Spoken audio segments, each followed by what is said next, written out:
So can we go ahead and get started? Okay, I'd like to call to order the regular Fairfax Town Council meeting, Fairfax Women's Club, 46 Park Road, Wednesday, July 17, 2019, and it appears that it's just 7 o'clock. Welcome, everybody. And can we do a roll call, Madam Clerk? Yes, Madam Mayor. Okay. Councilmember Lax. Here. Vice Mayor Goddard. Here. Councilmember Reed. Here. Councilmember Ackerman. Here. And Mayor Kohler. Here. Thank you. And then just in closed session, we gave direction to our town attorney. So with that, I'd like a motion for the approval of the agenda and affidavit of posting, please. So moved. Second. All in favor? Aye. Aye. Aye. Any opposed? Hearing none, that matter passes. I'll read the meeting protocol. The mayor shall maintain order at the meetings. The council and the audience are expected to refrain from using profane language and/or ridiculing the character or motives of council members, staff, or members of the public, and to maintain the standards of tolerance and civility. Please turn off all cellular modes or place them in the silent mode. The town council will review the agenda at 10 o'clock p.m. to ascertain which items, if any, will be continued to another meeting. Any matter not started by 11:30 p.m. will be continued to an adjourned or regular council meeting unless the council votes to suspend this rule. And now, before I do the announcements, we have a couple of proclamations. Oh, I'm sorry. Thank you, Vice Mayor Kohler, or Vice Mayor Reed. Goddard. Okay, I'll get it straight before we start. We're going to do the Pledge of Allegiance. Thank you. To the flag of the United States of America and to the republic for which it stands, one nation, under God, indivisible, with liberty and justice for all. Okay, thank you, Vice Mayor Goddard. I will get that right. Okay, so now before we do anything else, we have a couple of proclamations, and I'll come down there. The first proclamation will be in memory of Peter Aragoni.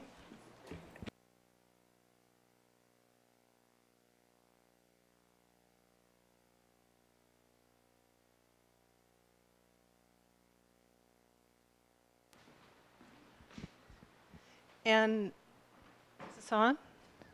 And I would ask that Pat Aragoni and perhaps James, his son, would like to come up, and I can present the proclamation.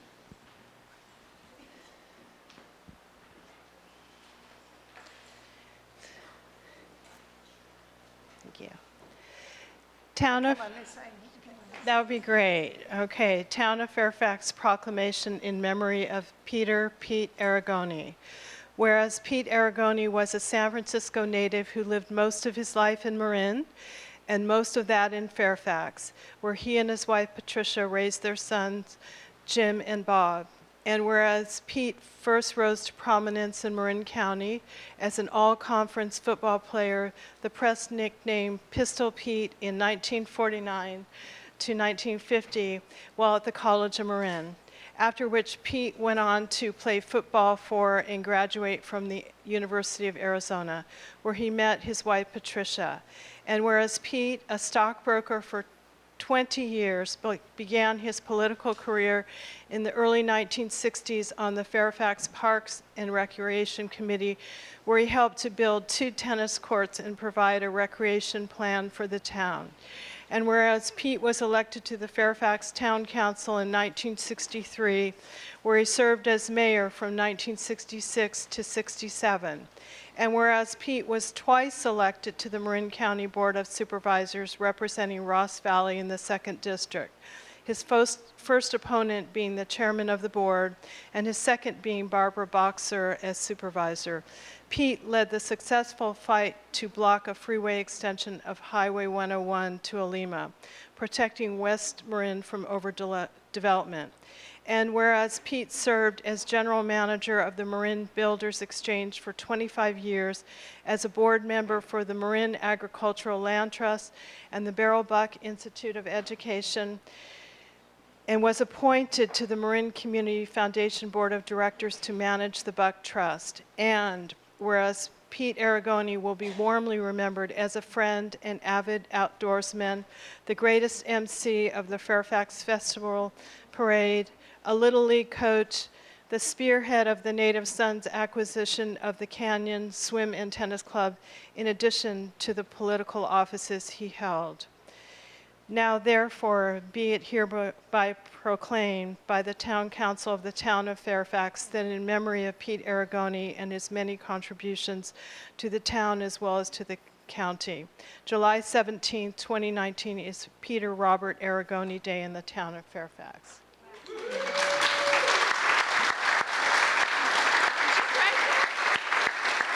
A little bit, mostly our clerk.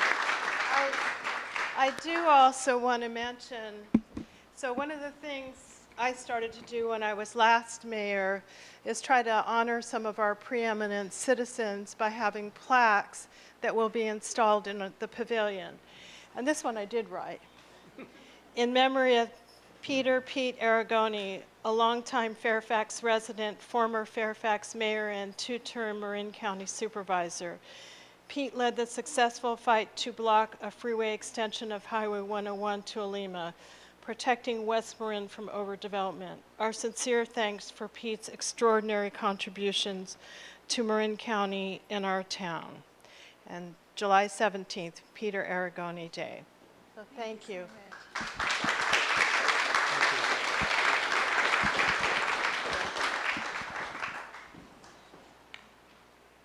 And next up, I'd like to invite Brian Sagar and perhaps his lovely wife Sharon to come up.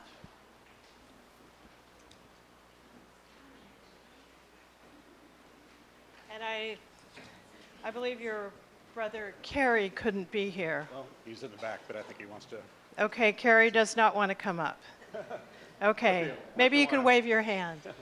Okay, so this is the Town of Fairfax proclamation in memory of William Bill Sagar.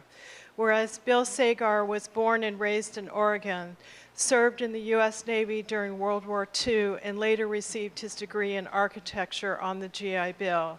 And whereas Bill arrived in Fairfax in 1952 with his wife Alice and bought the home on Manor Hill where they happily raised their sons Carrie and Brian. Whereas Bill was a beloved husband and father who literally made a home for his family and passed those skills to his sons. And whereas Bill's architecture career took off in San Francisco, beginning at the Schubert firm, located right on the waterfront, and eventually ending up with his own firm, Sagar, McCartney, and Kemp, whose offices were in an old copperworks refinery remodeled by Bill. And whereas Bill's projects included the design and remodeling of homes, the Levi Strauss buildings in San Francisco, the Dominican school additions, and of course his own home in Fairfax where he and Alice raised their family. And whereas in 1988, Bill and Alice were the founding members of the exceptional Fairfax Historical Society, where Bill produced over 100 bulletins over 30 years. He was editor of the newsletter, as well as writing a book of Fairfax history with his son, Brian. Whereas thanks to Bill's dedication, today Fairfax has an excellent collection of photos and facts from its earliest years right up through the 1950s. Whereas Bill served as the Fairfax Festival Parade Grand Marshal in 1998. And whereas Bill will be fondly remembered for his sense of humor, his love of music and old-time movies, and vintage cars, in addition to his passion for local history. Now, therefore, be it hereby proclaimed by the Town Council of the Town of Fairfax that in memory of William Bill Sagar and his many contributions to the town, July 17, 2019 is William Sagar Day in the Town of Fairfax. And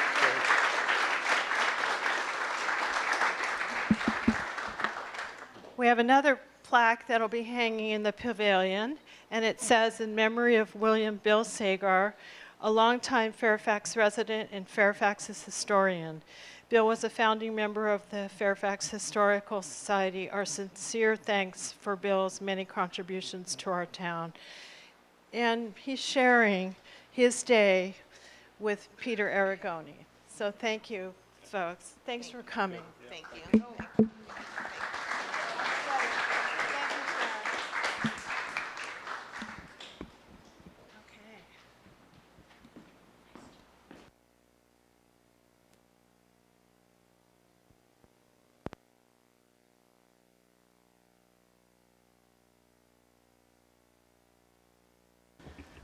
I'm hopeful when I'm no longer on this council that we continue this tradition of honoring our preeminent citizens.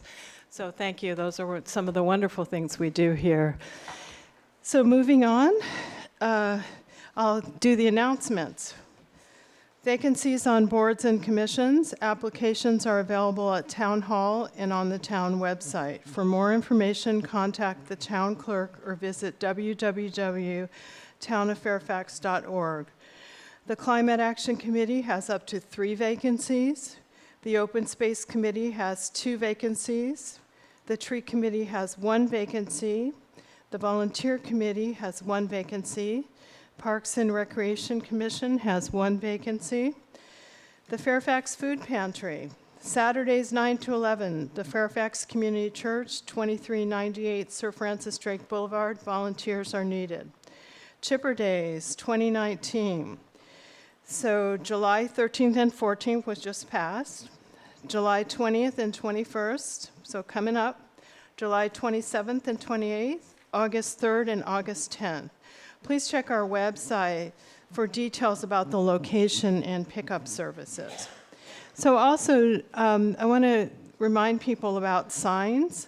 Non-commercial temporary signs, including campaign signs, are only allowed on private property with the owner's permission for a period of no more than 67 days, and there are several that have been up for quite a while. We are looking at campaign season, so there will be even more signs joining those, so please take those down that have been up for too long. Signs are not allowed on public property such as parks, medians, sidewalks, and public rights-of-way. And this is in our Fairfax Municipal Code, Chapter 17.064. So did anybody else have anything? Renee? Yes, there is a wonderful thing happening at the Pavilion. Has been happening for 3 weekends, and I think there's one more, maybe 2, and it is the Fairfax Theater Company's rendition of Ali Baba, and there's more to that title, but you really need to go and see that play. It is so only in Fairfax that you won't believe it. So I really would like to encourage people to go and support the Fairfax Theater Company. It is truly community theater at its finest. And I just really want to give those guys a shout out because they worked so hard. Thank you. Did anybody else want to make any announcements? Seeing none. Okay, we're moving on to open time for public expression. To address the council on matters not on the agenda, please approach the podium and state your name and address, which are optional. Depending on the number of speakers, individuals have 2 to 3 minutes to speak, 4 to 5 minutes if representing a group.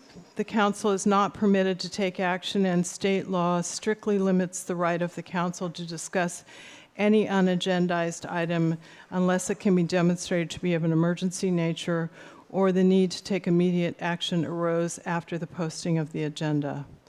So, would you like to come up to the podium? And press the button, please. Thank you. My name's Larry Davidson. I live at 4 Meadow Way. You might want to speak a little closer. Thank you. My name's Larry Davidson. I live at 4 Meadow Way.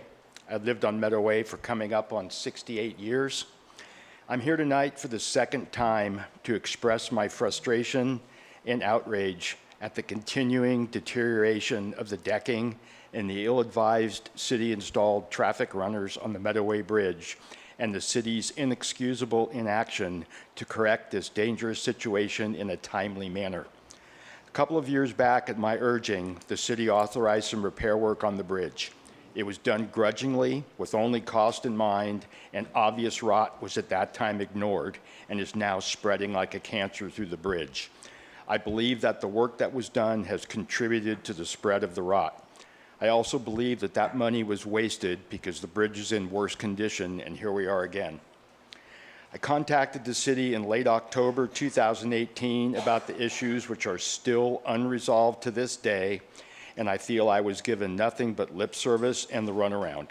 I spoke right here to the City Council in February 2019.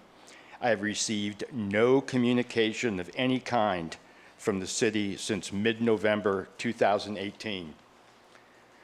The problematic bridge replacement is probably in all likelihood 2 or maybe even 3 years away, and meanwhile we are left with a rotting deck and the traffic runners are splitting, disintegrating, and falling apart. At the moment, the bridge is a hazard to bikes and pedestrians. I wonder how long it will be before it is deemed unsafe for cars to drive on. There was recently 2 inspectors from Caltrans looking on the bridge, and they told me that they were, quote, horrified at the condition of the bridge decking. I wonder what the outcome of that inspection was and can't believe that Caltrans hasn't dropped the bomb on you. I'm also bothered to think that maybe that is what it'll take for you to finally act on this matter. I've been contacted by more than a couple neighbors who told me that they have also repeatedly contacted the city about this issue.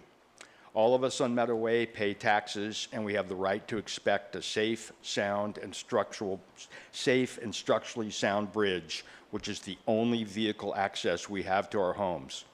We all have a major concern of the bridge being decertified, and as a result, we would lose our homeowners insurance. If it ever got to that point, I can assure you that the response would be extreme. This is a condensed version of what I have written, which cannot be read in 3 minutes. I have a printout for all of you which details every communication I have had with the city and, frankly, the less than truthful responses I have received. I hope that you will all take time to read it. Thank you. Thank you. May I hand these to you? You hand that to the clerk, please. Garrett, isn't this the inspection that we asked Caltrans to do, and we hope to take up for repairs probably in August or September? Well, I think before I respond, maybe you could hear the rest of public comment, and then I can just respond at the end. Okay, that'd be great. Thank you. All right, next speaker, Jody Timms. Good evening, Council. Jody Timms, your rep to the Commission on Aging, with my monthly report. Glasses here.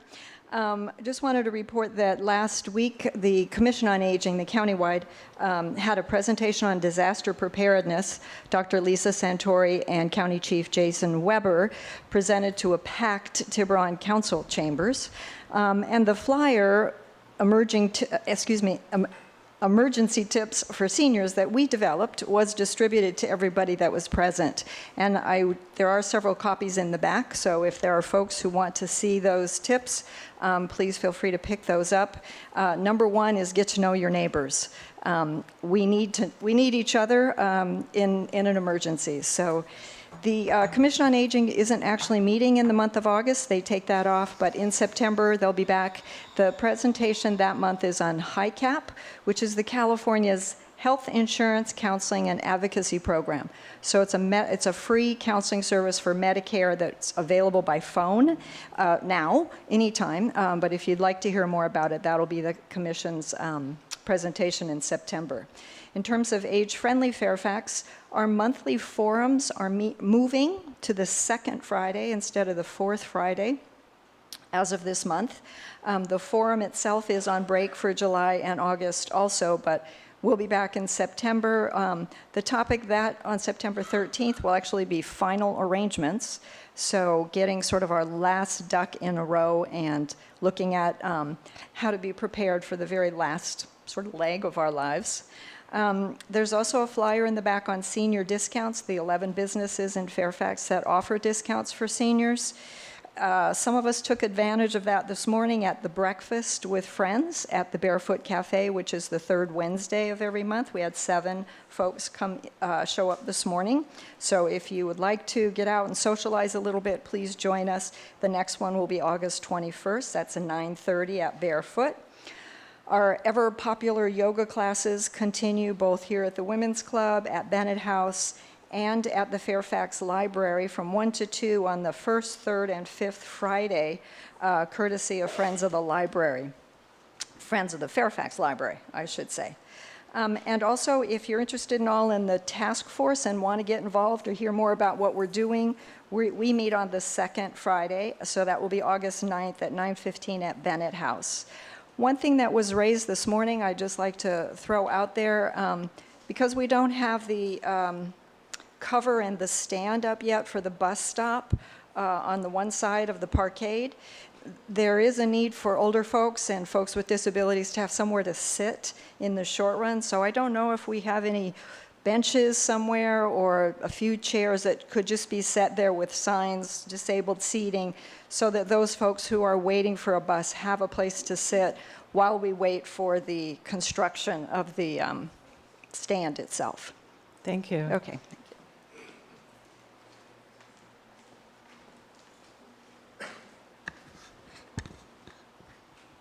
Hi, Cindy Swift, Cascades, and I wanted to announce a fundraiser for Fire Safe Marin, which is happening next Tuesday at Iron Springs during their Give Back Tuesday, and it's from 4 to 10 p.m.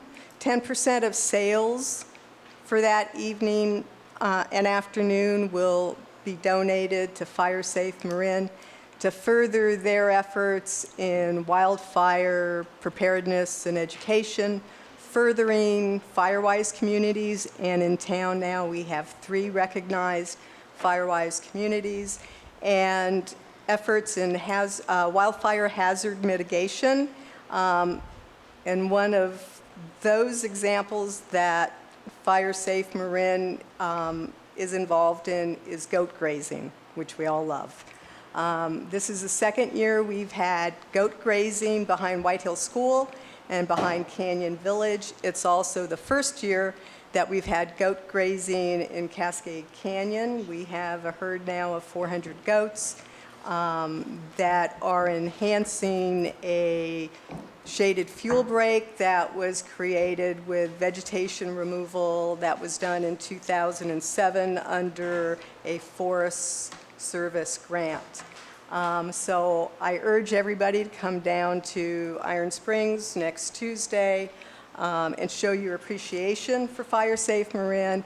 There'll also be Fire Safe Marin representatives there that can answer any questions. Thank you. Thank you. May I also say thank you, Cindy, for, Cindy's been the point lead of the Cascade Firewise neighborhood and helping wrangle the goats, so to speak, and make sure everything's gone smoothly. Thank you, Cindy. Hi, I'm Peter Arnold at 38 Meadow Way. I lived there for 28 years, and I'm here in support of what Larry said in a general sense about our bridge, and also, I ride in every day on my bike, and since I know the bridge, I know not to stay on one side. If you stay on one side, it is literally falling apart and extremely dangerous with spikes and wood falling apart. And I was hoping that Garrett could address that and also tell us maybe some hopeful news about the bridge replacement. Thank you. Thank you.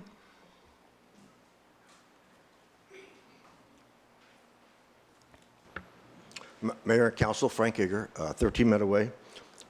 Just 2 quick issues.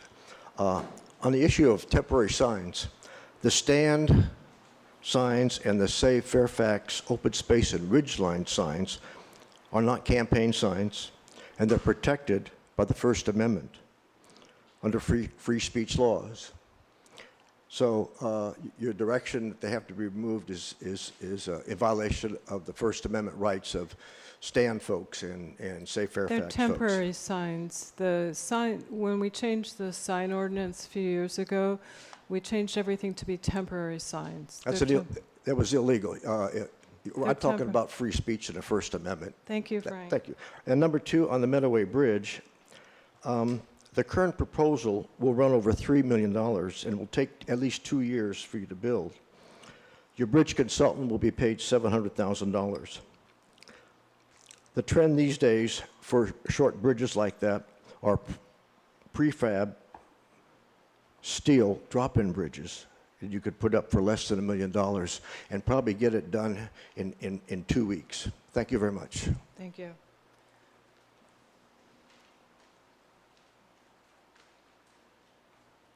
Hi, I'm Wendy, and I live in Fairfax for now, although I'm literally facing imminent homelessness possibility after almost 11 years of being here. And I just wanted to say that I completely appreciate that we pass new laws and that other towns are starting to follow suit with us, but that doesn't take away from the reality that we still have a housing crisis here.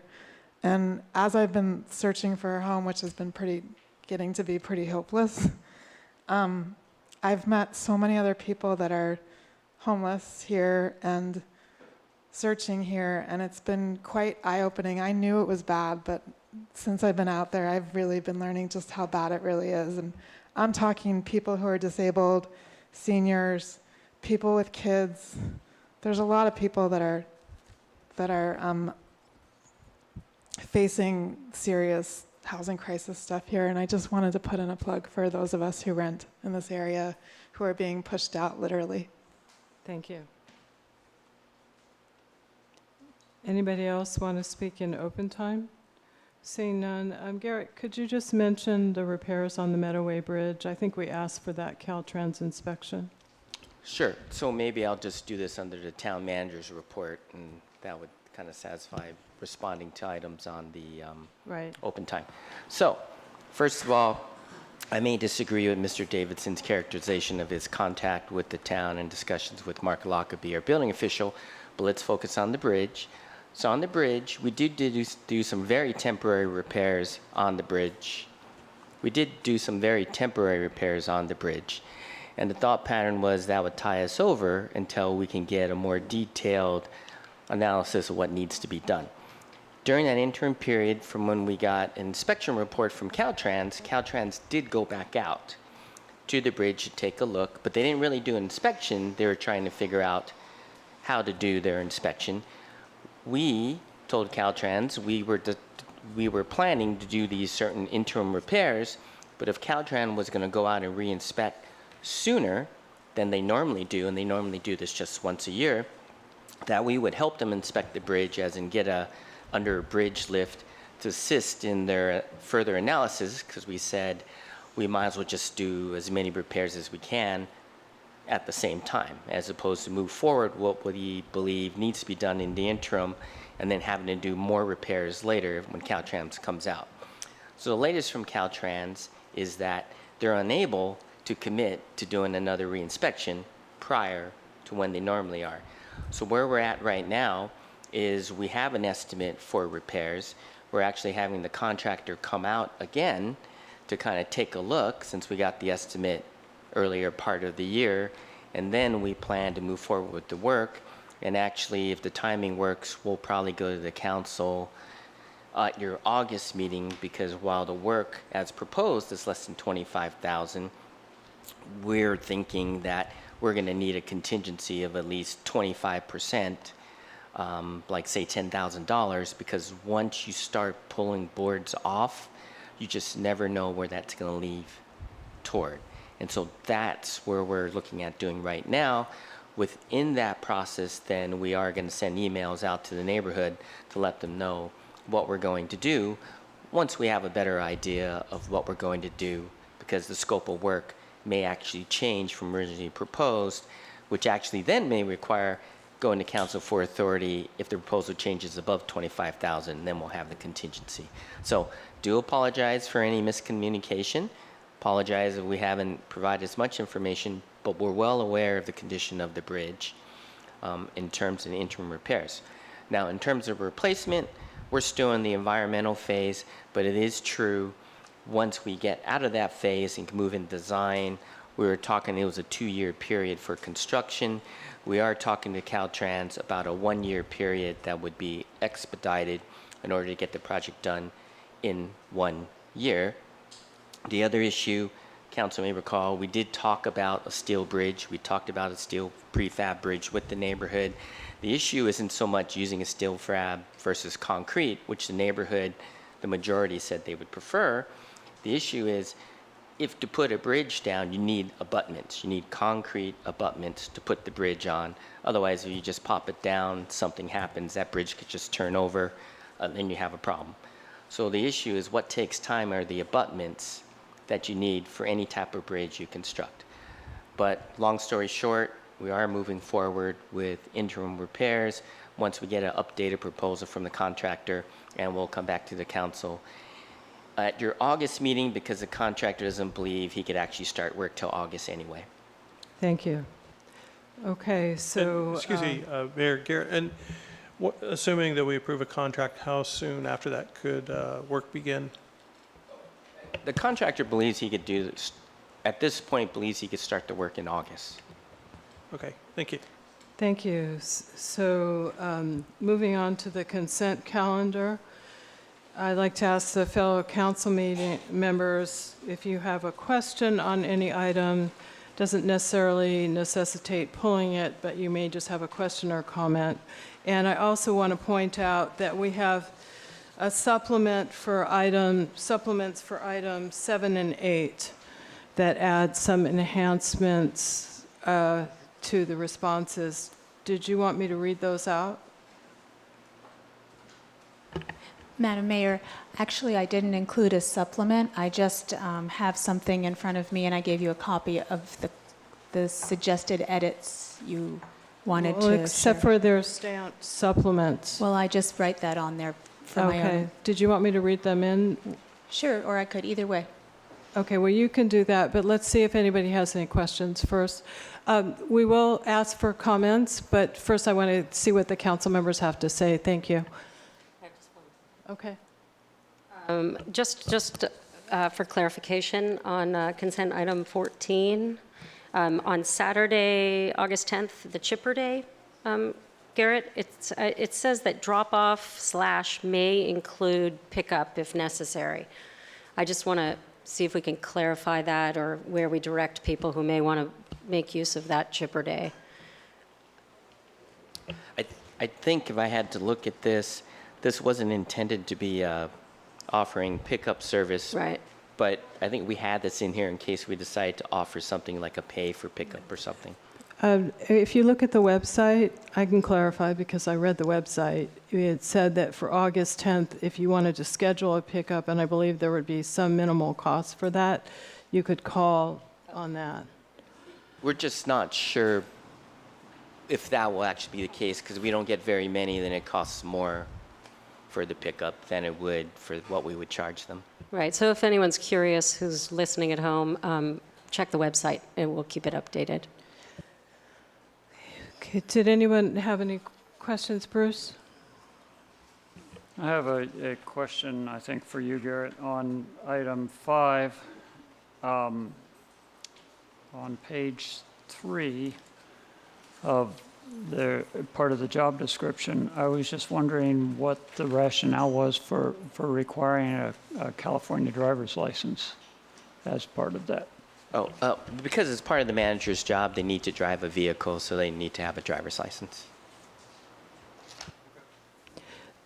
Any other questions for staff? I can read those supplements, and I just have a question, 2 comments. So maybe I'll read the supplement. So the first one is item 7, which is the Town of Fairfax response to the grand jury recommendations on the wildfire preparedness report. And this should be out on the safe out there, but on 2 of them, 2 of those responses, I'll get it, thank you. Under response 5, we'd also like to add that the Canyon Village and Glen Drive homeowners associations and the Scenic Avenue neighborhood are moving towards becoming Firewise communities. And then on response 9, just add to the existing answer, Fairfax Emergency Operations Plan does include designated evacuation routes, and the Emergency Operations Plan is available on the town website. So that just enhances the answer. And then on item 8, which is the grand jury report on vaping, on the response to number 8, which talks about law enforcement agencies coordinating, adding to that response there, when Fairfax last amended its smoking ordinance, the county agreed to conduct enforcement of sales bans in the town. So that's the changes to, just additions to the grand jury report responses. And then I have a comment on the budget, number 12. We did not receive the AARP grant, and so we still have in the budget the idea of repairing the downtown sidewalks. And I would like us to try as quickly as possible to bring those plans to the council, hopefully in August if possible, so we can get forward on moving on those. If not August, September, so we can repair those downtown sidewalks that have been in the hopper for quite a while. The question I have is under a number 11, approving the addition of an ADA space in the Mono Avenue parking lot. From my understanding, there's no state law requiring this, and it's not that I'm opposed to adding ADA spots, but I'd like to know why we're, if one person asked us why we're doing that at one person's request, is there some specific rationale? Because the pavilion lot has ADA spaces and it's just a few steps away. So I'd like to know if there's some rationale for adding another ADA spot. Town manager? So there is no requirement to add an ADA spot, but the issue was raised by Vice Mayor Goddard, so she might be in a better position to respond to the need. Yeah, so quite honestly, it was one person. Excuse me, you guys, can you just... It was one person, and she was speaking on behalf of others who frequent the Bolinas Road restaurants and bars, and was very clear that they're often driving around and around trying to find a place. And I also think of it as I look around at where the ADA spaces are, they're not necessarily a very easy adjacent access to the places that people frequent. So going up to the pavilion parking lot is a bit of a, you need to cross bank. There's not a comfortable crossing there. And it seemed to me that since we're promoting biking and walking and we have an accessible downtown, that those who don't have access should be provided with spaces should they ask for them, even if it's not required by law. I think this one's fine, but I think we want to be cautious about if we get another request, we really need to analyze the need for that because we do lose other parking spaces, and so we want accessibility, but we also want accessibility for all. So that's fine. Okay, so opening it up, did someone have a comment on items on consent? Frank, did you have something? Thank you, Mayor. Excuse me. One of the problems that I see with this agenda, there are 18 items, and 14 of them are consent items where the public doesn't participate in the discussion. I would like to comment on 2 of them, and I'm not sure what the process is. Are you going to allow the public to comment on certain items, or are you going to pull them for public discussion? I think we have 2 options. If there's comments that you can get through relatively quickly, we can do those first. Or if you want them pulled, they get moved to the end of the agenda. Mm-hmm. Okay. So which would you prefer? Well, I'd like to speak on item 8 and item 10. You have a report on 8 about vaping in Fairfax. San Francisco has banned vaping, and I'm asking you to ban vaping in Fairfax. Is that possible? Are you up for that? Well, we added vaping to our smoking ordinance a few years ago at my request. We didn't quite ban it, but we did ban it where we banned smoking. So we didn't overall ban it, and we also prevented the what's becoming quite prevalent, which are vaping parlors. I will tell you that next month, August, we will be looking at bringing the smoking ordinance back to add mentholated flavors, so that might be the appropriate time to ask more questions, detailed. Or So anyway, Fairfax doesn't have any intention of banning vaping like San Francisco did? no, not at this time, but thank you for bringing that. If I may comment too, Frank, I mean, that's not something that we would enact on a consent calendar, but. Well, the subject's on a consent calendar. I just thought it We're was site for discussion. we're responding to a grand jury report. Okay. Yeah, it's a good question, and I appreciate it, and I'll definitely give that some thought. And what was your Item item? 10? Well, Item 10? I have a question and discussion okay. about that. I think that should be pulled for the end of the agenda then. The grand jury report? No, item 10. Item 10 is the absence of the clerk for more Okay, than well, that 60 would be at the very end of the agenda then. That's fine. Okay, so do members of the council want to pull item 10 from the agenda?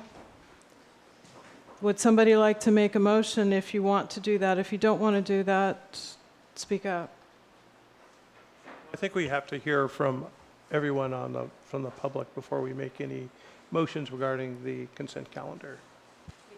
We did. Is that everyone who wanted to speak on the consent Rick, calendar? did you have a comment? Not on item 10, I'm on item 7. Okay, go ahead. Okay. Rick Hamer, Fairfax. On the grand jury report on item 7, which is the grand jury wildfire, I actually spoke about this at the Planning Commission meeting last month, but on page 31 of 37, under the Ross Valley Fire District, which includes, of course, Fairfax, the grand jury mentioned a recommend of battery backup weather radio activated by emergency alert system. Under response 8 by the town, which is in the materials outside, that has not been addressed. The principal subject of my discussion at the planning meeting was that this is something that could be incorporated through building permits, just like smoke detectors and carbon monoxide detectors.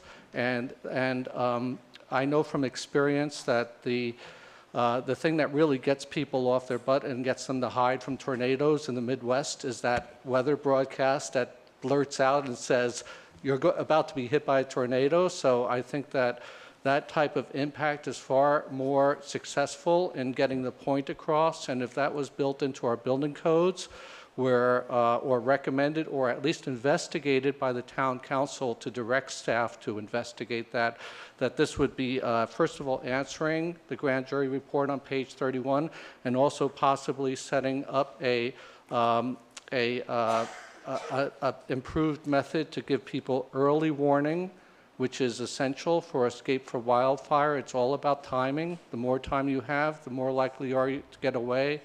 And I think my point was wildfires come from anywhere. We can't control how they start, but we do know in Fairfax that the escape route is tenuous, and the more minutes you have, the better. And whether or not the property is in the wildfire urban interface or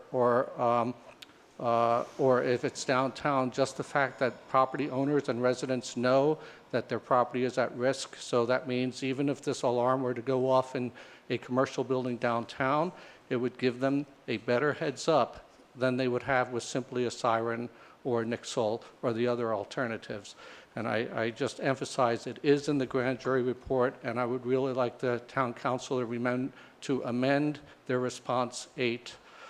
And then that's on that. On item 11, that parking spot, I walk by it all the time. What we're talking about is I believe what they're talking about is putting the stripe zone between 2 spots, so I don't think any spots would be lost. No, it's adding an ADA spot and increasing the van accessible striping. So that would mean that a parking spot would be lost. So there there would be 2 ADA spots instead of 1. Not sharing the same stripe zone. No. Because right now, what the stripe One zone does is- is it protects the one is- repack. One is van accessible, and then there would be a new one that would not be van accessible. Okay, okay. Thank Well- you. Well, anyway, if you need 2 people that think that should be a good idea, I don't need it, but I think it's a good idea. Thank you. Thank you. Okay.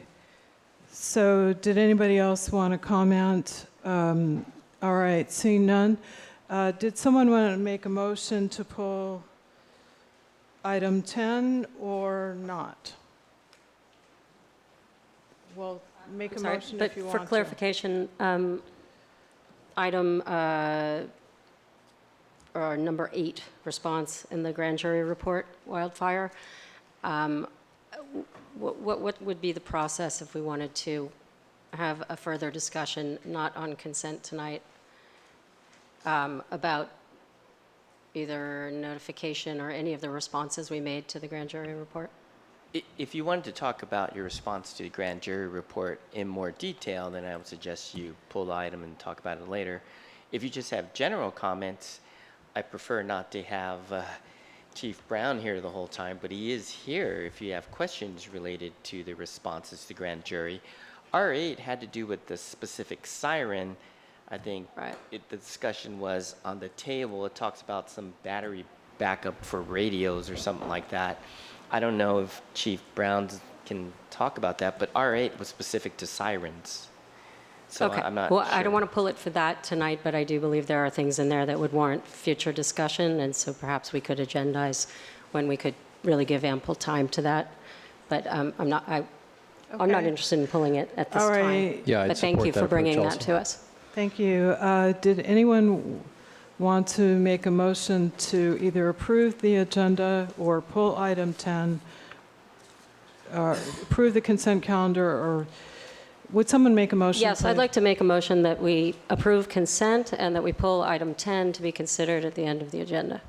Okay, would somebody like to second that motion? I'll second that.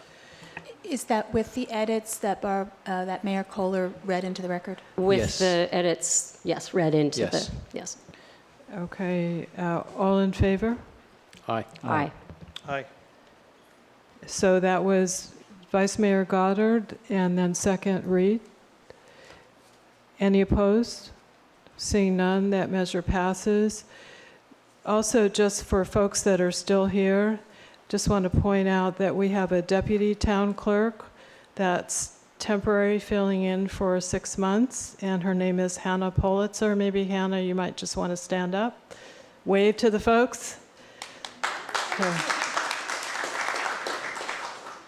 So we have very able staff willing to take on this temporary assignment for 6 months. So thank you, Hannah, for joining us, and I believe you have a long night ahead of you.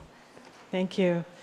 So I now have, we have a number of folks here that I think want to speak on the telecommunications. We also have folks that I believe want to speak on cannabis. And I think we also have legal counsel here that is specializing in telecommunications. So I would like to request that we move item 17 ahead of the public hearings.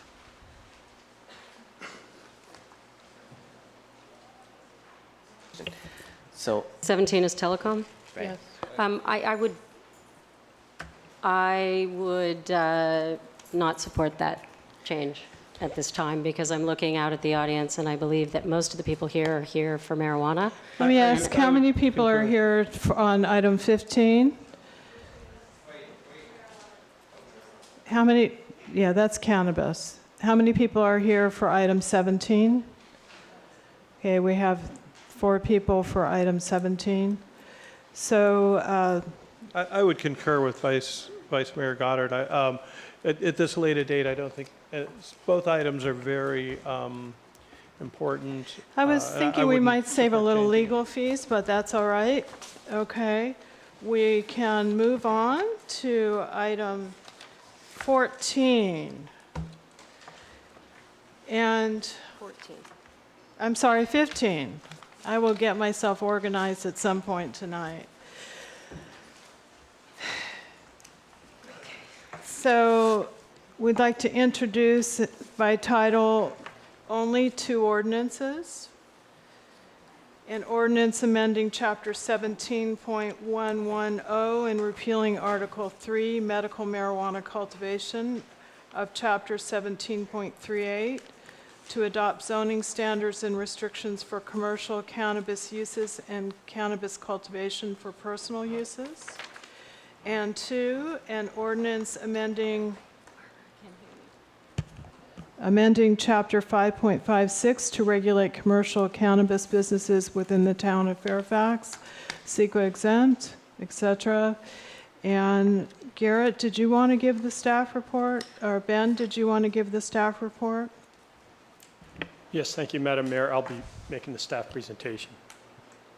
So, as noted in the staff report, and actually incorrectly, I said that there were 18 meetings, but there are actually 2 more on existing commercial businesses, so this is our 20th meeting. Since November of 2017, your council has been reviewing the draft cannabis regulations, the 2 ordinances before you at both your May and June meetings. Excuse me, Ben, maybe like me, speak a little closer into the mic. Thank you. Okay.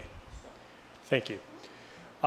It's noted that there is a current moratorium. This is something that was extended once, a moratorium on cannabis businesses, and this will expire on October 31st of this year. So it's kind of important that we conclude our discussions by then. And if we do not do that and do not take additional action, state regulations may apply. In terms of a regulation recap of what you have before you and what the council's prior direction has been, a majority of the council that is, your council has acted to eliminate all commercial cannabis uses with the exception of medical marijuana dispensaries and deliveries and adult use delivery only. 6 plants were deemed acceptable for personal cultivation, whether indoors or outdoors. That would be at any time. And that limit is 6 plants per parcel if outdoors. It's noted there's also a medical exception possible to grow up to 10 plants. One of the ordinances, Chapter 5-56, creates a new business permitting process. It's also noted that the regulations have varying setback buffer zones for businesses, and this will be discussed in further detail further on. And that's consistent with prior council direction. And that finally, the regulations do exist, the existing medical marijuana dispensary. At your last June 5th council meeting, a majority of your council provided the following direction. Allow medical cannabis storefront retail and delivery only adult recreation commercial or a combination of the 2 for a total of 2 business addresses. And it's noted that those 2 total applications would be 2 total locations, business locations would be 2 total locations, regardless of whether or not the current dispensary is in business. So if it's in business, that would be one of the 2. If it goes out of business, there would be 2 other locations. The direction was also to not allow adult recreation storefront commercial businesses. Your council also, by majority, recommended eliminating any setback buffer from a tutoring center for a commercial cannabis business. This would be whether or not it was medical cannabis storefront or delivery only for adult recreation. And then finally, after discussion, your council determined that regulating THC levels in cannabis products would be very difficult and likely negated by current deliveries, so the direction from the council was not pursue that type of regulation. In terms of commercial locations and buffer setbacks, at the June 5th meeting, a majority of your council agreed to only allow medical cannabis storefront retail in the CH and CC zones and to allow delivery only retail in the CH, CC, and CL zones. It's noted that if a business desired to be a combination of adult delivery only or adult delivery and medical cannabis, that would be limited to the CHCC zone. For buffers, for medical storefront retail, the direction at your last meeting was to have a 600-foot setback buffer from schools, daycares, or youth centers. No setback buffer would be required from a tutoring center. That was a change from the May meeting. A majority of your council also directed that for adult use delivery only retail, a 250-foot setback buffer would be in place for schools and youth centers, but that no setback would be required for a daycare center or a tutoring center. And following on the screen are the different diagrams explaining what the zones look like. This simply illustrates the red areas are the different types of youth-oriented uses in town, whether schools, youth centers, daycares, or tutoring centers. The 250-foot buffer setback, as shown in this diagram, would only be applicable to youth centers and schools, not to either daycare centers or the town's tutoring center. And finally, the proposed 600-foot setback from any medical cannabis storefront would be applicable to schools and daycare centers, but not to a tutoring center. So, schools, youth centers, and daycare, but not for a tutoring center. So if you go back, you can see that the 600-foot buffer for a storefront adds in on the far east side of the town, the 600-foot buffer for the portion of the town that would be within 600 feet of the daycare center, the Caterpillar Academy. Other requirements that were discussed at the June 5th meeting include a majority of the council agreeing on on-site parking regulations per the town's regulations for commercial business. It differs between retail and delivery only. That design review, as is required for existing commercial businesses of any type, would be required for a greater than 50% remodel. The signage is consistent with the town regulations for retail stores, but is limited to 6 square feet total, whether for windows or walls or some combination. A traffic study may require a traffic impact permit for retail. So there's various details attendant with that. One of the minor nuances is that the approval of that study would not have to go back to your council for purposes of streamlining. And finally, the initial application. Wait, Ben, it would not have to come back to council, or the methodology doesn't have to be approved by council? Correct. The methodology would not have to But it would come back to council for review? Yes. Okay, Ultimately, the final decision on all businesses would be Thank you. for your council. And that's the final bullet point, is that the initial application review and screening is by the Planning Commission, and that they would be making a recommendation for the final review and a decision on those businesses by your council. In terms of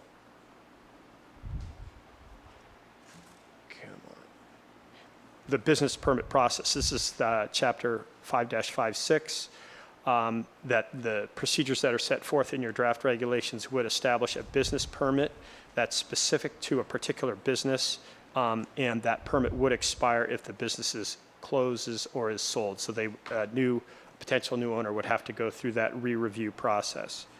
The initial applications and there's an attendant submittal deadline that would be established, would be reviewed by staff for conformance with the town's regulations and for completion, and that the Planning Commission would subsequently review and score with ranking the applications. And as proposed in the draft before you, there would be a 100-point system that the Planning Commission would be ranking and grading on that basis. And the Planning Commission would subsequently recommend the businesses by rank and score to their town council. Your town council would be making the final review and ranking. And it's noted that you would have 10 additional points. So in essence, in all likelihood, you would retain the final decision-making authority in terms of which businesses receive the highest ranking. It's noticed that the subsequent cannabis business permits are processed by staff. And then finally, in terms of the scoring criteria, there's a number of criteria to rank the order of the business applicants. There's 3 main criteria: business qualifications in their business plan, the quality of their operating plan, and public benefits.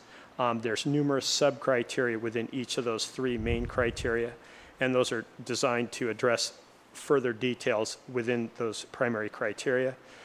There's 100 points maximum that would be graded at the Planning Commission level and 10 additional points at your council, as mentioned earlier. And in terms of this scoring criteria, depending on your council's direction and discussion, the Planning Commission could continue to review and finalize that criteria, or if your council's comfortable or wants to make amendments on its own, we could do so at the council level. In terms of recommendations, staff's recommendation is to introduce the ordinances. If any substantive changes are proposed to those ordinances, in order to allow time for staff to review and make those necessary changes, to continue the first reading of the ordinance to the August 7th meeting, your next meeting. And with that, I'm prepared, and staff is prepared to answer any questions. So I would ask the council members to just ask questions, not provide feedback on changes you would like at this time or something like that. So did anyone have any questions for staff? Bruce? I have a question regarding the scoring criteria, the scoring process. So after the Planning Commission assigns their part of the scores, does council have discretion beyond the ability to assign those extra 10 points? In other words, if the 10 points is not enough to swing it one way or the other, then the decision is made. That's my question. The council's 10 points would be additive to the Planning Commission's recommendations as proposed at this time. Yes, you can do that. You would be Indeed, able. we can do. So we can the question- make a decision that's Different from not what the according plan, to what the points it's a come up to. recommendation from Yeah. the Planning Commission. So the thought is that when it comes to the council, you can look at their recommendation, but you're looking at the applications on your own. And so you have additional 10 points you can award, but you can decide on your own that you think that the recommendation coming from the Planning Commission it's not cast in stone. Thank you. Other questions of staff? Okay, Renee? So 2 quick questions. Is Caterpillar Academy in Fairfax or San Anselmo? Fairfax. Okay, thank you. And in terms of signage, the 6-foot, is that all told? Meaning you could put a foot here and a foot here, and you can't have more than 6, or the sign can't be bigger than 6 feet? As proposed, it would be a maximum of 6 feet. So however they decide to divide that up. 6 square feet, excuse me. So I think there's a misunderstanding about the discussion last time. The last time there was the 6 square feet, and I believe Councilmember Lax raised some concerns about the size of signage and such, and I believe I said that was too large. So I think there was some direction given to staff to come back with something more modest. I think that's a minor change that we could figure out tonight. But 6 square feet, if they chose to have one sign that was 6 square feet, that's pretty big. So I think we could probably come up with something tonight, but just to clarify. So any other questions of staff before I open it up for public comment? Okay, so just a reminder, folks, we have a lot of folks wanting to speak on this topic, and we will be limiting public comment at this meeting will be 2 minutes per person. and 4 minutes if you're speaking on behalf of a group. And that means one person speaking on behalf of that group would get the 4 minutes. Other folks may speak for 2 minutes. So with that, first person want to step up to the podium, and if you feel comfortable doing so, state your name and address. And we need to move this along, so thank you. Yeah, press the button. Mike Zaleski from the Tutoring and Learning Center.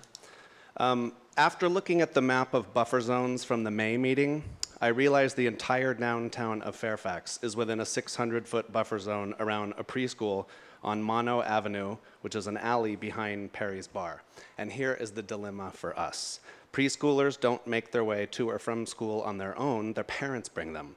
Teenagers, who are the most vulnerable age to be influenced by cannabis and make up most of our students, get themselves to and from our tutoring center unsupervised on both sides of the street, yet we don't get any buffer zone whatsoever. The cannabis industry will all be forced to locate onto our block of Sir Francis Drake Boulevard, which happens to be the most congested block in Fairfax for traffic. The residents of Fairfax would then have to contend with this increased traffic. And finally, where are the people who want to purchase legal marijuana supposed to park to frequent a dispensary if it was located on our block?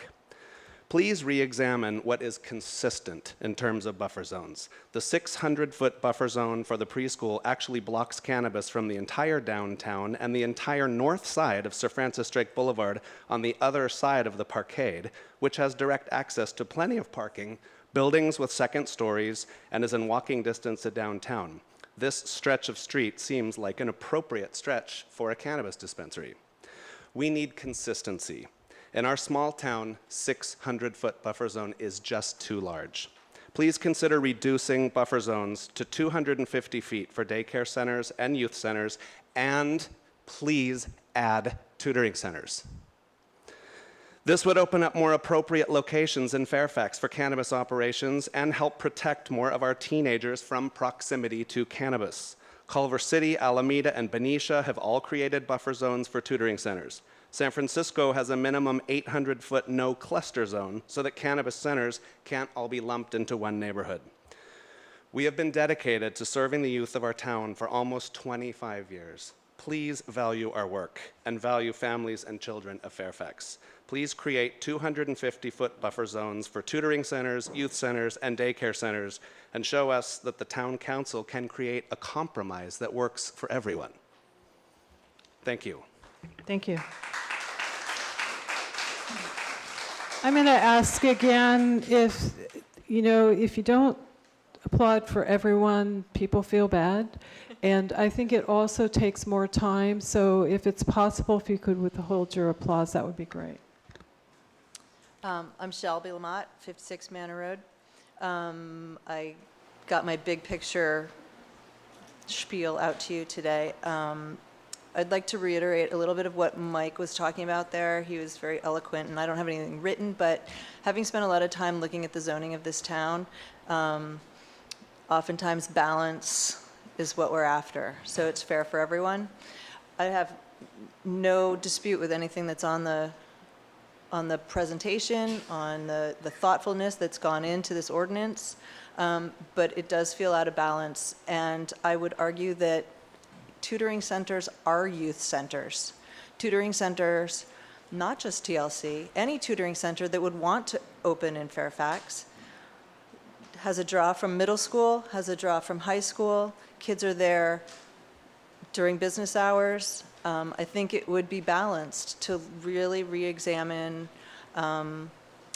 the huge buffer zone for a business that doesn't have kids that are influenced on their own independently and are accompanied by parents, opposed to kids who are very easily influenced and are not accompanied by parents. And I just think that there's a balance to strike, and I think that there's a really clear and good option by re-examining the size of those buffer zones and by really considering a tutoring center. If you maybe go spend an afternoon at a tutoring center and see how many kids go through there. Both of my kids, one still and one former,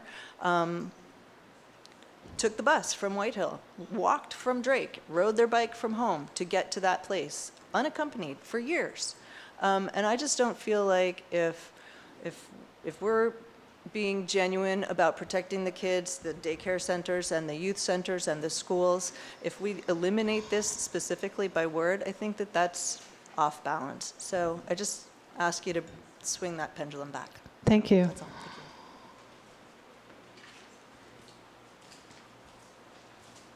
Chris Lang, Canyon Road. Town council, staff, fellow Fairfaxians. I see lots of people I know in the audience tonight. I know you're all interested in this topic. My interest is a little different. I have 2 children born and raised in Fairfax, and I don't disagree with what the previous people said, but I think that our approach about the safety of children is a little bit overblown. I was working at Fairfax Lumber last week, and some teenage boys ran by and something fell out of their pocket. It was the strongest, most nicest marijuana buds I'd ever seen. So the teenage boys already got really good weed. So I think the whole concern about teenagers being exposed to weed and stuff like that, it's just, I think it's a little overblown. I'm sort of in favor of laissez-faire capitalism.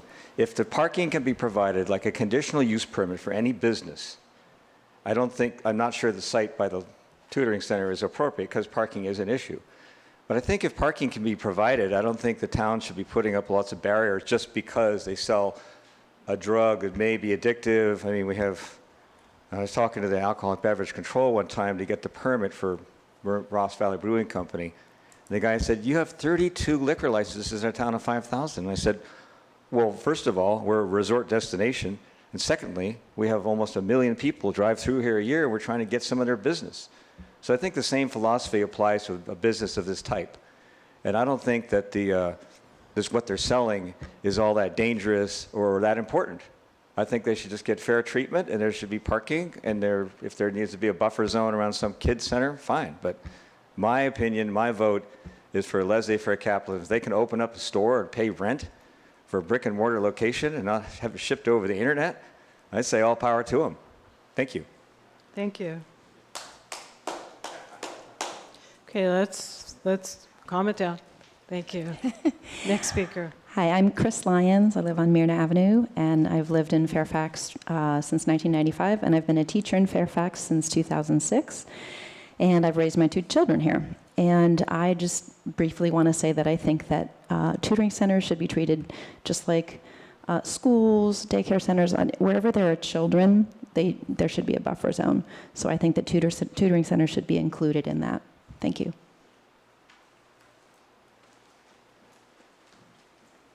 Hi, I'm Will Ferris. I have lived in Fairfax all my life, and I go to Drake, and the vast majority of kids smoke weed. It's kind of jarring, actually. I've never cared about smoking anything, and I've realized that the main problem that needs to be worried about when it comes to children getting a hold of cannabis isn't the opening of a completely legal and safe cannabis dispensary opening. It's the distribution of illegal cannabis and non-cannabis substances. The argument that tutoring centers are youth centers isn't fact because kids don't stay there for more than what they're there for. They go in unaccompanied, yes, but they don't loiter for long. Thank you. Thank you.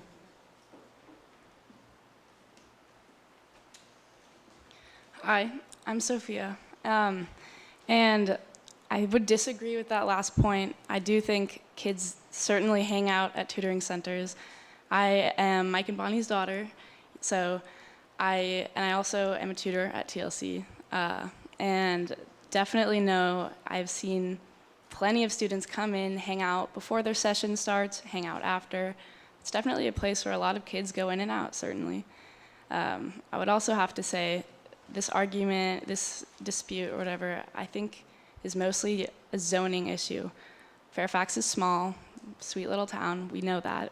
I just think that first of all, there's not much logic to the location on the 1600 block.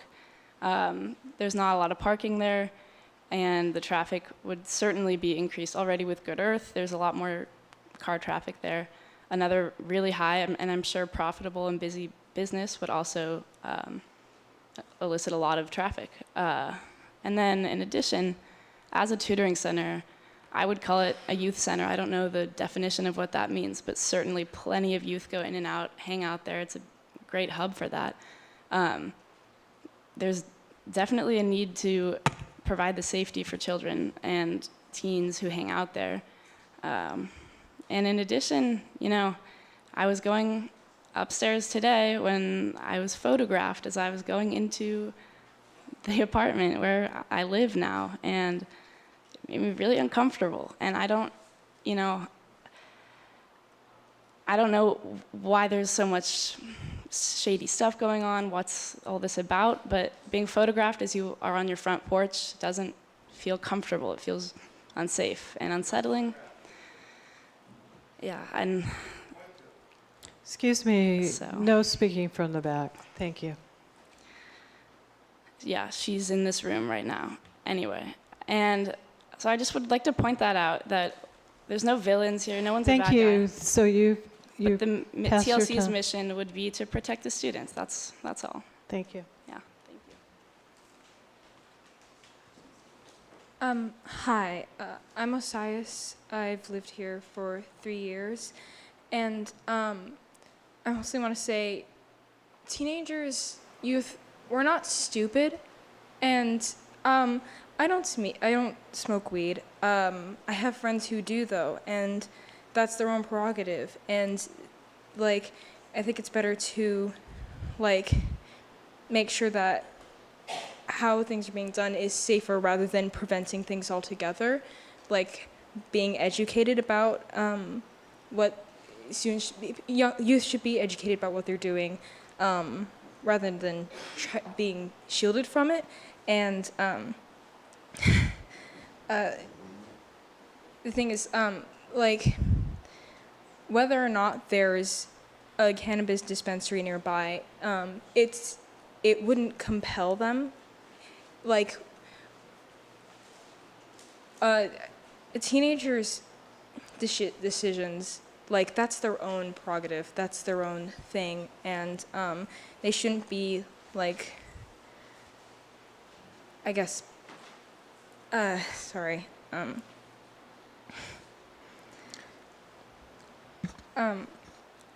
see, if I've seen the building. It's not like seeing it doesn't compel me or make me even slightly intrigued to try cannabis. That's based on like the people I'm surrounded by instead. And so the building itself, it's not problematic. I'm sorry. I think bad you're at doing talking. fine. You just have a few more seconds. I'm done. Thank you very much.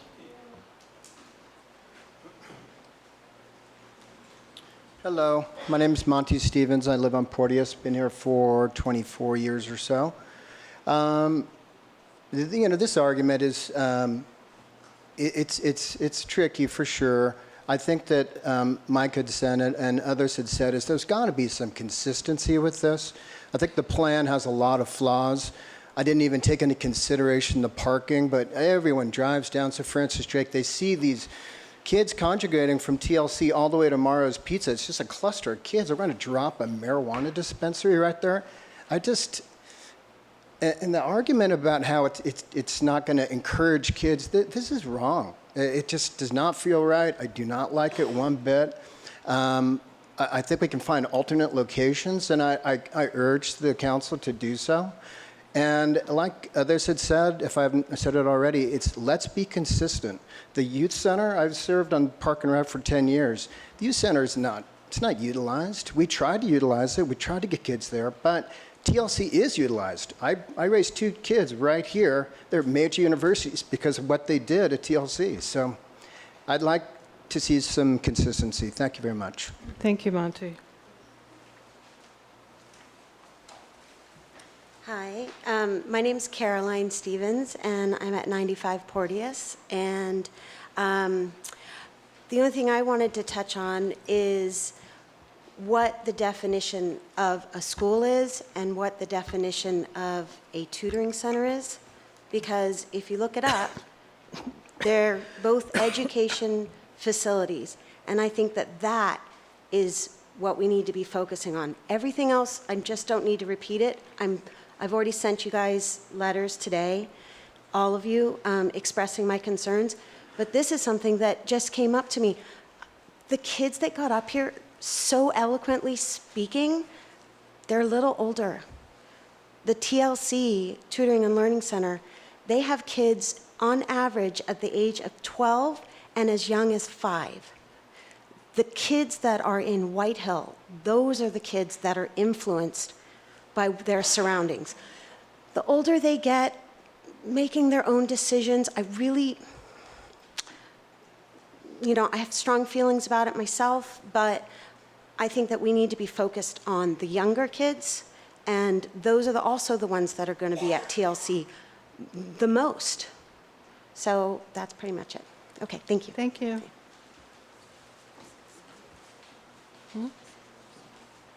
I don't know. Hey, good evening. David Spampanato, Fairfax resident. A father of 2 at Manor School. I'm a coach. I'm also part of the West Marin Little League board member. So I think a few months ago, we reached out to our 450 families that are part of West Marin Little League, and they voiced their concern. They sent letters. Many of them are opposed to cannabis in Fairfax. All of them are requesting that you guys help support the 600-foot buffer from a youth center, the field of Central Field. Now, we have kids as young as 5 years old up to 14, and they congregate. That's a hangout place. So I just want to say on behalf of the West Marin Little League Board that you guys respect the 600-foot buffer. I think also the TLC, they should have a buffer as well. I personally think, these stores, what they're providing is a lot different than what we grew up with marijuana. It's a lot more potent. Also, it's cloaked, it's disguised as candy. It's gummies, it's candy bars. It's catered and focused and marketed towards kids. So I'm just saying, hey guys, let's use common sense. I appreciate that you guys are maintaining a 600-foot buffer. I think TLC should be also included, and let's do what's right for the kids and our community. Thank you all. Thank you.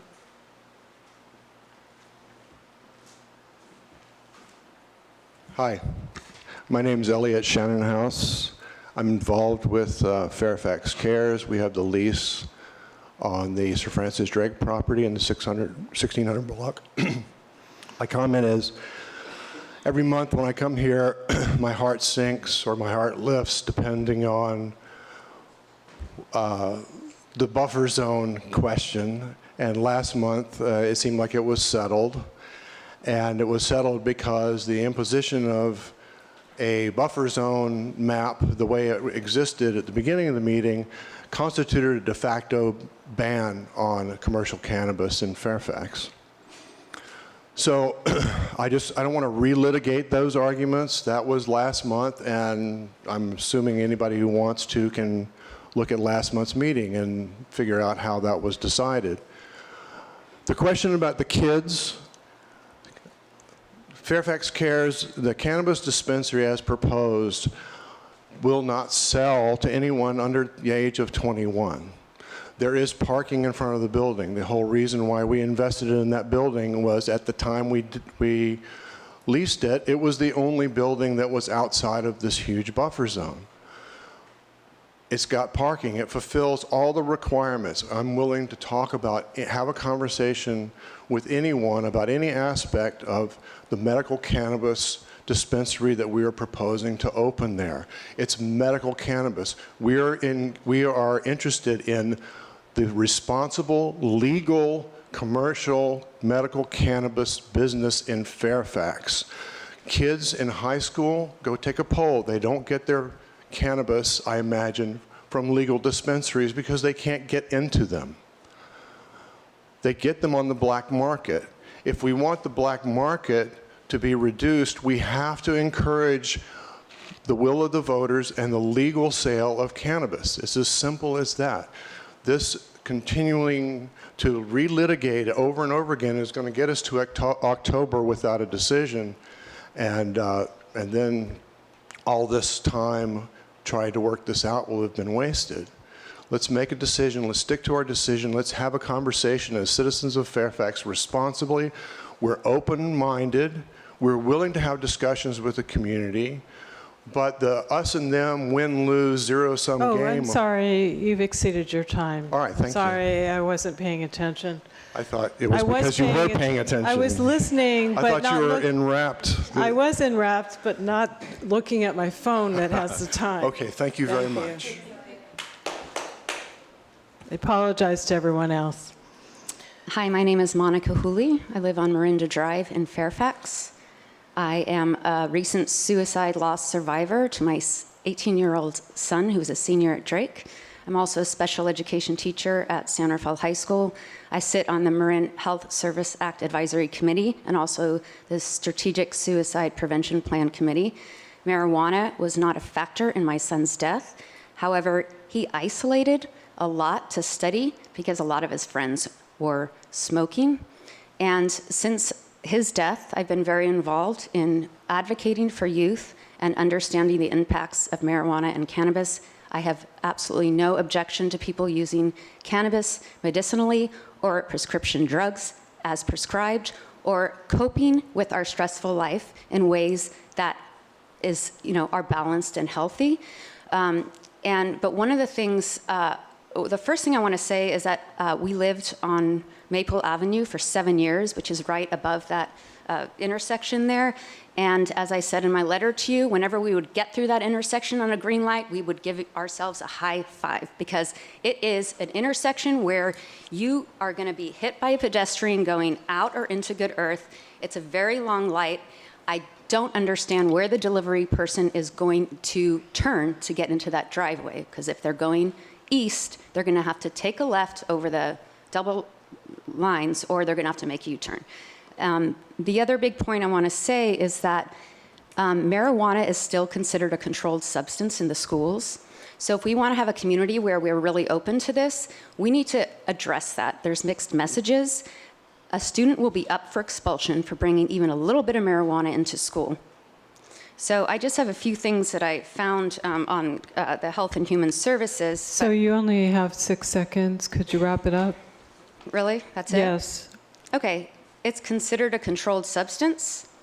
In addition, anyone who possesses within 600 feet is guilty of a crime.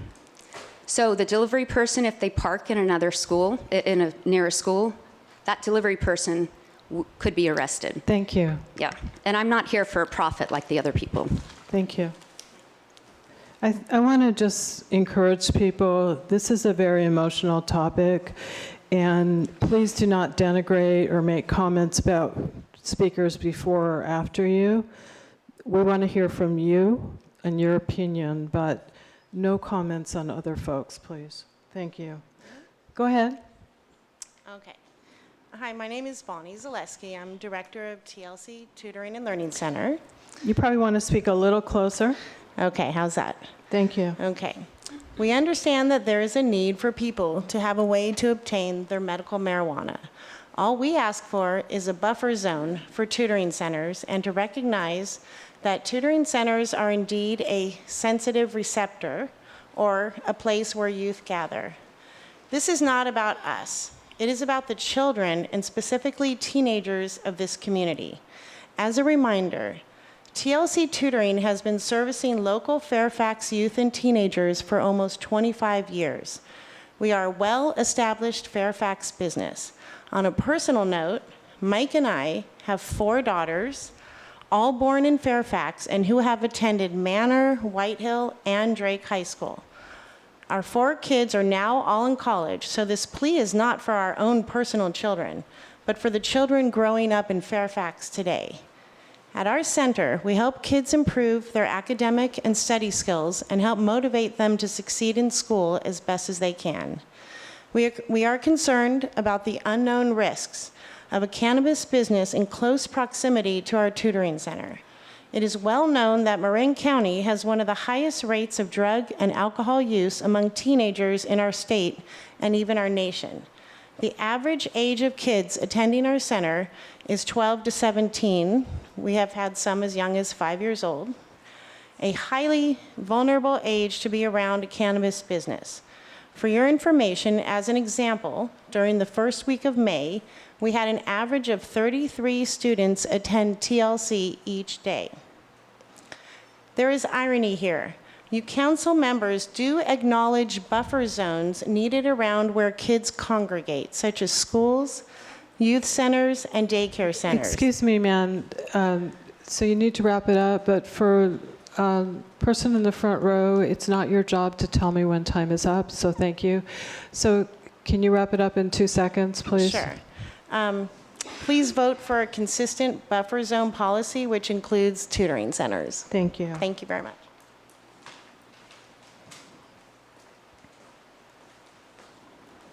Hi, my name is Patrice Bryan. I'm a registered Fairfax voter, a social activist, and wondering why there's been no action whatsoever on the part of this board in the year that I've lived in Fairfax. The city has moved forward, the East Bay has moved forward, Los Angeles has introduced some pretty incredible social equity programs, and we're arguing about, in my opinion, a myopic topic, which is one location, as opposed to why you guys are all sitting there, which is, we voted for you.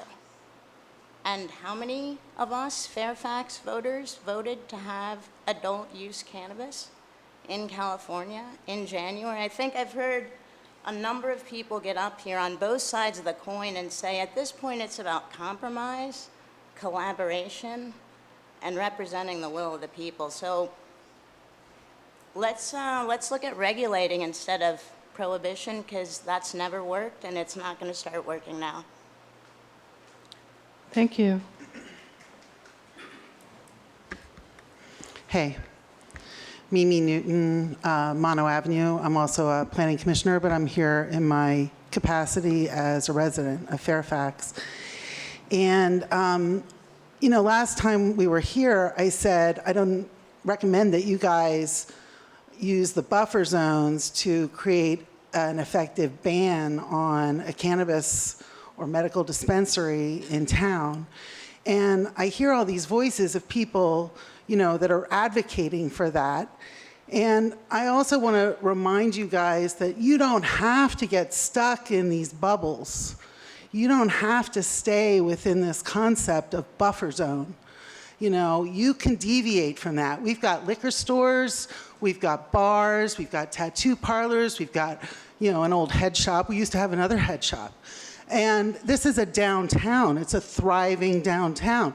You guys could decide that Sir Francis Drake and Bolinas, where we have the businesses and all these, adult activities going on, is an okay place to have a cannabis store or medical dispensary.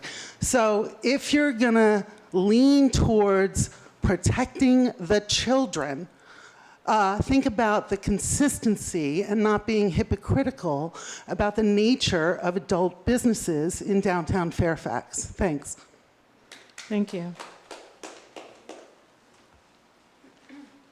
Hello, my name is Greg Hall. Been a part of the medical marijuana movement for the last 28 years and a Fairfax resident for quite a while and working here as well. I don't want to talk about what was said here today. I'd like to actually thank you for some of the things you said at the last meeting. You, sir, actually pointed out at one point that the buffer zone should be 250 feet, not 500 feet, suggested that would be a more logical way to do it. As I recall, sir, you pointed out Sir Francis Drake was a natural barrier that takes over 5 minutes to cross, and in itself is a great barrier. And you were willing to go along with his suggestion of maybe putting back the actual barrier. And I also recall, sir, at one point you said there shouldn't be any zoning restriction barriers around delivery. And then you said the Learning Center really shouldn't be counted and shouldn't be included at all. And towards the end of the meeting, I believe 4 out of 5 of you agreed with that proposition. And I'd like to thank you all for coming to that decision at the last meeting. I'm hoping you can see through all the smoke and mirrors of what's going on here today to come to that decision again. Thank you. Thank you.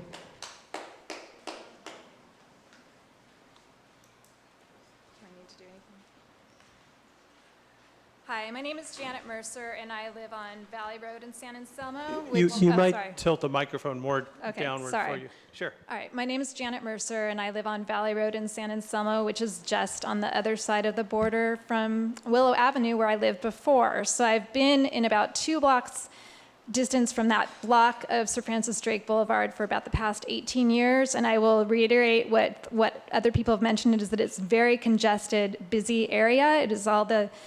It is the puzzle piece where Sir Francis Drake Boulevard comes from San Anselmo and merges into one lane. There's that crazy turn onto Butterfield if you're going there. So it's a very congested, kind of somewhat tricky area to live in.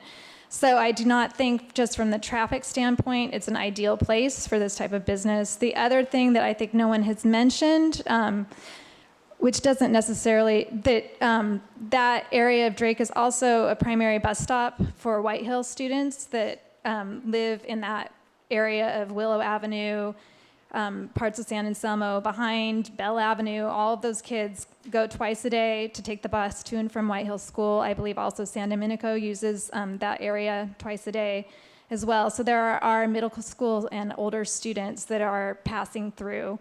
Finally, I just want to reiterate that I agree that I think a tutoring center is a youth center. It is a place where children and youth congregate, and it would, in my eyes, be ideal to have a little separation between cannabis businesses and those kinds of facilities. Thank you. Thank you. I just want to reiterate one thing. There's a lot of focus on some folks who have submitted an application or potentially submitted an application to the town. That isn't the decision we're making tonight. We're looking at regulating cannabis businesses in this town overall. So it's not about one business versus another business. Just, I realize that there is a focus on that one potential business. But come up to the microphone. Thank you.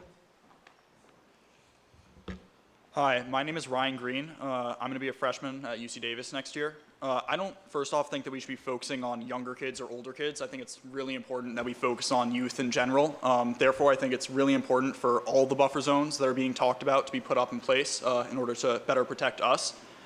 I'm really worried about the lack of updated regulations on cannabis. Teens see thousands of ads every day, a significant portion of which are substance related and cannabis related.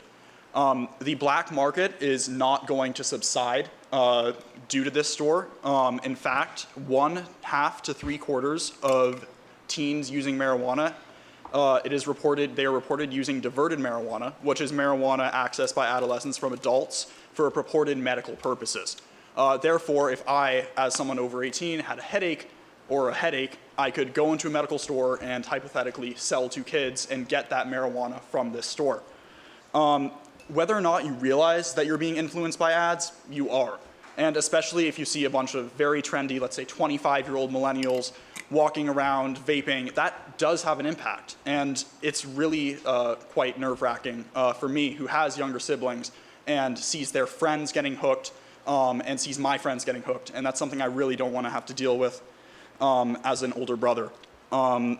Passing this will help ensure our safety and prevent even more unnecessary exposure of cannabis to kids. Thank you. Thank you. And here's the study, if you want. Can you pass that to the town clerk? Just one thing to clarify, under Proposition 64, it is not legal to smoke marijuana outside. That's not to say that people don't do it. Oh, I know. But it is not legal. So no one should be walking around smoking or vaping marijuana. It still happens. Right, but it's not legal. I understand that. Thank you.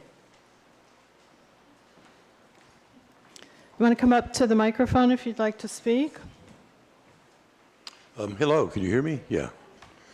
My name is Art Chartok again, and myself and Rich Rushton own the building at 1620 Sir Francis Drake.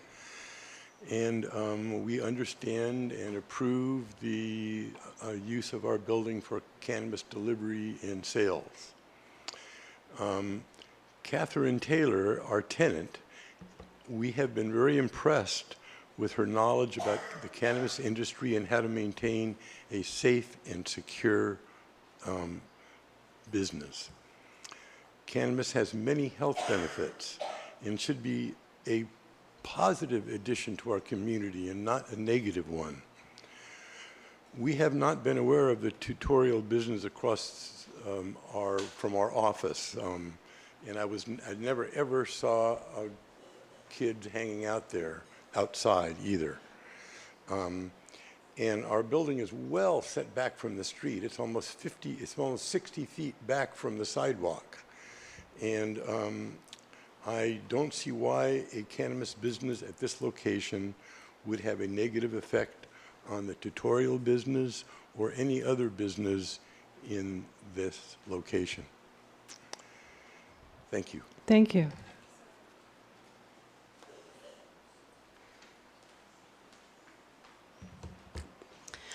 Hi there, I'm Jade. I'm a 19-year-old member of this community. And I just want to say that I have spent the majority of my time outside of school, sports, and whatnot on the 1600 block of Sir Francis Drake. And I just want to reiterate what other people have said tonight. Just that the traffic on that block, as a young kid walking from the bus stop across the street, it was dangerous. You know, I'd have to look up, and in the rain, especially in the winters too. Just that street is very busy as is, and I think this traffic wouldn't benefit it in any way.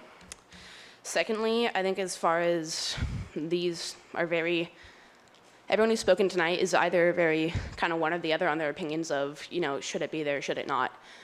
The two-sided thing that's making everyone butt heads so much right now isn't going to help anyone, and the level of unprofessionalism with kind of this like stink eye fighting back and forth, just fighting is not going to help us. I think compromising is good.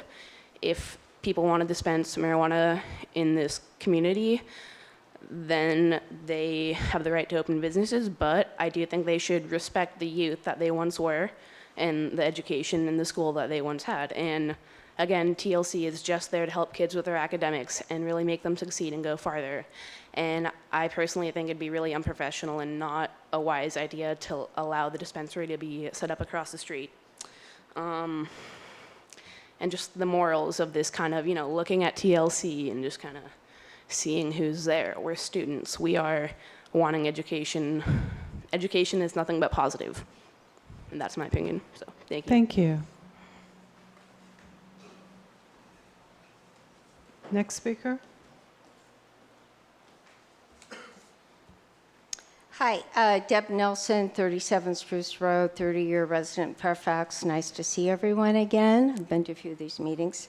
It's apparent that our problem is finding enough suitable locations for 2 or 3 dispensaries. This in and of itself should give the town pause as to the appropriateness of squeezing these dispensaries into our tiny town. This push has led us to the problem of not being able to honor the 600-foot buffer zone the state of California recommends, Fairfax Citizen Ordinance, and many, many citizens of Fairfax have lobbied for. It's disheartening to hear that once again the interests of business outweigh the protections we adults need to put in place for our children.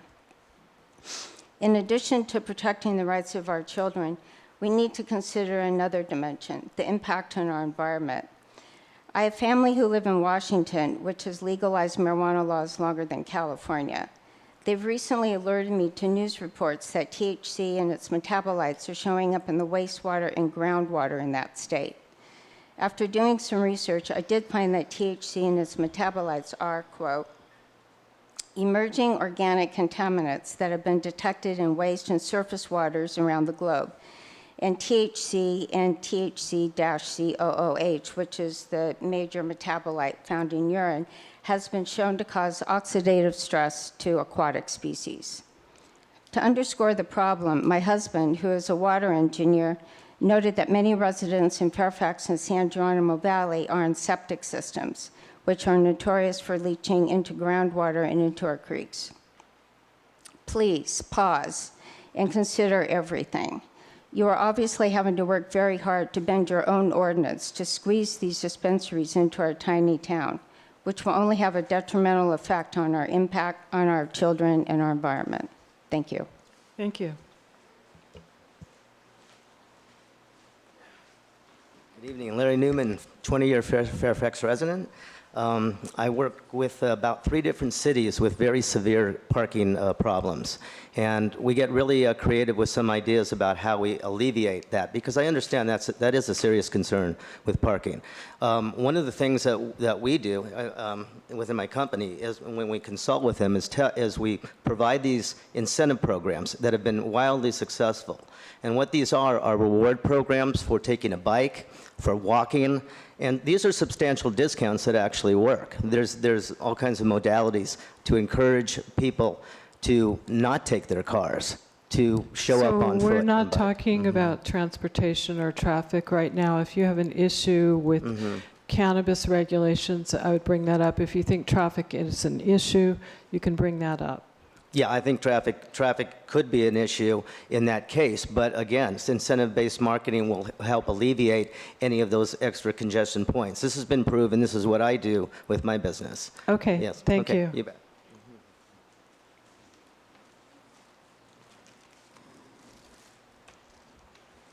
Hi. Oh, is that too close? Is that better? Okay. Hi, everybody.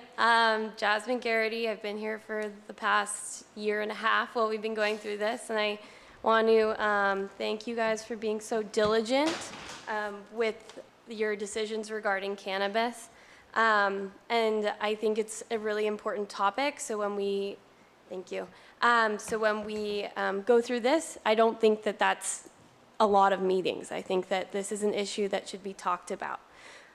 So one thing that I wanted to mention is I think that it's important to look at the delivery. The delivery buffers are very important, and I think that adding and looking at daycares and making sure that those are part of it. I'm not sure if that was part of the ordinance. Making sure that that's part, since delivery, you can actually be, I could go outside of this room and have it delivered right to me. So if you are having people standing outside of a delivery business, having it delivered to them, making sure it's not near a youth center is important, and maintaining that buffer zone. I also wanted to just add that most marijuana use begins in adolescence, and a lot of you guys have heard that. 78% of the 2.4 million people who began using in the last year were between 12 and 20 years old. So that's really important when we think about industry. One last thing I wanted to talk about here, I actually have some products, and they do not have full containers. There is no actual cannabis in here. Right here I have a Juul and a Pax. They look exactly identical. I will pass them around to you.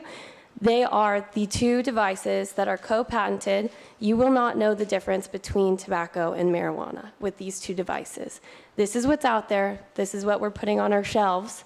And these are electronic waste. You have to dispose of them in electronic waste bins. And these pods have to be disposed of in hazardous waste bins. So we have to consider that that's how we will be disposing of these products. Thank you. Okay, thank you. Thank you.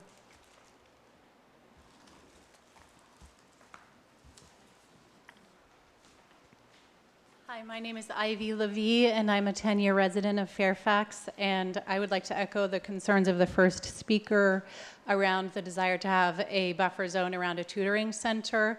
I am a youth advocate, and I want to also clarify that the statistics right now are that teenagers use, the amount of percentage of teenagers that use marijuana is going down from 13% to 9%. So even if you give a generous margin of error, most teenagers are not using marijuana. And so I would like to support the safe space that the tutoring center provides clearly to our community by allowing them a buffer zone, especially considering the sweets and the candy that their marijuana is being offered in many of these centers. It is definitely a way that teens ultimately get introduced to marijuana. Thank you. Thank you. Hi, my name is Shai Levy, 11-year Fairfax resident this time around and more previously. I have no problem with adult use of marijuana, but a lot of news has come out recently about the e-waste and the toxicity, like the speaker, 2 people before me. As long as the town of Fairfax is writing an ordinance, it might be a good opportunity to set an example for other jurisdictions about maybe legislating out single-use disposable e-waste. There's absolutely really no reason for it. People were smoking marijuana for many years without all that plastic and all that garbage that's going to end up in the oceans. So it's a great opportunity to set the example for other jurisdictions. Thank you.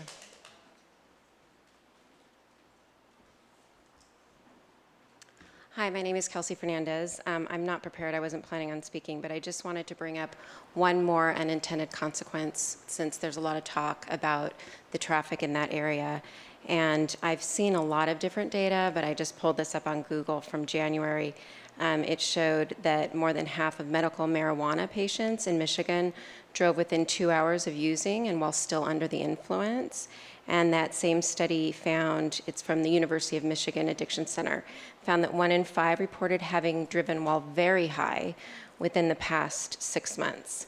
I know that there's other data out there I can share with you. I know you've heard it before, but there's been a lot of people, in the past that have come up and just brought up the issue of impaired driving, and I thought it was worth being mentioned again. Thank you.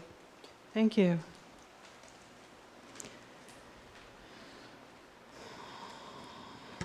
Hi, I'm Kathy. I live in Fairfax. I've been a resident since the early 80s in Ross Valley. I guess I just wanted to address a couple questions that came up tonight. First of all, Fairfax Cares is a nonprofit, and so we're doing this as a way to raise money for the community. That's really our core goal. And the other goal that we have is to make cannabis safe and the distribution of cannabis safe. So it's working with the town council, it's working with the community, it's actually having these conversations so that we can work together to have viable cannabis, medical cannabis, for people and patients who need it. That's really our driving force. The reason we chose the building, 1620, was because it was discreet, it had parking, it was set back. It gave us a way to not be around a lot of students that were congregating downtown Fairfax or at the ice cream store or other places on Sir Francis Drake or at the ball field. We actually think that this is a great solution, and we're more than open to work about, reusable pens and what's safe product for our community, because this is a community service. And if we can't work together to build a community service together, then it's really not worth us doing. That's really what we're about. So I know that the zoning is a huge issue, but I think that I think it's a really good location to do this. So thank you. Thank you.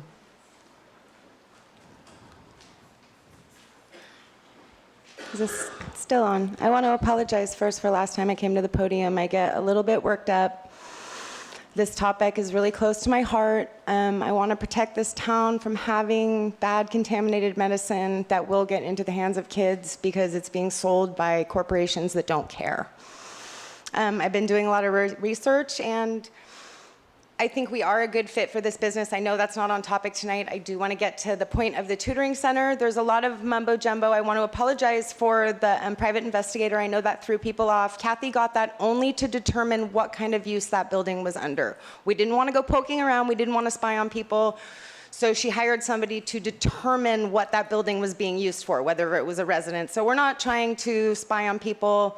Today I documented a photo because the sign was changed from tutoring center downstairs. Now it says tutoring center upstairs. There's people moving stuff in and out to try to change what's going on there. The neighbor came over and told us they had their garbage cans removed. So I don't want to play games either, but I really want to make it clear that if somebody that doesn't care is allowed to do this business, there is going to be a lot of shit on these streets that we don't want. I am definitely interested in eliminating all these marketing campaigns to children, banning vapes. We don't want those things all over the earth, and we don't know what these companies are putting in them. We know what we're putting in them if it's coming from us and we put it in there ourselves, but if we're not, we don't really know. So it's important that you have somebody that's as passionate as I am to do this work and really care about our community, and I'm here to make our community safer because it hasn't been so safe. There's a lot of alcohol, there's a lot of Xanax, there's a lot of cocaine, there's a lot of stuff that destroys our community, and everybody turns a blind eye to it. This is something that creates harm reduction, widespread. I mean, it's out there. All the facts Thank are you. out there. Thank you very much for your Thank you. time.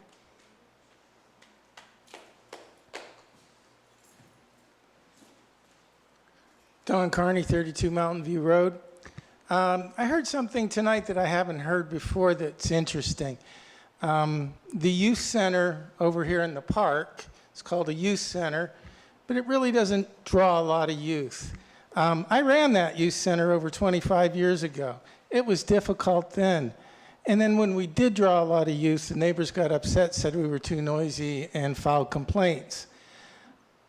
I'm really curious what the state defines a youth center as, because right now there's more youth at the tutoring center than there is at the youth center. So I'm a little confused about legal terminology, where kids go, what the legality is, and what the goal is of protecting the kids. And I think we have to default to protect the kids. Thank you. Are there any more speakers on this topic? Seeing none, I'll bring it back to the council.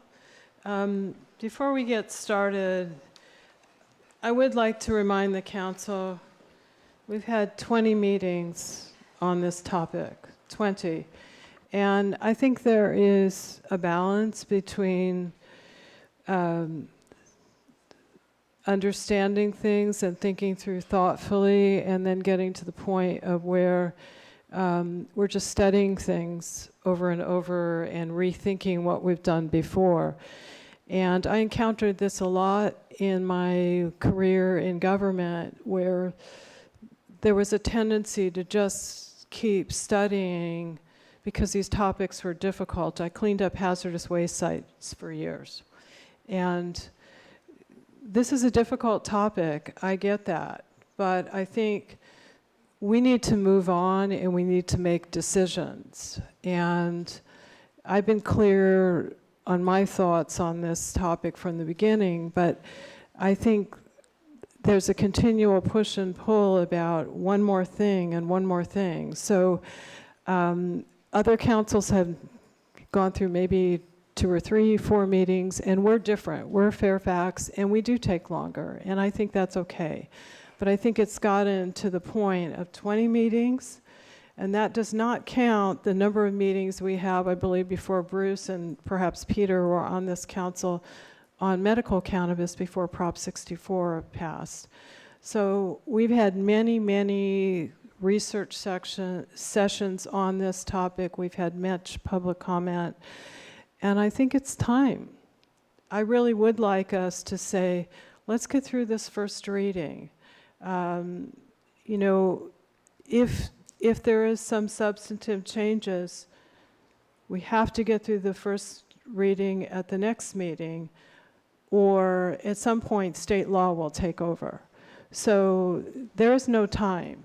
And so we can continue to study this, we can continue to look at this different ways. And I think we're always going to find there's one more thing we don't know. And I think this is difficult stuff. So I appreciate how much thought and how much comment has gone into this from all sides. So with that, I'm bringing it back to the council members. And I'd like to close the public hearing. Thank you. Renee Goddard is my reminder of all things. So thank you. I've closed the public hearing. And would someone on the council like to speak up first? That looks like Renee's raising her hand. So I'm not going to frame this. It's been well framed. I thank everyone for coming out. I thank all of you who wrote. I'm sorry I didn't write back. We change our minds, and that's okay. When it's complex, we have to dig. People come out. It's awesome. We have to wiggle. We have to get to the right place. This isn't easy in this town, and I want to acknowledge everyone who's shared. So honestly, I have an idea. It's been raised, and it was the first comment in public comment, as I was considering how to do this to meet all of the needs here. I've been in agreement with everything that we've been doing going along, especially when we came down to 2 maximum businesses, and that they be a medical dispensary or 2 with a adult use retail delivery component. All good there. I'm suffering with where these should go. If we take all uses, sensitive receptors out of the equation, and we look at the 1600 block of Drake, where just an hour before the meeting I rode my bike for the 10th time, pulled into the Rushton parking lot with 5 spaces, and can't do a 3-point turn on my bike when there are cars in there. So we're not talking about a particular location, we're talking about a particularly egregious and difficult, challenging intersection, probably to me the most challenging in town. I've studied it from the perspective of no left turns out of the good earth. I've studied it in terms of an offset crosswalk and how pedestrians and how we time the signal and the pedestrian head and how that might work. I am absolutely perplexed by that road being, 1, the entrance to Fairfax, 2, one of the only places where we would allow up to 2 businesses, and 3, the location in a residential mixed-use place with a tutoring center that serves, just as you have all heard, a great number of the youth of our community. So what do we do? I would like to propose that we look at messing around with these buffers. I think we can handle it tonight if you guys are willing to check it out. And that is that we go to 300-foot buffers around daycare preschools, that's the same thing, and tutoring centers. We leave in place I'm talking about from a dispensary, from an actual storefront. We leave in place the 600 from schools, from youth centers. I have a map right here that shows where locations would be opened up in order to accommodate those 2 businesses, and I think it's more, and I think it's a far greater place and location to put them. In terms of parking, the north side of Drake opens up, you've got the parkade, you've got circulation that continues to circle there, and you've actually got much more street parking. I would like us to consider that as a proposal. For how we might fix this, open enough opportunity sites for the 2 businesses that we have discussed allowing, and call it a day.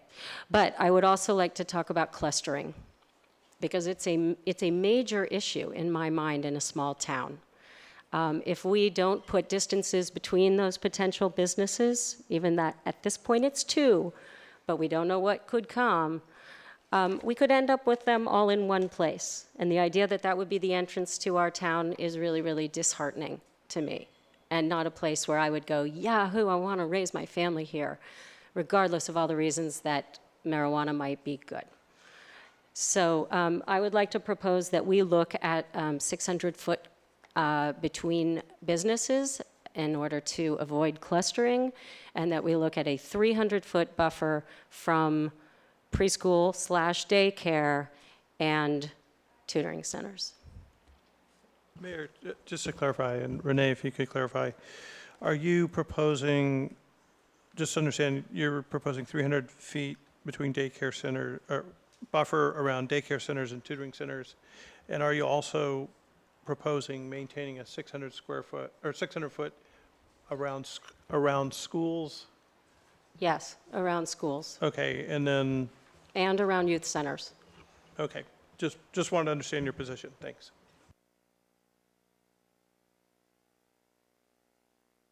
So as you all know, we have a Brown Act, so we haven't been able to talk with each other about this, although 2 of us can talk, but no more. So I have not talked with Renee about this, but it's amazingly similar to what I actually would like to propose as well. I was thinking 250 feet, but 300 feet sounds fine around both preschools and tutoring centers. and maintain the 600-foot buffer around schools and youth centers. And I think we can do that tonight. I don't think we need to continue this. And I would prefer not to continue it. I would prefer to get this wrapped up, this first reading. I was compelled by the arguments that a number of people have made of the inconsistency of, and I think this was mentioned, I might have mentioned it, or someone might have mentioned it at one of our many, many earlier meetings, that 600-foot buffer around a preschool is larger than is really necessary, because those kids don't wander around on their own. They don't go out for lunch. They're supervised, and they're pretty much in the school and in the yard of the school. And so maintaining a 600-foot buffer around that is, in fact, what rules out a lot of the downtown. And then meanwhile, to take away, and as you all know, I proposed a buffer around the tutoring center last time we talked about this. I was, in the interest of compromise, trying to propose a buffer on one side of Sir Francis Drake around the tutoring center. And I'm not sure that it was discussed enough to really know what everybody's thoughts were about it, but it didn't pass at that time. And just to be on the council, we get a lot of input, and I know all of us, certainly I read every bit of it, and am very interested to hear what people have to say, but it's one thing one month and then another thing another month, because so this month there's a lot to be said about the fact that the last time we took away that buffer. So of course this time we're getting a lot of feedback about that buffer. So that's one of the things that makes it difficult to make these decisions, that we just have these limited periods of time to talk about stuff, and then after that we get another wave of input, and a lot of times that gives us a lot to think about. So that particular thing, I'm not sure what I think about the clustering issue. I had not thought about that, and I'm not sure whether I see it as a major issue. But I will say that as time goes on, this will probably not be our last look at cannabis in this town. And so we will have an opportunity to make those. If we ever had more than two, or if we ever had recreational in this town, we would certainly have plenty of opportunity to rethink buffers or clustering or locations in general, as well as many other things. So I don't think we need to think too far in advance about that. We're looking at two, and de facto at this point, it doesn't have to stay this way, but de facto at this point, we know where one of them is.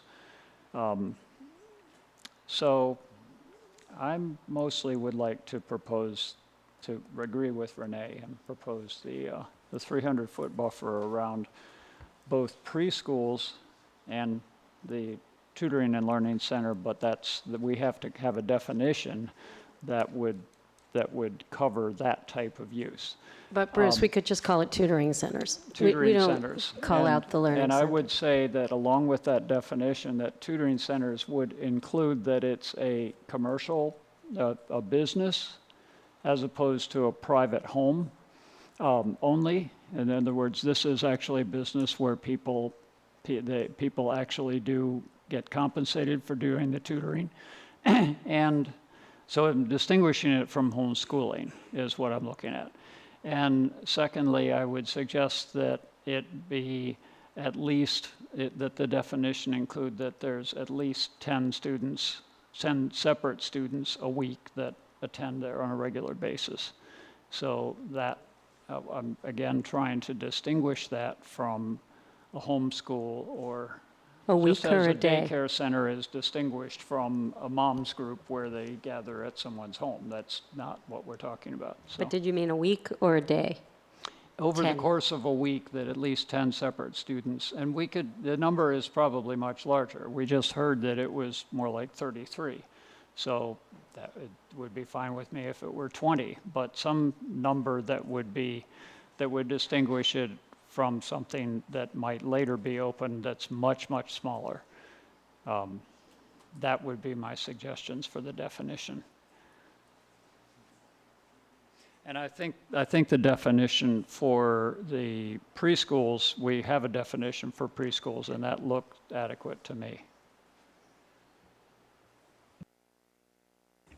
John? Yeah. Okay. Well, I also didn't talk with Renee. However, I did talk with Bruce. In the Brown Act, we're allowed to talk with one other council member, and it's and basically, I think that definition of that. I mean, this is a hard nut to crack. I mean, because you really need it. We are a complex, multifaceted community. And we care about our kids and we care about our community, and I'd say it's worth at least 20 meetings to do this. I mean, yeah, it's excruciating we didn't personally sit for all 20 of them. There's probably people in this community who did. But, that includes planning commission and stuff like that too. I think basically when we started looking at the zoning maps, and looking at the definition of the school, the Montessori First Friends, which is basically a preschool. Kids are allowed from 2.5 years old to 6 years old there. Janet, did you want to weigh in? Excuse me. So we have given an opinion on the Montessori school that it actually fits the definitions of school, because they have a kindergarten. And so school is defined by the state as K through 12. Okay. So if we're doing something, we're going to have to, what I was just discussing. Yeah, I have to work on that definition. We're going to have to work on definitions. Okay. Yeah, I'm also going, like on the sign in front of the place, it says preschool, for instance. I understand, yeah. but But yeah, I mean, Montessori does obviously a include legal kindergarten. definition has to be a legal definition. Yeah. So, Right. that's something we've got to work on. But I think the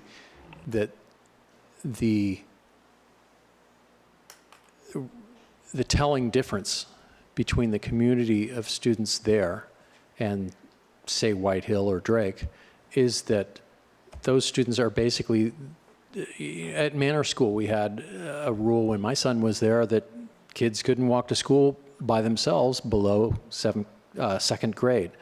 I mean, some of them did, some of them didn't, but that was the general guideline, because kids below third grade are generally, it's a gradual process growing up, and there's no hard and fast rule around times. But basically, if we look at that definition as it holds for that, and how the experience of the parents and students are there, and we change that dimension there, it really does change what's available in town. And I think that there is a danger when you reduce things to a very small area, that there's only so many buildings in that area, and who knows whether the person who has that building holds that card, and it's very difficult if we want to make an educated and community-based choice, as probably, that it'll be another 20 meetings to go through various different applicants and see what really is the best fit for Fairfax, and something that reflects our community and that cares about our community also. Because I, for one, am not a big favor of giant corporate things. I mean, there's a reason why I like the fact that we don't have McDonald's in town too. So, Renee, I think your idea of 600-foot buffer between places may well have merit. It might be a little too much to bite off tonight also. Maybe not. It depends on, if we're going back to a first reading in August. Maybe it's possible, maybe it's not. I think I made myself a little paper ruler here to use on the map so I could see, we know where there is one cannabis business right now in town, and it is about 605 feet from the, I don't know what you call it, the place next to Rhino Gas that has, it's a smoothie place. Monables, okay. So that's just give people an idea of what 600 feet is. And from School Street Plaza to Monables is about 600 linear feet. Likewise, from the post office, for instance, going up to Wu Wei Tu Temple, that is about 800 feet, just to give people a yardstick of how far things are. But both 250 and, which is what Bruce and I were looking at, 250 and 300 feet both keep as a distance from there. It opens up a few places, but that are on the north side of Drake, basically, and a little bit on Center Boulevard. So I think it would help the community to have some choices and to not be pushed into a corner. And I think it would also help our community to respect the youth and their need for some separation. So I'm not clear, John, were you saying you supported the concept of the 300 feet from tutoring centers and daycares? Okay, okay, thank you. If I may. I'll just clarify because I didn't mention it. I'm not suggesting a change to the buffers regarding delivery businesses. Yeah, but I have a question. Janet, we talked about, you just mentioned we had to look at definitions. So if we have defined First Friends Montessori as a school, can you talk to that? No, What would happen with the 300 foot? Would it mean other schools would have to be? Right now, the definition is K through 12 for school. Right. Montessori, because they have a kindergarten, because Montessori, the structure of it includes a kindergarten. It's a pre-K, yeah. No, it has a kindergarten, so it's not pre-K. Yeah, Montessori includes It's a kindergarten. K through 12. And since it has that, no, it's preschool through kindergarten. And Okay. since it includes that kindergarten year, because they split up into, and this comes from personal experience, they split up into two age groups. So it's the 3, 4, 5-year-olds. They then, when they do a Montessori elementary school, they start with first grade. So they have that 3, 4, and 5-year-olds, which includes a kindergarten, in the first part of the Montessori structure. So we have given you an opinion that the Montessori school, because it has a kindergarten, fits the definition of school K through 12 under state law. If you want to change your definitions that you're going to use in this code, for purposes of this code, as far as school is concerned, just keep that in mind. That when you may be thinking that you're talking about a preschool, but when you talk about the Montessori school, you're talking about a school. That's what I'm talking about. Yeah. So we're talking about this buffer in order to create this opportunity, but we would then be minimizing all school buffers to 300 feet. Well, I don't think. That's my question. If I can just clarify what you're saying, we can change that definition. That Yes. definition doesn't have to be consistent Yes. with the state's definition, Yes, just but- like our buffers don't have to be the same Right. as the state's. So all you're saying is there's some work to be done Yes. changing the definition Correct. to make it work. Just Correct. as we have to have a definition that covers tutoring centers. Correct. Okay, But we can do that. Yes. so Peter, did you want to weigh in? Thank you very much. Yes, thank you. Thank you, everyone, for this long and very thoughtful discussion. My thinking has evolved in a number of ways. First, the good news, we're almost done. Really, it's buffer zones. And what I'm hearing tonight is a desire for consistency, and there is a certain logic in including the tutoring center if we're going to have a buffer zone. So This is so much more difficult to implement in Fairfax, I said that before, than say Novato or San Rafael, because there are huge swaths of land in Novato where it's nothing but commercial zoning or nothing but industrial zoning. We're piled up on top of each other, and so these buffers can swallow the whole town. So my sort of epiphany based on tonight, or micro epiphany, I actually think what would work for Fairfax would be to have, and part of this is based on looking at the 250 foot buffer zone that is attachment D to the staff report.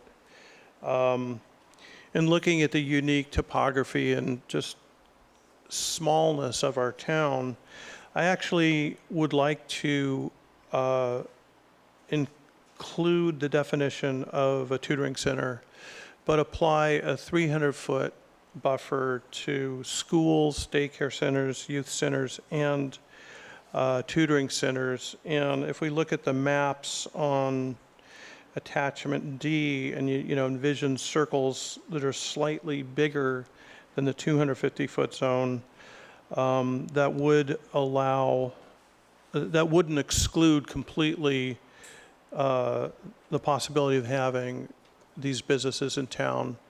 And I think it would serve enough of a purpose to keep, as the community has expressed, I don't personally agree with the view that the mere presence of a storefront would induce youth use. But this is an issue that I'm listening to the majority of the community, which it really does share that view in the vast majority of things. So my best thinking is let's make these 300-foot zones apply equally to schools, daycare centers, youth centers, and the tutoring center. And I think what you'll end up with is a more workable areas where we can have opportunities to actually have these businesses, but also I think address the community's concerns. The clustering issue is interesting. I would seek a refinement on that, and maybe not allow clustering of two, retail sales businesses within 600 feet. I don't see that effect happening, though, if it's just a delivery, nobody gets in, it just says, Joe's Cannabis Delivery on a 6-foot sign.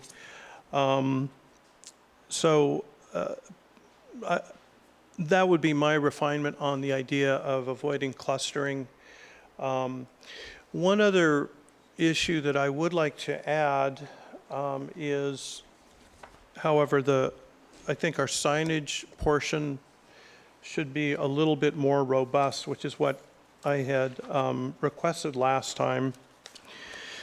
So anyways, that's my concept on buffers. And then my only suggestion for signage is that we have specific language that, or at least like to consider that signs not include insignia or symbols depicting marijuana products, leaves, or flowers, or paraphernalia.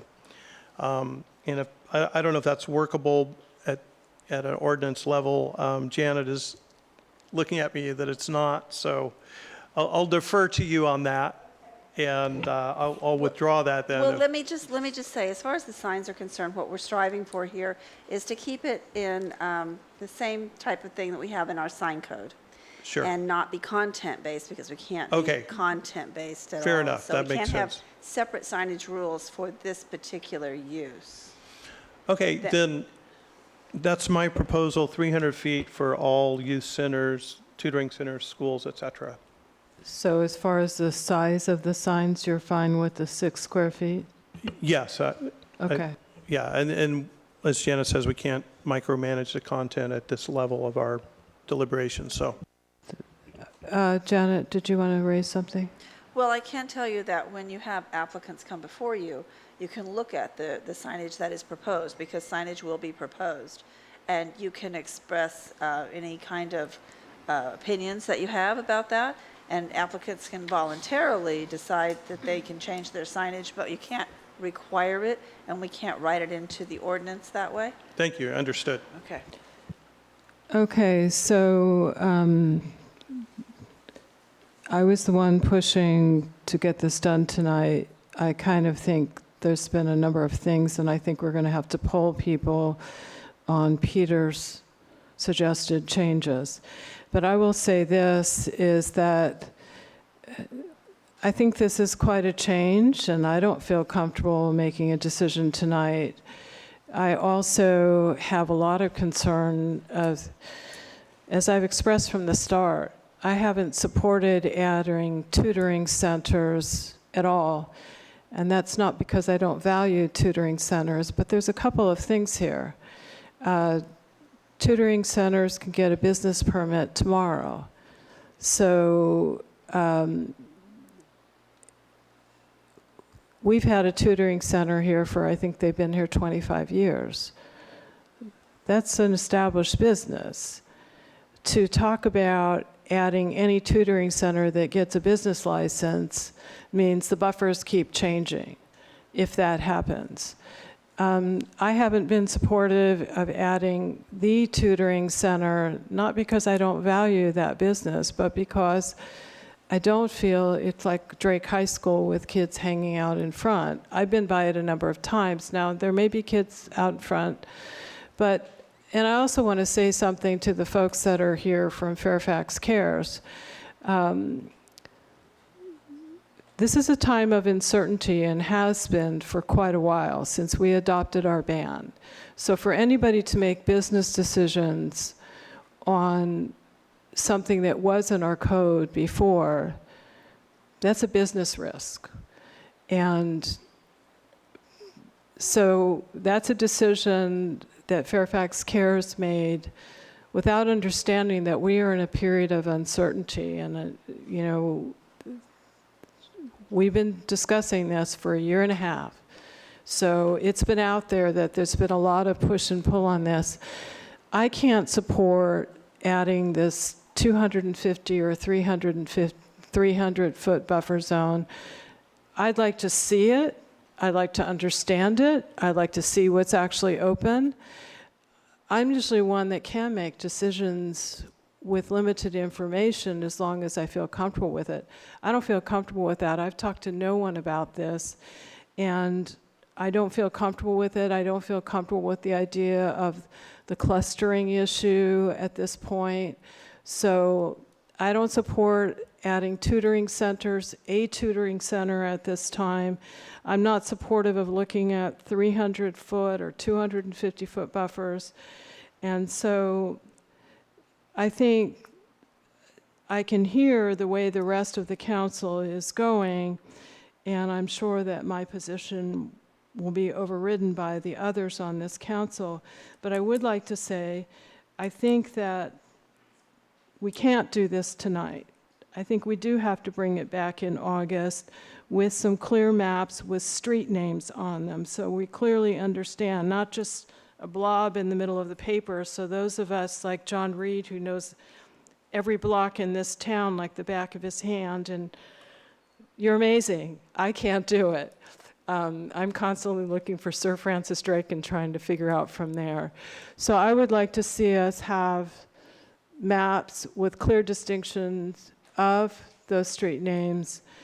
I would also like to see about the clustering. I think the idea of two businesses on top of each other, given the reality that there still is almost no location, which came up last time, and that is why I was always against adding the tutoring center for the reasons I've cited, but that is why 3 of the other council members reversed their position. So I would say this. I think Renee has her proposal on the table. We have heard from John and Bruce that they're in agreement with that proposal, maybe want to see more on the 600-foot buffer for the clustering. And then Peter has a new proposal, which is getting rid of the 600-foot buffer for these retail locations, and I believe saying 300-foot buffer for schools, daycare, tutoring centers, and youth centers, which I think is all for a dispensary. And we're only talking about medical marijuana for a dispensary. For the delivery, it's potentially adult use. So I think we need to poll the members of the council to see if there's interest in that, because August 7th, we need to do a first reading. We are out of time. So we need to give clear direction on this to staff tonight. I've already weighed in that I'm not supportive, so my vote probably is fairly meaningless. But Renee, did you want to react to Peter's? Yes, I would, and I'd also like to voice my opinion that we do move forward, with all due respect, and I do appreciate your reasons for not wanting to. Full disclosure, I won't be here in August. Just got to tell everybody that, and I feel as though a lot of thought has gone into getting this far, and the blessing of having decisions being made in a more liquid way is that new people come to the table, but it can also be the way that we do just continue. And I think we've done a lot, and we may get there. I'd like to do it tonight, and I'd like to say that I would like to keep the 600 around schools and youth centers. I would like very much to be able to go ahead and figure out how we're going to define the First Friends location So let me interrupt you and real go quickly. forward. Okay, I think the first poll is whether or not we can do it tonight, and I think there's a couple of things.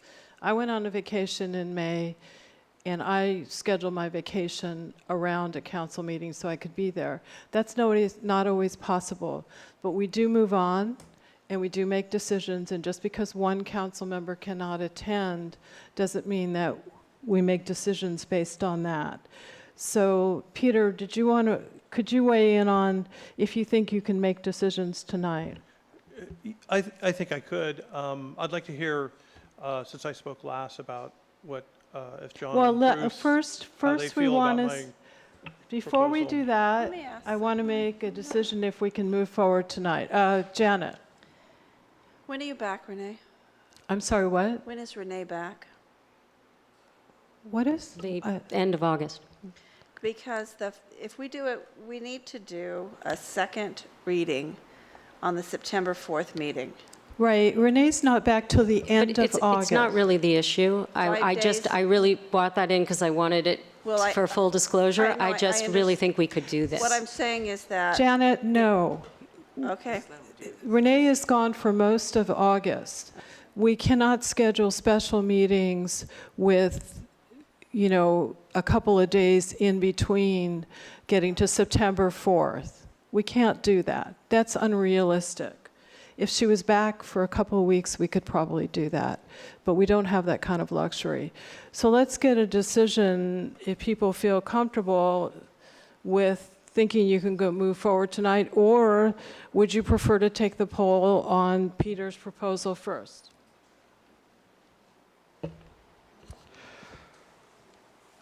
I think that the thing that determines it's whether we can get it together. I mean, we can give direction tonight, I believe, but it's really a question of whether we can come up with these legal definitions, because we have to have those tonight in order to have this be the first reading. Is that correct?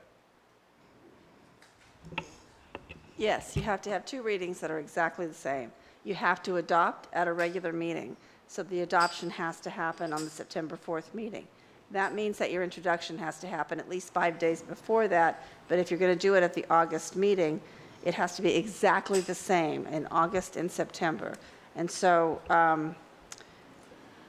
if you don't want to bring it back in August, then you would have to, if you're going to do introduction tonight. So I think the question is this, Janet. Can you make those definitions tonight? Yes or no? It's And not, if- it's not a good idea. I don't ever Okay. recommend it. We will need to take a break. Can we adopt the definition of tutoring center that was stricken from last month's iteration and reintroduce that as our definition of tutoring center tonight? Seems like that would work for that definition. Seems like the definition of youth center and schools is okay. So I think we would be, Well, I've heard a number of different things. I mean, I've heard that we need to change the definition of schools. Well, I think what Peter's pointing out is that if you add the tutoring center, then, and you're turning it, if you go with Peter's proposal, so one option is you go with Peter's proposal, which includes everything in a 300-foot buffer. In that instance, you don't need to change the definition of a school. If you go with Renee's decision, then you need to change the definition of a school. Yeah. right. So why don't we do this? Before we make this decision, why don't we have Bruce and John weigh in on, we've already heard Renee would like to stay with her proposal. Peter has put out his proposal. So Bruce, would you like to weigh in on Peter's proposal? Well, I can, getting back to your poll, I think the two questions you wanted to ask of us are related. If we went with Peter's proposal of making all the buffers 300 feet, I don't think we should do that tonight, because Okay. I think we should hear a lot more public input before we made a change that big. Okay. I think if we went with, and I'm not just favoring one proposal over the other, although Right. I do have Okay. an opinion about the proposal, but you wanted me to speak to whether we can do it tonight. If we go with the proposal that kind of similar proposals that Renee and John and I have put forth, that basically we change the buffer around the preschool or whatever we call that Right. definition and the tutoring center, then I think we could do that tonight. And you don't think that you would want to hear public comment on that? Yeah, I would, but we've heard public comment. We've gone through a meeting in which we had a buffer around as far as the tutoring center. We went through a meeting in which we had a buffer around it. We went through a meeting in which we didn't have a buffer around it. And so we've now heard comment on both of those concepts. So you haven't had a meeting where you've heard Where we comment made on a 250 or 300-foot buffer around retail Right, locations? Right.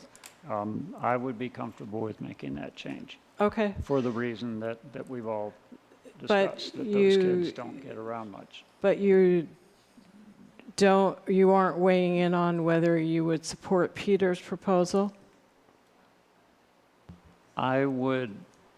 My inclination is not to at this time. Okay. Not to make those buffers smaller. Okay, and thank you, Bruce. Sorry for putting you through the ringer, but it's important that we get this out. So, John? Yeah, I think for the same reasons that Bruce just gave, I think that's a big step to change schools from 600 to 300 feet. I mean, it's expedient in just getting through this meeting, and I think getting through this meeting is not the most important thing. I think we can get to the finish line with or without that, but we should hear some public comment on that changing distances around school. I very much, however, would like to come up with our definition of, a nursery school that includes a kindergarten, because I think really what we're talking about there is not White Hill Middle School. I mean, we're talking about a preschool that has a kindergarten, and that's a very different situation. And I think we can definitely support that definition because of the behavior and of the kids, and the needs. Let me clarify. So Renee has thrown out a definition or a change, which also includes a 600-foot buffer or no clustering between businesses. And it sounds like both Bruce and John support that change and would like to hear the change in the definition of school that somehow makes the Montessori school not a school but a preschool, but doesn't lump in then White Hill Middle School, which it wouldn't because White Hill Middle School may have a kindergarten, but they also have the other ones. They sometimes do, actually. Yeah, but that changed. They do have one this year. White Hill? Yes. Yeah. Oh, I'm sorry, Manor. Manor School, yes. So I'm They not should sure that, so I guess the question to our attorney is 3 members out of 5 are supportive, I think, although there were questions about the 600 foot between the businesses. Can we do this? That was a random number, because I wasn't sure if it would gain any traction at all. So I don't want my 600 foot to be the sticking point. And if we want to not do that, my whole thinking on that is that right now we're allowing 2 businesses. A future council could allow 3 or 4. And they'd go, wow, this is a great area for them. It happened in the county when everybody wanted the same spot. So that was my reasoning. But I think at this point, we're pretty safe with our decision around 2, and so I could forego that. So are you saying you're withdrawing the clustering issue? I could withdraw that for now. Okay. So could I make a suggestion, Mayor? A lot of it has to do with the details, the visualization of what these buffer zones will do, how much of the town they'll swallow up, how much they'll preclude, the practical effect. And can we have staff prepare maps with these different size buffer zones around these different facilities, the 600 foot and say the 300 foot, so we can at least look at it visually. I've looked at it visually. I've envisioned it enough where I think I'm okay. I would vote for it tonight, but I'd like my colleagues to be able to look at, and I'd like to see how these different things play out on paper too. So I think if we're going to do that, if the last piece is looking at the buffer zones, let's look at all the scenarios and have those mapped out, and then I think we could then make a decision if we can really see things. So 'Cause I'm hearing perhaps some I'm hesitance because you guys confused. haven't been able to see the 300-foot zone in action. Well, I heard them say that they were okay making that decision tonight, and while I disagree, I'm trying to honor the council members who said they can make that decision tonight without the visualization. So, Mayor, if you will, I think Bruce and I both said we were not comfortable making that decision tonight on Peter's proposal. no, you already, okay, so let me be clear. we could. Wait a minute. Yeah. Okay, I polled everyone, and Peter pitched an idea which was not supported by either of you at this time. You both supported Renee's idea, and Renee has withdrawn the clustering issue. So what I heard, and I may be incorrect, is that you're saying 300-foot buffers from tutoring centers and daycare centers with the change in the school definition for the Montessori school. So if you're not comfortable making that decision tonight because you want to see the other one, you need to say that now. Wait a minute, Renee. I think that's correct. Okay. As you spoke it there, because it had appeared when you were saying it before that we were comfortable with Peter's thing. No, I just wanted to be clear. No, I said you weren't. So Peter has pitched an idea which did not fly. I pitched an idea which did not fly. The idea that was pitched was the 300-foot buffer from tutoring centers and daycare centers with the change in the school's definition. The 3 of you, I believe, said you were comfortable making that decision tonight. Yes. Okay. Yes. Yes. Okay. So now Garrett Toy would like to say something. Okay. So with all due respect for the council, we need a little more clarity on your buffers because in our notes, we're not sure you're all on the same page for your buffer zones on what it applies to. Dispensaries, delivery only. I heard one person, actually I thought Councilmember Ackerman indicated, but I like to keep delivery buffers.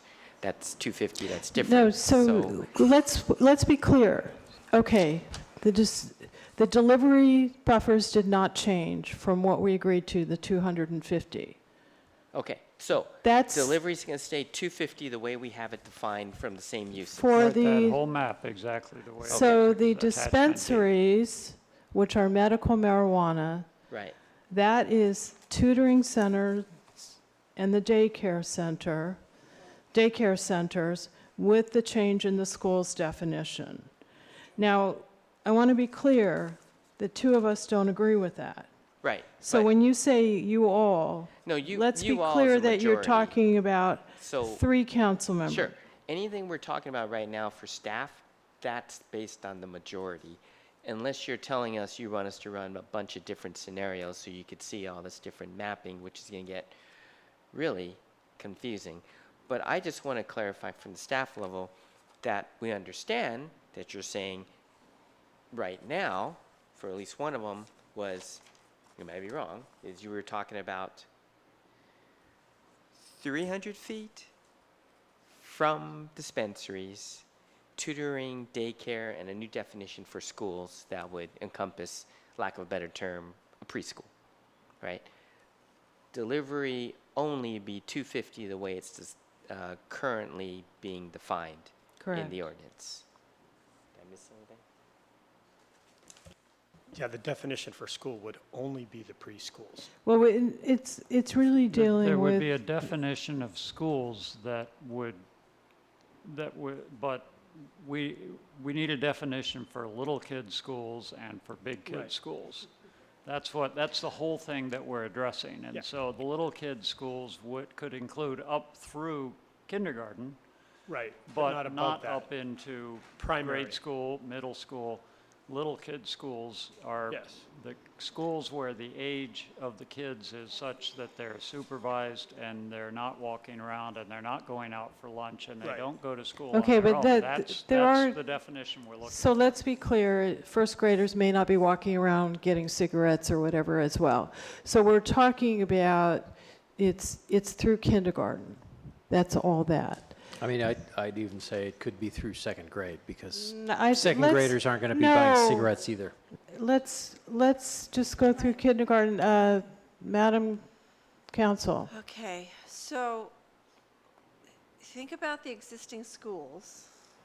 And the existing elementary schools, I understand, are kindergarten through whatever, 5th. So kindergarten through 5th are the existing elementary schools. So if we change a definition that messes with that, we can't split that school, right? It has to fall into one of the other categories. So if we're going to change the definition of school, what we're going to have to say is that for a preschool is defined as, age 0 through kindergarten, or grades, classes through that.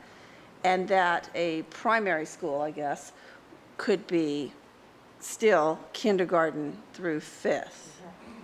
Right.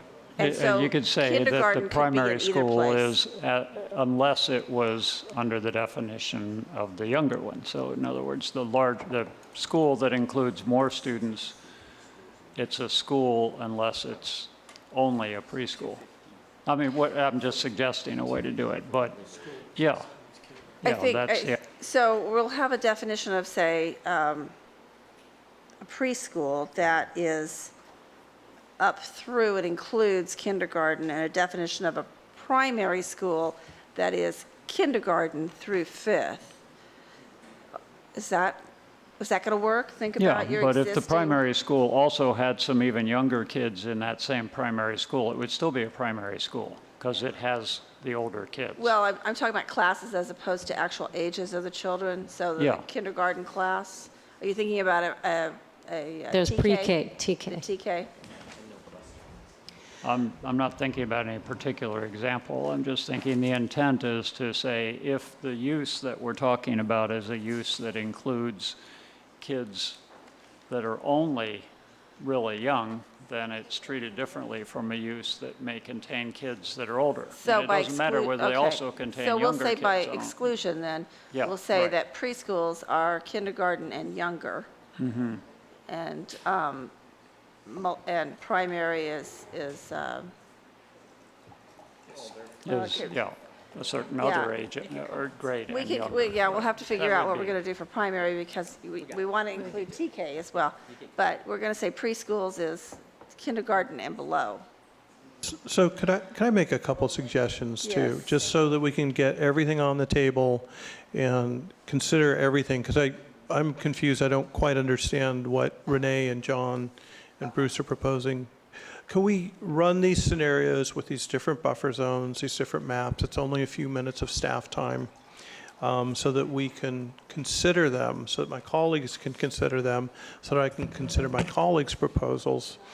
And can we also have staff have these definitions, ready to sort of be dropped in if we decide to just go with plain schools? And I would suggest bringing back the definition of tutoring center from the prior iteration. So in other words, I would like for all of us to be able to look at the different buffer zone possibilities as a whole, and then we can say, let's go with this or let's go with that. And I'll keep an open mind, but I really do want to visualize it, and I think people in the community need to visualize it to see what the impact is going to be. So you're not talking about doing this tonight? No, if we're coming back next month, that's what I would want. Well, I believe, Or well, are we going to okay. vote on something tonight? I'm willing So to. I heard, but I think it's changing, that 3 of the council members felt comfortable voting tonight. Is that true? Bruce, I heard you say that, I heard something over there that maybe you wanted to change your mind on that. No, I'm not changing my mind on that. But if we felt like there was support for the idea of changing the buffers around schools, like middle schools, Okay, so then you've I would already. say we can't do that So, tonight. okay, we've already, all right, yeah. the council has already voted on that.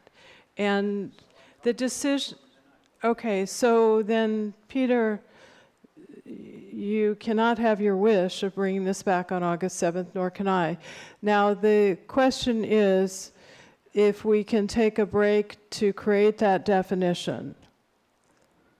Well, we can take a break to create definitions. We can't do maps. We can't do No, any we're not details. asking for that. Okay.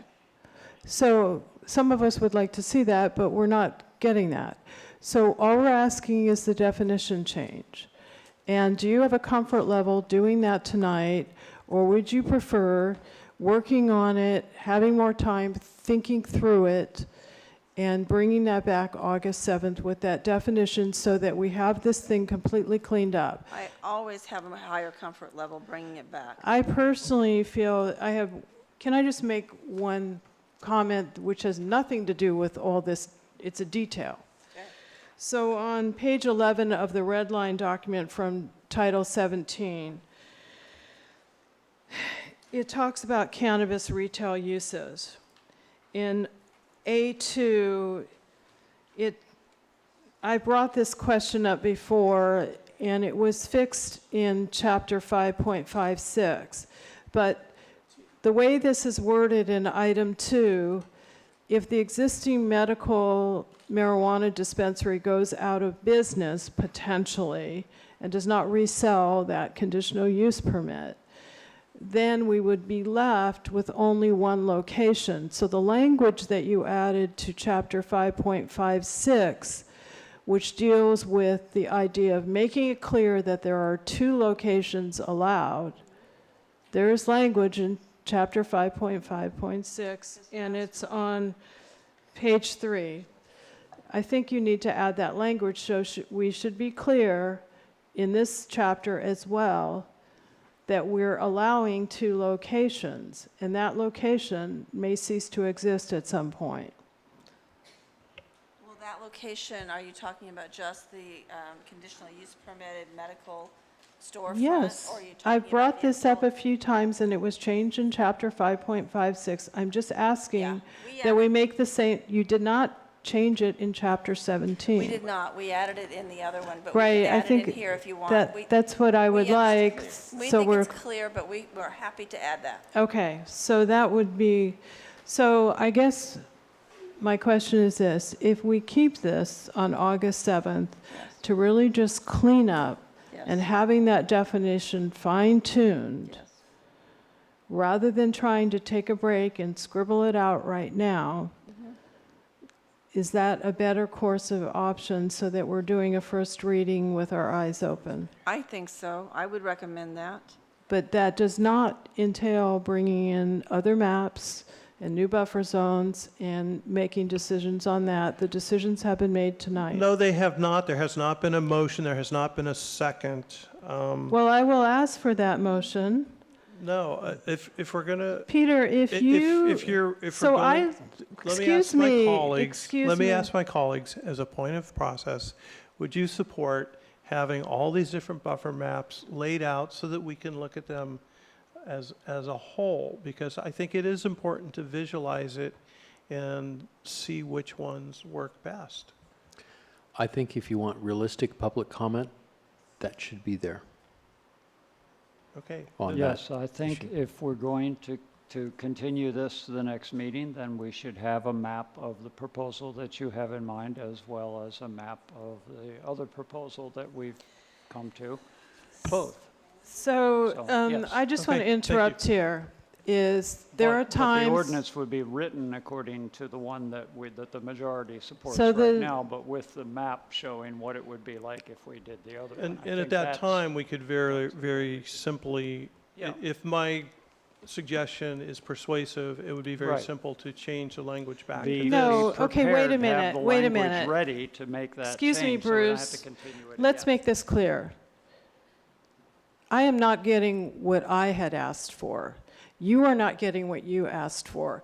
These people voted for a decision. There's been no vote. There's been no motion. We There's been can no ask formal for a action. motion, and I would say you're out of order.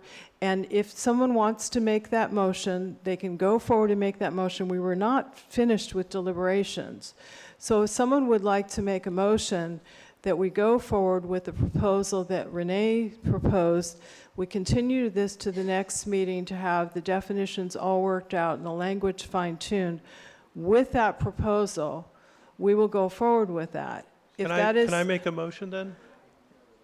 I'd like to make a motion that we continue this item till next month with instruction for staff to lay out buffer zone maps for all the various proposals that have been discussed tonight, and to prepare language consistent with redefining schools consistent with what's been discussed by my colleagues, and that we have this entire range of options for buffer zones in front of us for consideration next month. Garrett, did you want to say something?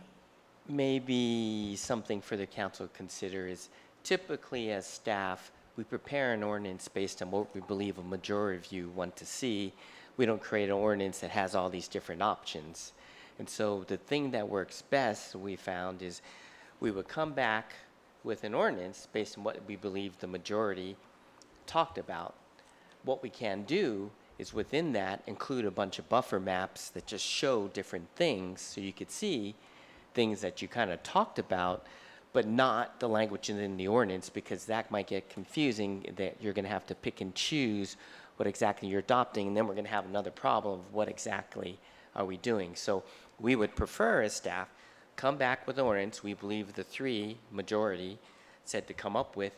We don't have any issues providing extra buffer maps to show the different options that you talked about. That would be a suggestion. So that makes sense. Would somebody like to second that motion with those clarifications? I just have a question, I'm sorry. So if you bring it back and then there's disagreement, we have to change the language for what you bring back, and then we're back to another first reading in September, correct? No, not necessarily. You would do the same. You'd have the same dilemma. You would have to go ahead and introduce it based on the changes, and we would do it at the meeting. Presumably, though, our basis right now is that there's three of you that are agreeing on what the approach should be. We're going to provide the language. The caveat always has been that it isn't until you actually adopt it that it's actually a done deal. And we talked about this 2 years ago where we said, yes, you could talk about it, you could settle on things, but ultimately, until you actually introduce it, that first reading, it's in flux. And actually your problem will be if you change it at your second reading, then you have a problem because that becomes the first reading, you gotta do a second reading, that's gotta be at a regular meeting. All of a sudden your moratorium expires October 31st. You could have a situation where you have nothing in place, state standards fall in, someone applies, then we have this problem. So the course before us, since we're continuing this, is next month to come up with a first reading. And all I'm saying is let's be open to consider different alternatives with buffers so that we can make a decision and alter that first reading to adopt whatever buffer zones we think is best to go forward with. And then our next reading will be the second reading. That's all I'm asking. Okay, there's a motion on the table right now, and So there's why don't- 3 of us, and there's no second, and there's 3 of us who Well- have intimated we to haven't think had differently. time. So let's, Yeah, I'd like Peter to clarify his motion. Is your motion that prepare the language for the current majority, but also include a map showing your alternate buffer zone proposal? Yes, and to show a map showing all the proposed buffer zones we've discussed tonight for consideration. I would second that. Okay, and all in favor? Aye. Aye. Any opposed? Aye. I'm opposed. Okay. Did you, I didn't. I'm sorry, Well, I would didn't you get the vote? Either abstain, if you want to abstain, I or... don't want to abstain. I want to make sure that we're talking, I'm sorry, I know I just need reclarification. So John, what all in John said is favor? that we're bringing back what the council majority had proposed Yes. with a bunch of other things to consider around buffers and definition of this school issue. That's not our understanding. See, Our understanding is we're preparing an ordinance based on what the majority of you have directed. Which included the school definition. Yes, includes all the definitions, that's all in there. But we're going to actually attach maps. It just shows the different buffers as were discussed. In the event, you look at a buffer and you say, oh, I like that better, and you change it within the ordinance that's presented to you. So if I can try to clarify, the definitions, it doesn't hurt anything to have definitions in the ordinance. Even if we don't use them, it doesn't hurt anything to have them in there. Okay. So prepare all the definitions we need, which means the definition of a little kid school, the definition of a tutoring Okay, center. so let's wrap and this then- up. And then we just have the numbers in the ordinance that says the buffers, and those numbers will be what the majority currently says, but those numbers should be easy to edit if we all change our mind. Sure. Okay, so can we move forward? Yes, we can. So My vote is no. Okay, so there was, Peter Lax made the motion, John Reed seconded. Maybe you do a roll call vote? A clarification of the vote. Okay, I would like clarification of the vote. What I heard was ayes, excuse me, ayes from council members Lax, Correct? Reed, Correct? and Ackerman. I would say nay, but I know it's going to pass anyway, but It won't. Actually, it's just I out saw- of respect for, well, I said aye before, so You I'll did. say aye. But Okay, that's so out it- of respect for my fellow council member. Okay, and I well, hope heard a that he no. would like to hear that. And a no from Vice Mayor Goddard. And Mayor Kohler, I'm not sure I heard what No. you said. No. So, Bruce voted aye. Okay, so thank you. and We have that. is Okay. that- Yes. Now, can I just interrupt my council members? We need to take a break, and it's also 10 o'clock. So before we take a break, we need to look at the agenda and decide if there's any items that we want to continue. On this agenda, we have to do the undergrounding district in order to preserve those funds. I would say let's see where we are at 11:30. We actually have to make a decision now if there's anything we want to continue. I would continue the plastics until September. Okay, let's continue item 18 until September when Vice Mayor Goddard is here. And do we need a motion to that effect? Yes, please. Could you make a motion, please? Yes, I would move that we move item number 18 to the September meeting, and we work according to We do the the rest. agenda based on how it's written. Okay. Okay, I'll second. Okay, so Reed seconded. Okay. All in favor? Aye. Aye. Bruce, are you in favor? I actually would love to discuss item 18 Okay, tonight, well, but if you're not ready so you're to- voting no? Is the idea Yeah, that we can't get to it tonight? Yeah, don't I have think we time. can get to it tonight. Renee I made thought- the, Yeah. we cannot. So let's take this vote. I mean, this is not a discussion. Then that's the thing to do, if we can't do it tonight, yeah. We're moving it till September then. Okay, so let's do a roll call vote on this. Councilmember Lax, Aye. Vice Mayor Goddard, Aye. Mayor Kohler, Aye. Councilmember Reed. Aye. Councilmember Ackerman. Okay, we're going to take a 10-minute break. Thank you, everyone, for your patience.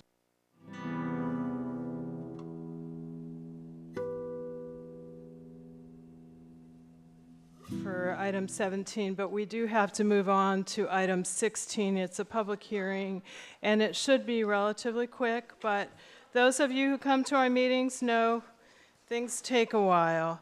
So, no, let's do it. Let's get it over with. And so I think you have a supplement to the undergrounding district? It's a revised resolution. Should be on your dais. Okay. And would you like to do the staff report? Sure.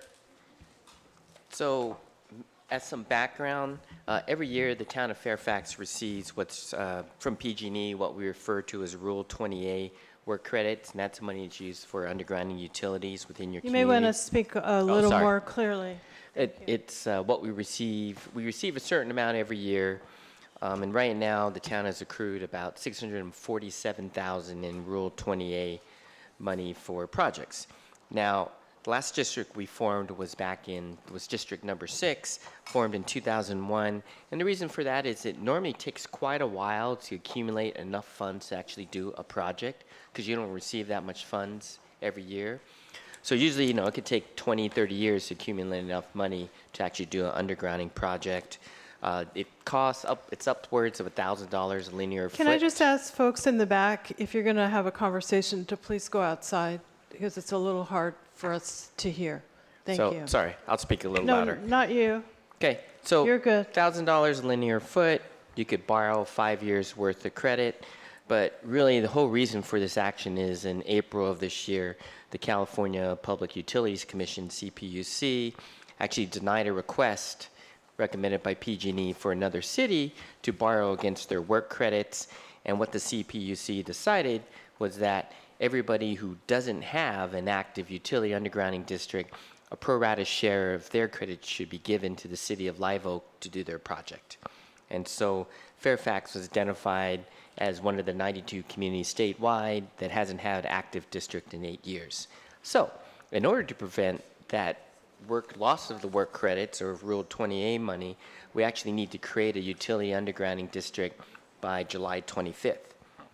And so what this proposed resolution does, it actually creates a new utility underground district referred to as the Bank Street Underground Utility District Number 7, which in essence runs along Bank Street, Elsie Lane, so from Broadway, Bank Street, and then to Elsie Lane to Bolinas, and includes the Mono Avenue there, the little alley there by Gestalt that runs to Bolinas. And so that would be the new district, and by creating formation of this new district, you would protect your Rule 20A money. There are no plans at this time to move forward with the district. We really don't have enough money to do the work in the district. But if we form this, we will prevent any loss of our revenue. It's not a lot of money, theoretically, but as of when happens is July 25th, what happens is everyone who doesn't have an active district starts to share pro rata share of giving a certain portion to the city of Live Oak. And so right now it's 92, but if half of those entities formed an active district, then the remaining 42 would have to split it. So again, what this does, it just forms a district. We don't have any plans to do any work at this time. There is no work schedule. The revised resolution we gave you is a better balance between town, the property owners, and PG&E's role in the project should we ever get there. But once we ever get there, this would have to come back to the council anyway because there's contracts and agreements with PG&E and probably it would need to be approved. So that concludes the staff report. You will need to conduct a public hearing. And we understand that PG&E has no plans to start this as well. No, they're actually all focusing on vegetation management. Okay. So with that, do council members have any comments, just comments of staff? I have a question of staff.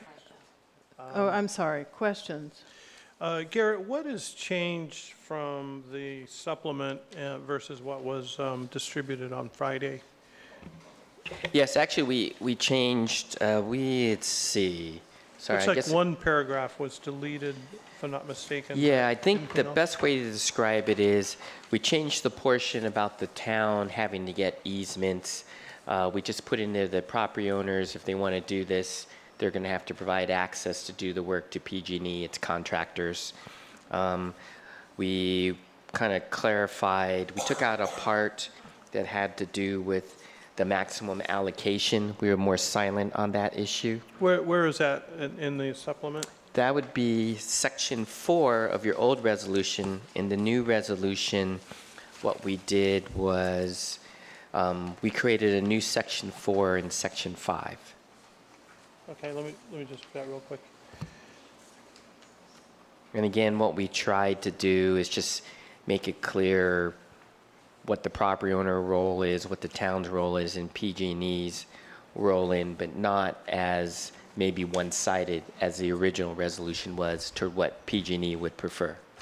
And what we did was we looked at other communities and grabbed what we thought seemed reasonable. What kind of costs are anticipated in section 4? It says each property owner / the town of Fairfax shall be financially responsible for any and all costs not covered by the electric utility for the installation and maintenance of the conduit. It's really difficult to say. It varies. A lot depends on, ultimately, when you underground utilities, right, that comes down, but then you got to bring the utilities to the panel of each specific building. And then you get into, can that panel handle it? Do you have to do something different? And so you have all these variable costs that would have to be figured out as part of the process. But like I said, there's no design, so we have no idea what these costs So will be. each property owner, when these underground utilities are put in, they're going to have to Bear a portion of the costs, and that's typically what the town has done with the previous 6 utility districts. There's usually some costs that's borne by the property owners. That being said, there's lots of different ways of doing it. Some communities like Tiburon do an assessment district. That's how it gets paid for. So the district pays for those improvements, but everyone's assessed And the costs. how have we covered those costs in the past? I think how we covered it before is we saved up enough Rule 20A money, paid for it, and then property owners paid their share, whatever that share was. But I didn't go back and do any research back in 2001 about how that all worked. In 2001. That was the last 2001. time it was done. And what areas were done in 2001? Remind me again. In essence, it's the downtown area, say, call it Broadway to Pastori, I think. Broadway, Bolinas, Broadway to Pastori. I would have to look up the map, and I didn't actually bring it with me. What is our time frame to enact this resolution? If you don't enact it by July 25th, you're going to lose a portion of your Rule 20A money. And You don't how- have to do the work, you just need to form the district. Just form the district, and then later on, we can decide whether to go forward with it.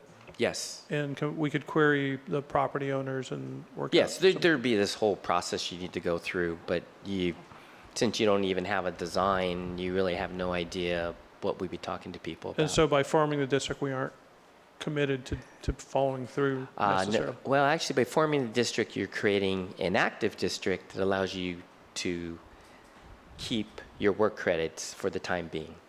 Okay. Thank But you. the details of the cost sharing could be revisited at the time that we decided to actually do the work. Right, there is no rule that you can't amend this later. Okay, any other questions for staff?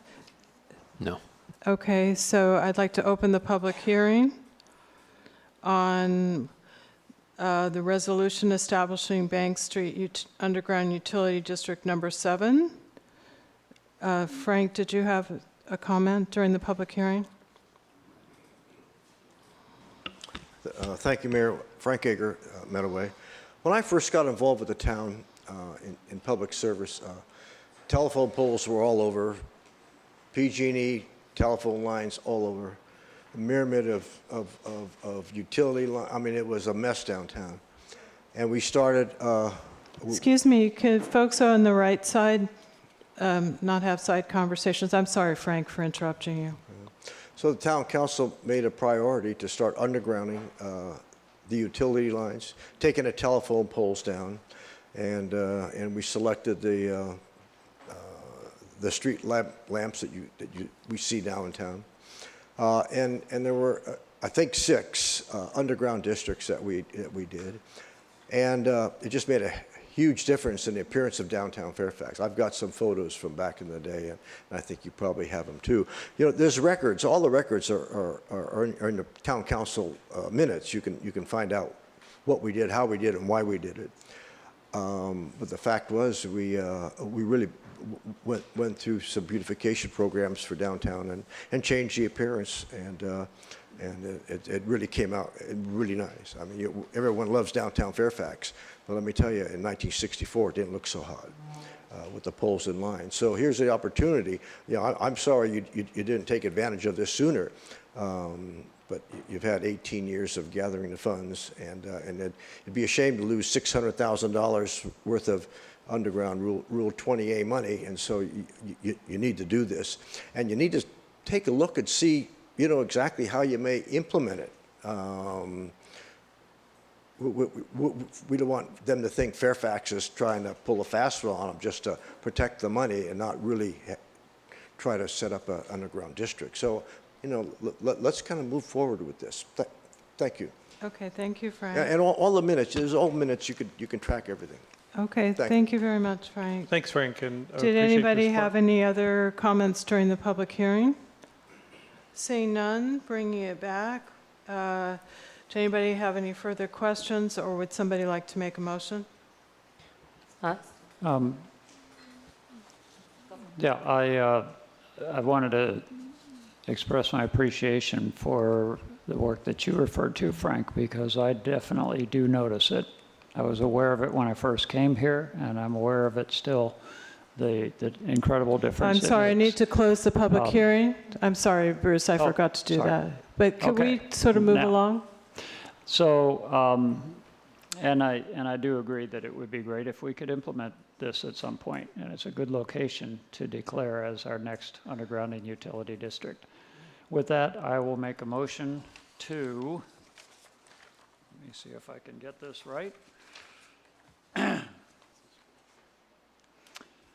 to establish Bank Street Underground Utility District Number 7. You also just say in accordance with the supplement, with the resolution? Yes, in accordance with the resolution in the supplement, the amended resolution in the supplement. Just to clarify, you want to, sorry, over here. You want to make a motion to adopt the resolution establishing it? Yeah. Yes, thank you. Yeah. And would somebody like to second that? I'll second. Okay, so that's Goddard. All in favor? Aye. Aye. Aye. Aye. Any opposed? That motion passes. Okay, we're moving on to item 17. Introduce an ordinance to consolidate Titles 19 and 20, telecommunications of the Fairfax Town Code into a revised Title 19, which establishes uniform comprehensive regulations for wireless telecommunications facilities, for example, 5G, within the town on private property and within the town's public right-of-way, CEQA exempt, et cetera. So Garrett, did you want to do the staff report? Sure. As background, as you know, September 5th of last year, you started your general policy discussion. Then at that time, we learned on September 26th, the FCC was going to take some action. So the town FCC. What did I say? Sorry. Oh, MCC. Sorry. MC. The FCC was taking the action at that time. The town, in response to that, actually conducted a special meeting on September 26th, adopted an urgency ordinance to establish standards for wireless cell facilities. At that time, we reported that it's an urgency ordinance, but the town would need to go through its regular process by which to adopt a permitted ordinance, and that's actually what's before you this evening. When you adopted an ordinance in September, you really followed the Mill Valley with a little take on Petaluma, which banned it in residential zones, kept a minimum distance of 1,500 feet, created design standards, established the application process. You referred the matter to the Planning Commission. On October, the Planning Commission started talking about it. Then in November, they continued that discussion. Planning Commission determined that it would just share its general comments to the council as opposed to actually making specific changes to the proposed ordinance. Planning Commission continued its discussion, completed its work in December, shared those comments with the council. You had a special meeting in January 23rd. We came back to you again in April 23rd. At that time, we made sure we consolidated the old provisions of old Title 19 into new 19. At your April meeting, you gave us some more feedback and direction. And what we've done in this red line from that meeting is we corrected some typos, did some clarifying language. We also are made a change to not permit wireless facilities in the OA, that's the open area zone, or the PD, which is public domain zones. We added a story pole requirement, added a public noticing requirement, provided maximum latitude to the independent expert as to how and when to monitor. We added buffers for new wireless communication facilities to be a minimum distance of 50 feet from residences and a minimum of 300 feet from daycare, schools, playgrounds, parks, ball fields, and medical facilities. We do not allow wireless telecommunication facilities on ridge lines, and we prohibited it on existing decorative poles in downtown except on a replacement pole that's similar to what was removed, and we also required insurance. And so with that, what I thought I would do, that's just a quick summary. We have Gail Koresh here, who's your special legal counsel who helped prepare everything, and I thought it'd be appropriate, maybe she can give you a quick update on the appeal to the Ninth Circuit, and then she could also answer any questions, or if you have specific questions and want her to walk through some of the changes, she can also do that too. Good evening.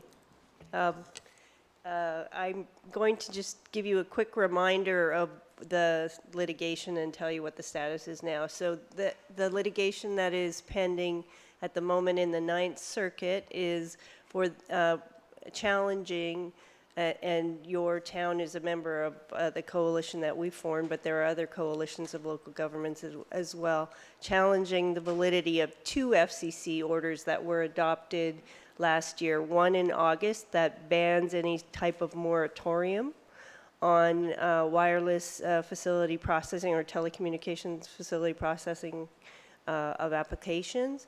And the second, I usually call the small cell order. It's not limited to 5G, but a lot of people refer to it as the 5G order. It's not related to any particular generation of wireless networks.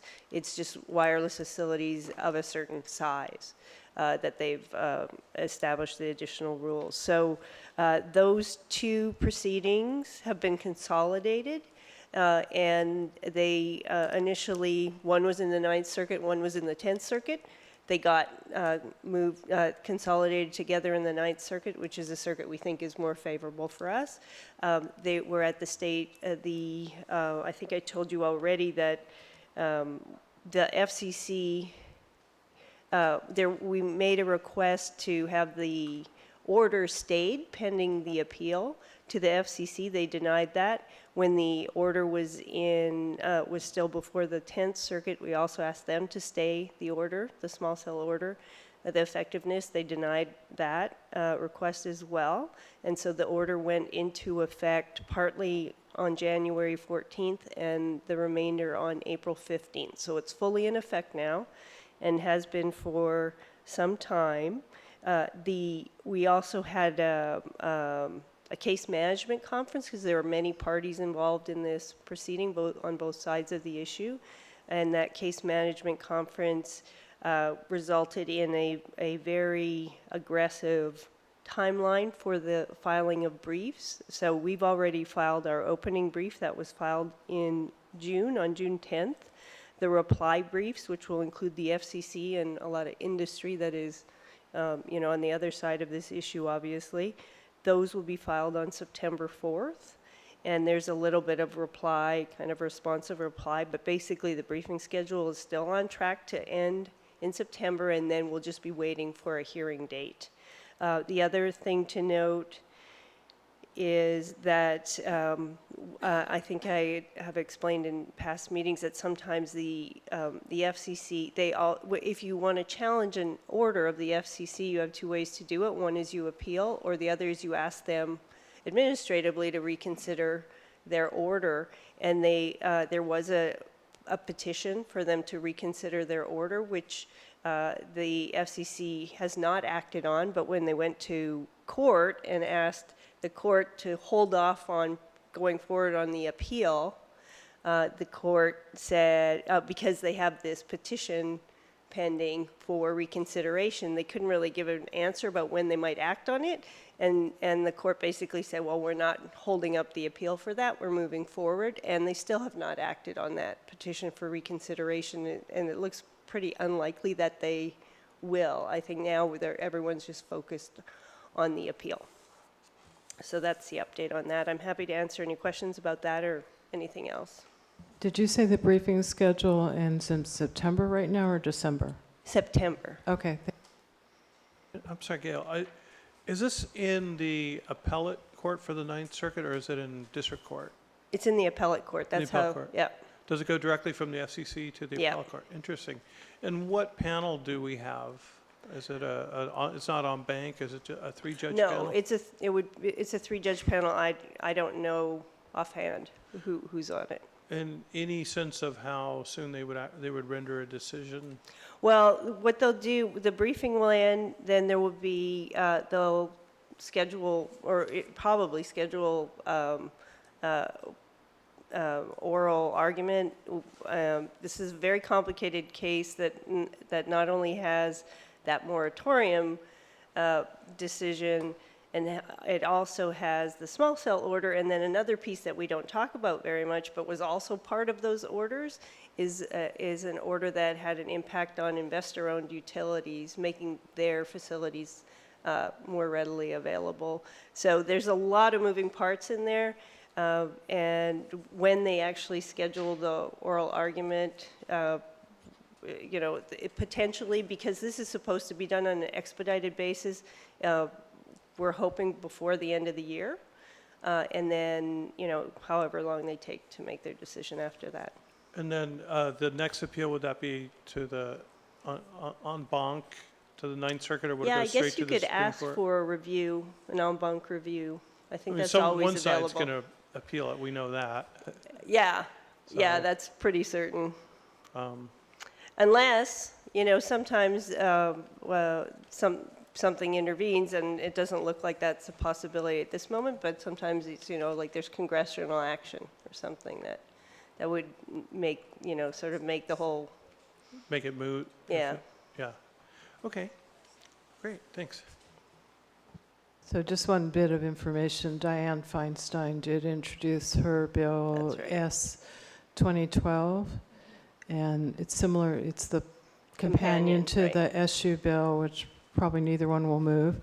But I've asked that we have a letter supporting that bill on the council agenda on August 7th. I'm sure that Fairfax's letter will go very far, but it's important that we continue to right. Weigh in. So any other questions for Gail or Garrett? I have a a good number of questions, some things that, with the help of some of the folks from the 5G Free Marin Coalition, we, Oh, wait. oh, there's a question. These are questions. Oh, I was thinking maybe you wait till after public comment because they might raise your same questions. That's probably a very good idea. Okay. Thank you. So I I have one question. Okay. Just about the supplement. Is there any changes? I'm just trying to track what the differences are between the supplement and the I'll explain because original I package. asked for them. So on the table that was on Exhibit A, page 9, basically in your document it's cut off. So basically you have a copy of the table because it's cut off on the one that was in the print version. Right, okay. I And appreciate that. then on page, I think it was page 31 of the Exhibit A, there were some blanks that looked like they needed code sections inserted in the print version. I see. And so that's all that was. There's Okay, nothing, great. there's nothing earth-shattering in those supplements. No, it's just good to know what's new. Okay, you. so with this, this is not a public hearing, so I would like to open the public comment period, but I want to remind folks that public comment will be limited to 2 minutes per person and 4 minutes if you're speaking on behalf of a group. So one person on behalf of the group may speak for 4 minutes, and you should identify yourself. And if you're otherwise, the rest of the folks would speak for 2 minutes. So with that, if you want to come up, let's move this along. It's getting late. And I know you've been waiting for a long time, so let's have you go first.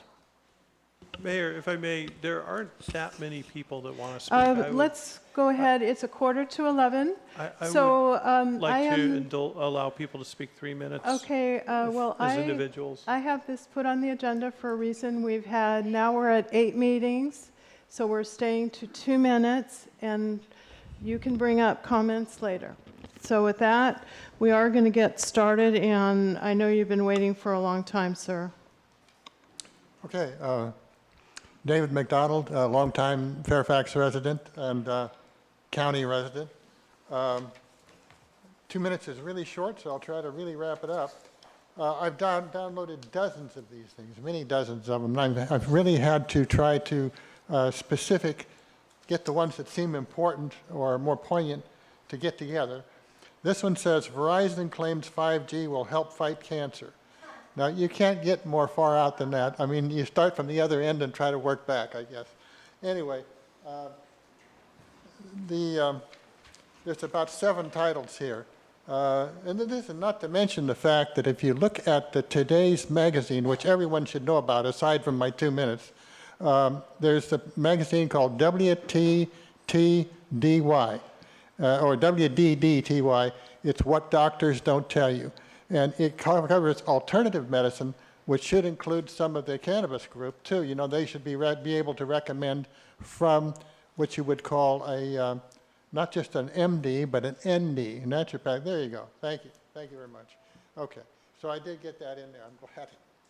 Okay, do you want to get on to your comment because you're getting close to your 2 minutes? Yeah. So I'll just leave you these titles, I guess. I'm not sure that these were in there. And this one I can remember and get myself a copy later. And I think the best thing is to keep an attitude about who's behind it. And that is really a consolidation of their attitude. And it's a vicious company. I put it in 5 words: very vicious, violent, virulent Verizon. And you can't get more right on than that. And if you keep your head in that direction, we're fighting a particular person or an entity, not necessarily a whole general thing. If you focus on what's doing it, what's causing it, where it's coming from, then we've got some impetus. You know? Thank you. Thank you very much.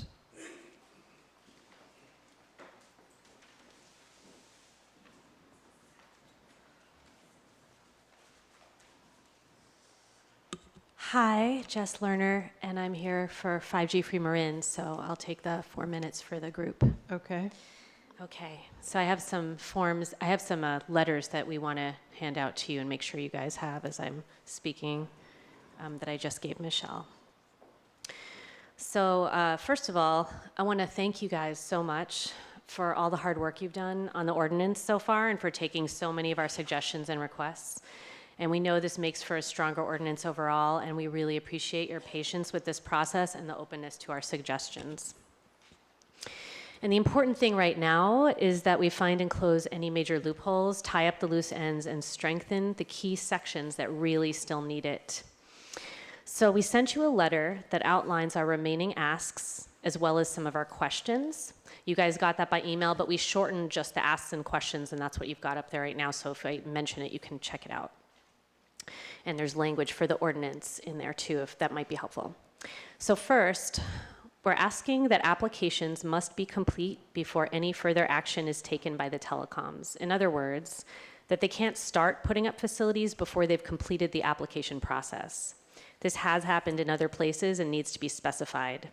So we hope you'll add some language to clarify this, perhaps in the section about applications for permits. Just want to make sure that's not left out.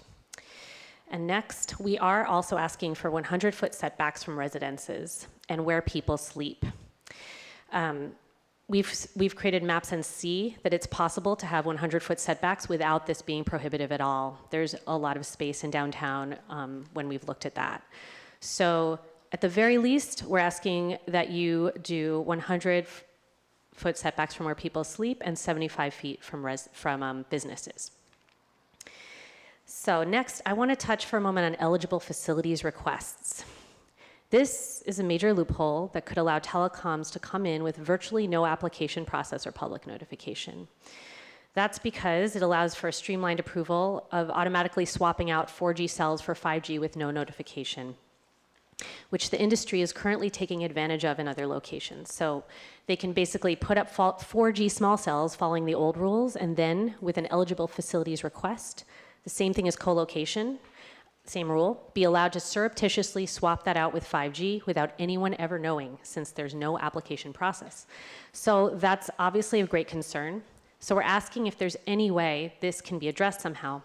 We would ask that you would start by adding language for public notification, because that's completely skipped over through the eligible facilities request.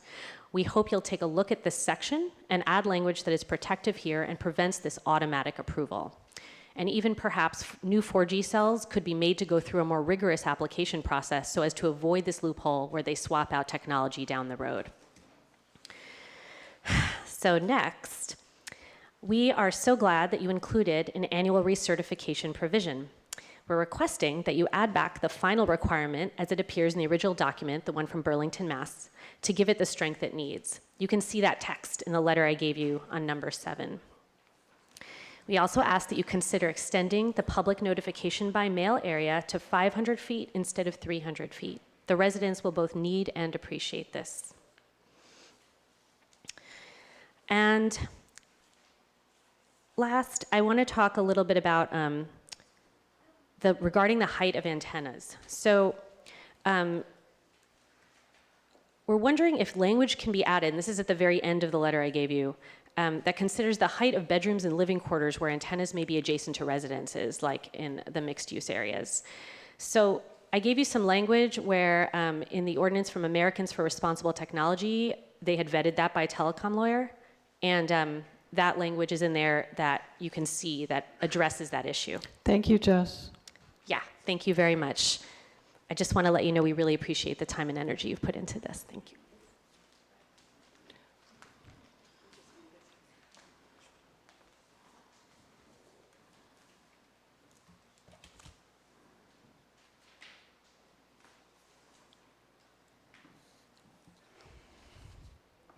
Hi, my name is Ruth Wiseman, and I live in Kentfield, longtime Marin County resident.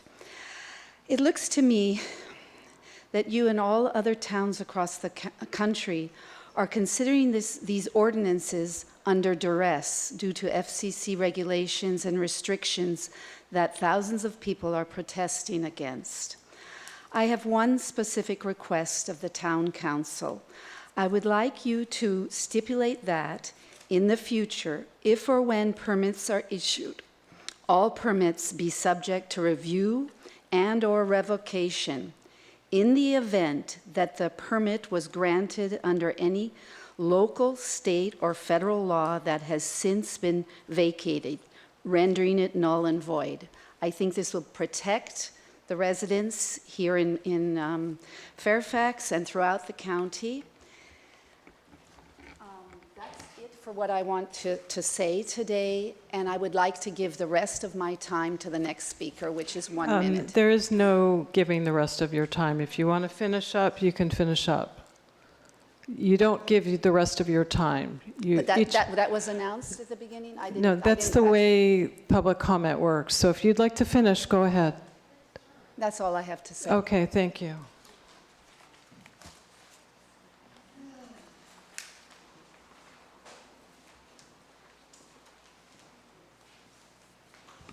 Hi, everybody. Thanks for hearing us tonight. Roberta Anthes, Fairfax and 5G Free Marin. First, thank you so much for all the work that you've done on this ordinance. I really appreciate your being receptive and being responsive and for being so patient for this long and sometimes contentious process. I really do feel grateful for that.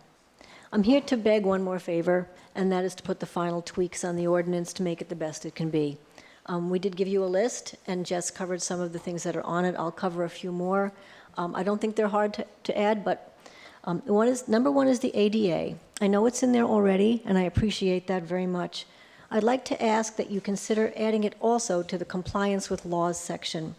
Currently where it is, it refers mostly to mobility, whereby a facility might impede a wheelchair, for instance. But the other chapter potentially offers a broader interpretation. It's our hope that eventually reason will prevail at some point, and EMS sufferers might be able to use that law. Adding it here doesn't refer to health, and it could be pretty easy to put in there. Number two, towns are now adding another provision due to the large number of pending lawsuits. They call it void if vacated. Please add a provision that says if any court vacates any aspect of the FCC's regulations, this ordinance shall be revised accordingly. It just allows us to codify any new rulings. There have been concerns about the permitting language being brought over from old 19 to new 19, and this is important. Specifically, provisions that require use permits and building permits to install either a cell or antenna in either the public right-of-way or private property. And I would really like somebody on the staff to confirm that that's been done and to point out where it is so that people can kind of rest easy over this, because it has been a concern from the beginning. And that would be real helpful. Lastly, eligible facility requests, echoing Jess, please add prior notice and a hearing. Streamlining doesn't preclude a democratic process, and the public should be made aware when a new technology enters their living space. Thank you, Roberta. Okay, and we're also aware that the streamlining, well, we're hoping that you can mitigate the streamlining process where you can swap out 4G to 5G. Thank you again.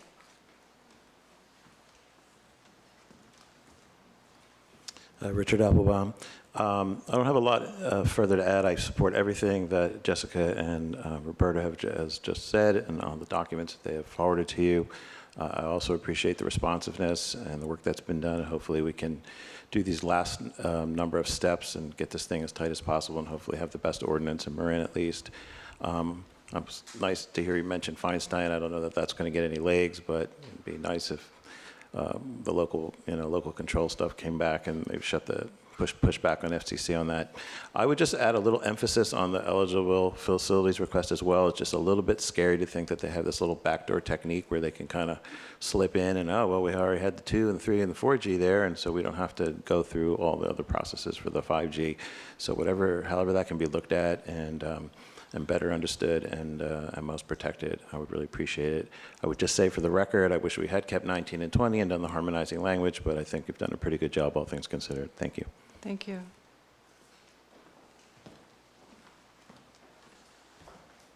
Good evening, Madam Mayor, Madam Vice Mayor, and gentlemen council members. Thank you very much for all your work. We Greatly appreciate it. And I greatly appreciate your efforts, and it's part of an international effort to ban this technology. We all are aware of the scientifically sound research that suggests that it is very deleterious to the human body. I would like to talk about the following. A team of senior telecom experts are exposing in court the illegal accounting scheme to replace wired networks with wireless and make ratepayers pay for it all. Verizon, AT&T, and other companies have illegally been using the construction budget of the copper wireline-based, landline-based, wireline-based state telecommunication utilities to build out their wireless networks. Local phone customers have been charged inflated rates that have paid to help telecom companies build their networks. In other words, ratepayers have been unknowingly subsidizing wireless services to the detriment of wired service. Landlines have better sound quality, more reliable in emergencies such as fires, which we all know is an imminent danger here, and storms. Landlines do not have health risks such as brain cancer, Alzheimer's is the new research coming out, heart disease, autoimmune problems. Children, we know, are most vulnerable to all of these problems because of their incompletely formed skulls. It is a shell game designed to support this rollout when, in fact, without our subsidies of wireless 5G, it is not profitable and therefore would not be rolled out. Thank you. Thank you so much. I appreciate it. Please don't take our choice away. Thank you.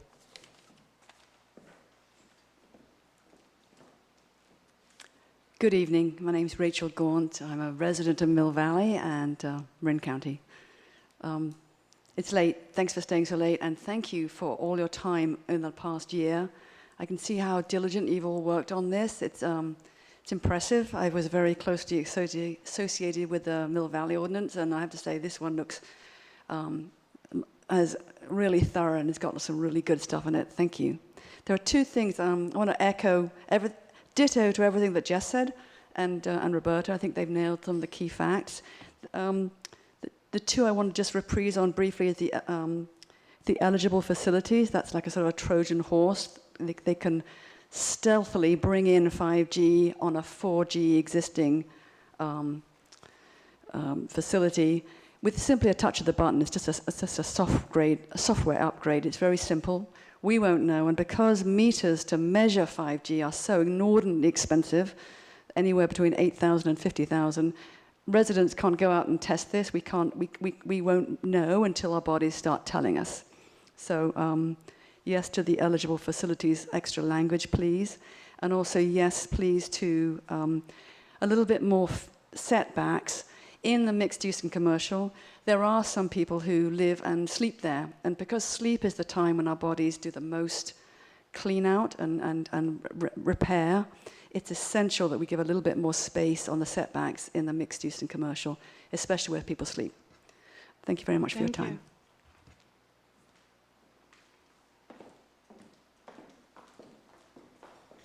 Good evening, although it's looking late enough where it might be good morning before we know it. My name is Paige Hudson, and I am a lifelong resident at Marin County. I currently reside in Mill Valley. I've been a part of this process with many of you and certainly across the county and with the county for the last 16 months. You've heard extensively from Jess and Roberta and others throughout the year, so I'm not going to reiterate some of the fantastic suggestions that they have. And I guess really take this opportunity, since it looks like I'm the last speaker, to first thank you. Oh, not so. To not just thank you for your efforts, but really to call out what seems to be the most obvious situation, is that we're truly in a David versus Goliath situation, and your courage to stand up and fight Goliath and put your community's interest, health, and well-being above the driving force of profits is really playing the game that David plays, is which he ultimately overcame the battle. And so I guess my words to you is be steadfast. It's probably going to continue to get more difficult and challenging, and have the courage to do the right thing, to respect the democratic process, to represent your community, their beliefs, and put their well-being before the profits and the damage that people in the telecommunications industry are willing to do. So please be steadfast, continue to have the courage, and play David's strategy against this behemoth. And thank you again for your time and efforts. Thank you.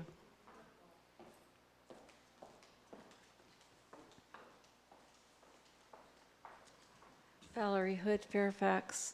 I'm really afraid that some of us won't be able to avoid being damaged by 5G, especially we're going to have to be down in the downtown area, and we are going to be taking walks, and we are going to be around it.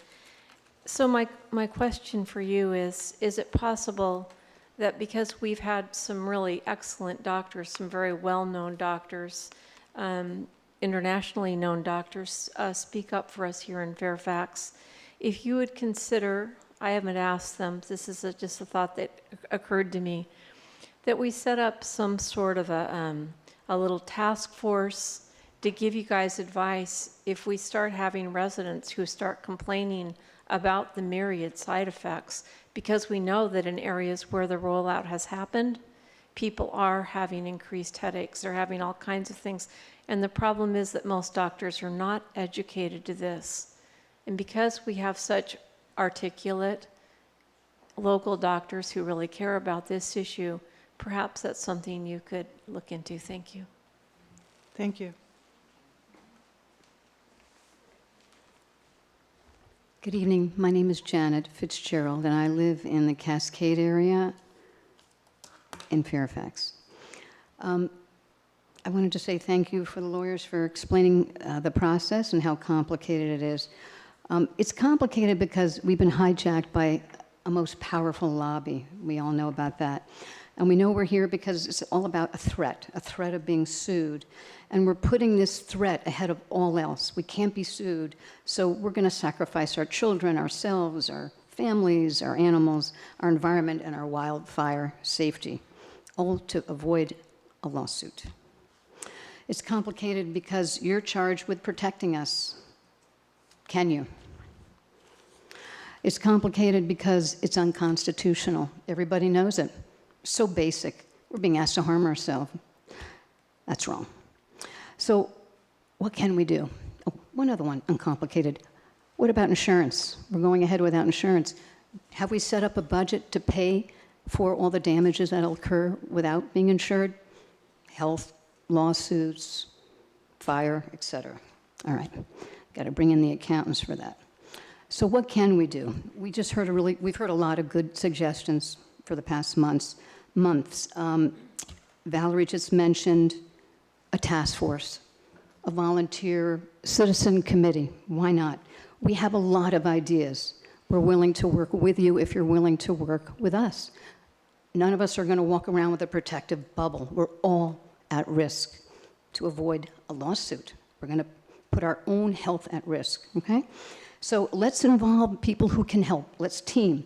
Let's involve doctors. Thank you. That was a good suggestion. Let's involve the fire department. Let's involve Marin Health and Human Services. Let's involve our high schools, our grammar schools. Let's involve our governor. There's a lot we can do. I hope you will. Thank you.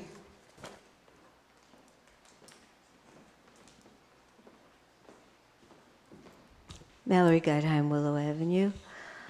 Just want to go on record. I'm completely against 5G. The only benefit is for AT&T, Verizon, and Sprint. And I don't believe it has any benefit for anybody here. And it has a lot more detriment. And in terms of, I've been reading about dead birds in the Netherlands who are either considering the ban or banning it. Australia has banned it. New Zealand has banned it. I think 5G is really a mistake, and I think Fairfax historically has fought against big everything. And I want to really see us stand up and fight and not make decisions based on fear and fear of loss of money and fear of getting sued, and having us support people who just want to make money. And that's what the government is about now. And I don't want that to be trickling down here. I want us to stand up and take care of people in Fairfax. There are so many people who are very sensitive to any of this kind of stuff. And we're just going to toss them out, and they might have to move. And I don't think that's serving our community. Thank you. Thank you.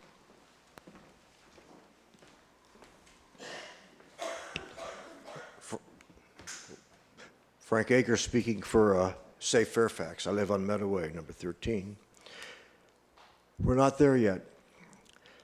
There should be no 5G rollout in Fairfax until such time that Verizon, AT&T, and Sprint can guarantee 5G wireless radiation is safe for everyone in town.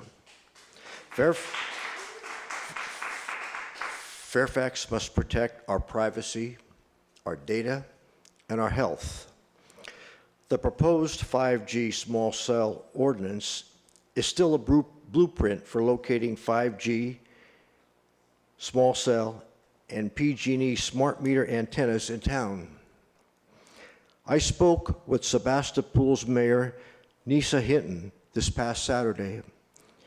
Sebastopol's 5G small cell moratorium is still in effect, even though the federal government says it's illegal. They want to assure their residents that antennas are safe. There are 482 incorporated cities and towns in California. Not all are afraid of the telecom industry. In 2001, Fairfax adopted a ban on the use of pesticides on the commons, our public property, by a 3-2 vote. The state of California said to Fairfax, "We have preempted you. You cannot pass a ban on the use of pesticides on the commons." They threatened Fairfax with a lawsuit if we did not withdraw the ordinance banning pesticides on public property within 60 days. The Sebastopol town attorney, the then Fairfax town attorney, and Jack Silver, an environmental attorney, came together to protect Fairfax. We threw down the gauntlet to the state of California. We said we're not going to remove our ban. We're keeping it in effect. And in the end, the state capitulated. They agreed to allow us to ban the use of pesticides on our commons and keep our ban in place. 18 years later, Fairfax's pesticide ban is still in effect. President Trump's FCC-appointed commission are fast-tracking 5G. I'm betting President Trump will be defeated in 2020. New commissioners will be appointed. Do not give in to Trump's FCC. Thank you very much. Thank you. Would anyone else like to speak on this topic? Seeing none, I'll bring it back to the council for deliberations. And Renee, did you want to go first? It seemed like you had a lot prepared. Some questions. There was a lot of talk about the eligible facilities requests and some questions about these conversions. What do you know about how that's working elsewhere? And because we know that there have been applications that would allow for that to happen. But also, what do we have some recourse? Is there something that we can put in there? That just seems really unreasonable to me, that these conversions can happen with the EFRs without any public hearing and without that review process. So permitting. the section of the code, if you want to turn to it, we really can break it down into procedure and what the FCC has done. So the eligible facilities request is a type of application that was put into effect through two means. One is that Congress passed a law in 2012 saying that certain types of changes to existing wireless towers or base stations, right, that those requests must be approved and cannot be denied by local governments. So you had to have an existing wireless tower base station. That was a law adopted in 2012, and the law was really short, but it directed the FCC to come up with more detailed rules on what would be an eligible facilities request. They gave a few examples. And there were things like adding, co-locating another antenna or removing equipment, changing equipment, things like that. So the FCC had a proceeding and adopted an order in 2014. And that's the order and the rules, they adopted rules that are in the federal regulations that dictate what qualifies as an eligible facilities request. So they have a number of criteria that have to be met. You have to fit within that box. And if you fit within that box, your application, then local government has no discretion. They must approve it. So, and the two other things they did is they said, we're going to require that action be taken. They created a shot clock just for eligible facilities requests. And they said action had to be taken within 60 days to get your final decision within 60 days. And then the other thing they did was they said, and this is all in the federal regulations, they said that if you do not act within that time period, then the recourse available to the applicant is to actually give you notice that the application has been deemed approved. So very draconian rules. And so yes, it would allow someone to, once they have had a facility approved, if they meet those criteria to qualify as an eligible facilities request, then you would have no discretion as to whether you would approve it or not. Your only real action that you're taking as a local government is to make the determination about whether they qualify or not for that treatment. And so I think the thinking of staff was that because your discretion is so narrow, that those would be something that it's like a technical kind of go through the list, do they qualify? And so that's why they put it in more of an administrative process, which is a common thing that I've seen other communities do. The FCC rules, for all their draconian rules about what the result has to be, they don't say what the process has to be. But it's just as a practical matter, because if you miss the shot clock deadline, this could be deemed approved. A lot of communities have done something more streamlined to make sure that they don't accidentally miss the shot clock deadline. Okay, so what's the recourse then if it, in terms of the approval process?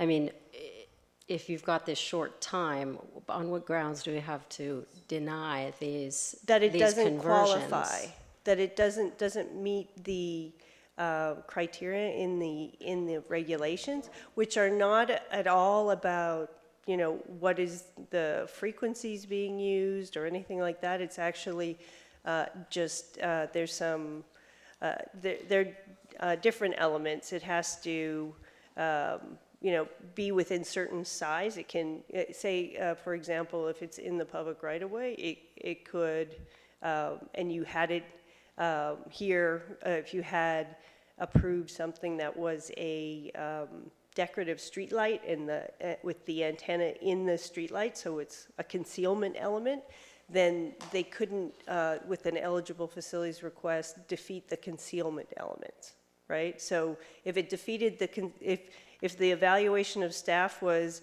what they want to do here would defeat the concealment, then that would kick it out of the box of being an eligible facilities request, and you would treat it as a regular application. Another one is if there's excavation outside the site, that would kick it out of the box. So there's things like that. If you have, say, a large tower that has no concealment, that's, on a, like you see when you're driving down the highway, they may be able to increase the height up to 20 feet. And that would still, under the FCC's rules, not be considered a substantial change. So it would qualify, so it's these different criteria. They're all outlined in the federal regulations. So the evaluation, what would happen is an applicant would say, we've identified, we want to make a change on something that has already been approved as an existing, so it's an existing wireless site, and they would have to show that they can meet all the criteria to qualify, and then there would be no discretion. It's kind of like a permitted use So under let me certain ask conditions. one question, because I think the way I understand it, and I could be wrong, is if there was a 3G thing there and they wanted to replace it with a 5G, but everything else was the same, doesn't that fit under eligible facilities requests? It doesn't necessarily have to be. It's got nothing to do with the So- frequencies being transmitted. Right. It's all about concealment and the size so I and things think like that. what I've heard is people concerned that you could bring in a 5G where there was a 3G before, and the way I understand it from something else I sit on is if all things are the same with the exception of the frequencies, right, it's an eligible facilities request. That's correct. So it's not ineligible because you're replacing with something at a different frequency. Right. Unfortunately, and that was in 2014 under a previous administration. Yeah, in 2012 the law was passed. Yeah. And so, yeah, I mean, I'm just going to stick to questions. What about, there's a lot of confusion around utility easements. And can you talk about how that works in our various zoning designated areas? So if you have a utility easement in a residential area, is that considered, does that go along with the zoning designation, meaning it's prohibited in the residential? Or could a facility be erected in a utility easement? So if you're thinking of whether a telephone company has a right to use when we talked about Public Utility Code 7901 and that they have a state franchise right to use, that's the right to use the public right-of-way. So when you're outside of the public right-of-way, you are in a zoning district, and the utility easement doesn't affect your zoning. Unless you've accommodated for it in your zoning, it's really with respect to the property owner. So whether that easement is broad enough to include other types of utilities is really a matter of like real estate law and what the utility easement says. Okay, so here's a real world scenario outside of all that, because that's very hard to understand, that explanation. But I live, and there's an easement, it's a PG&E easement right next to my fence. Could they come in there, even though I'm right there in the middle of my residential neighborhood, and put in a facility? Because they would have to apply for a permit. Yeah. And they'd have to have the authorization of the pole owner, right? And they would have to ensure that the easement for that pole also covers what they plan to put in, that it is for their facility as well. So if it's defined as public utilities and it's a broad easement, then the easement wouldn't be the hurdle. But whether that pole is suitable and whether they get the approval of PG&E would be an issue, and then also whether they can get the permit. And could they just put a pole in? I think if I understand your question, is your question, like there's PG&E easements, right? On Right. people's personal property, public property, private property, they have easement. PG&E is allowed to come in and maintain because they have a pole or they have underground utilities. And so your question is, if there was a carrier, a telecom, that had an easement, could they put a facility in that easement without going through our process? In other words, it would be considered eligible facilities request. Is that the question? Exactly, even though it's smack dab in the middle of our residential. Well, it wouldn't be an zone. eligible facilities request. Okay, that I get, but would they, yeah. but they would not be precluded based on our zoning designation? No, your zones cover the entire area of the zone, which includes it's because that's just an easement, right? It's not, it covers the property, right? It covers the lot. I guess the question was, if they had a utility easement for maintenance of their property, and say it was a telecom, even though it's in a zone of which we said, a residential zone, you can't put something in, could they put something in? But what you said is not eligible facility request, so they couldn't put something in. Is that correct? No, it's not because it's not an eligible facilities request. It's Because it's covered by the zoning. It's covered by the zoning. They regardless need of a what the permit. Regardless of what the easement says. I But they don't know what the can't easement get a says. permit in a zone that we've prohibited it in. So Well, they're right in the middle of a residential The zone. easement is a grant of a right by a property owner. The permit is is a regulatory permit granted by the city to allow that use within the city. So just because a property owner may have granted you a right to put up something, that doesn't mean right? Otherwise, people could just say, oh, you can put a cell tower on my property, I'll give you an easement, and you don't get around the whole permitting process. Yeah. Okay. All right. Where's my glasses? And then there's something that I don't understand, and it seems to me that if all these challenges are taking place, all these legal challenges, and new legislation, and this is being pushed hard against, and if the FCC loses their battle, then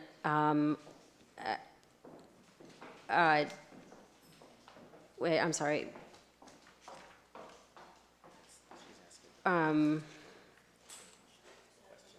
Will specific items in the ordinance be voided or revised if the FCC is challenged and loses?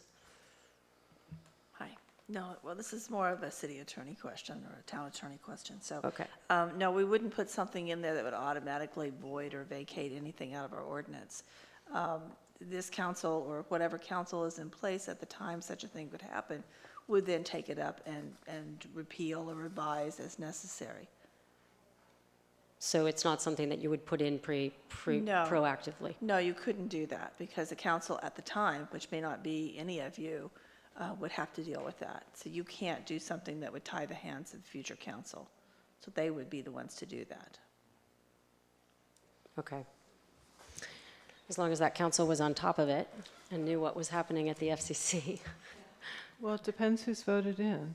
You Well, never know and- what those people might want. And what I would just add that even before the FCC small cell order went into effect, there were still applications being made for small wireless facilities. They just didn't have the extra rules that are more pro-industry than before. And those, even if you didn't have the small cell order, you could still have applications for small wireless facilities coming in your door under the old rules. They have other shot clocks, and they have you'd have a little bit more authority. But it's not that this is really. This is to help the industry further expedite, but they already, could be applying for small wireless facilities and have installed a lot in other places before this order ever went into effect. Okay. One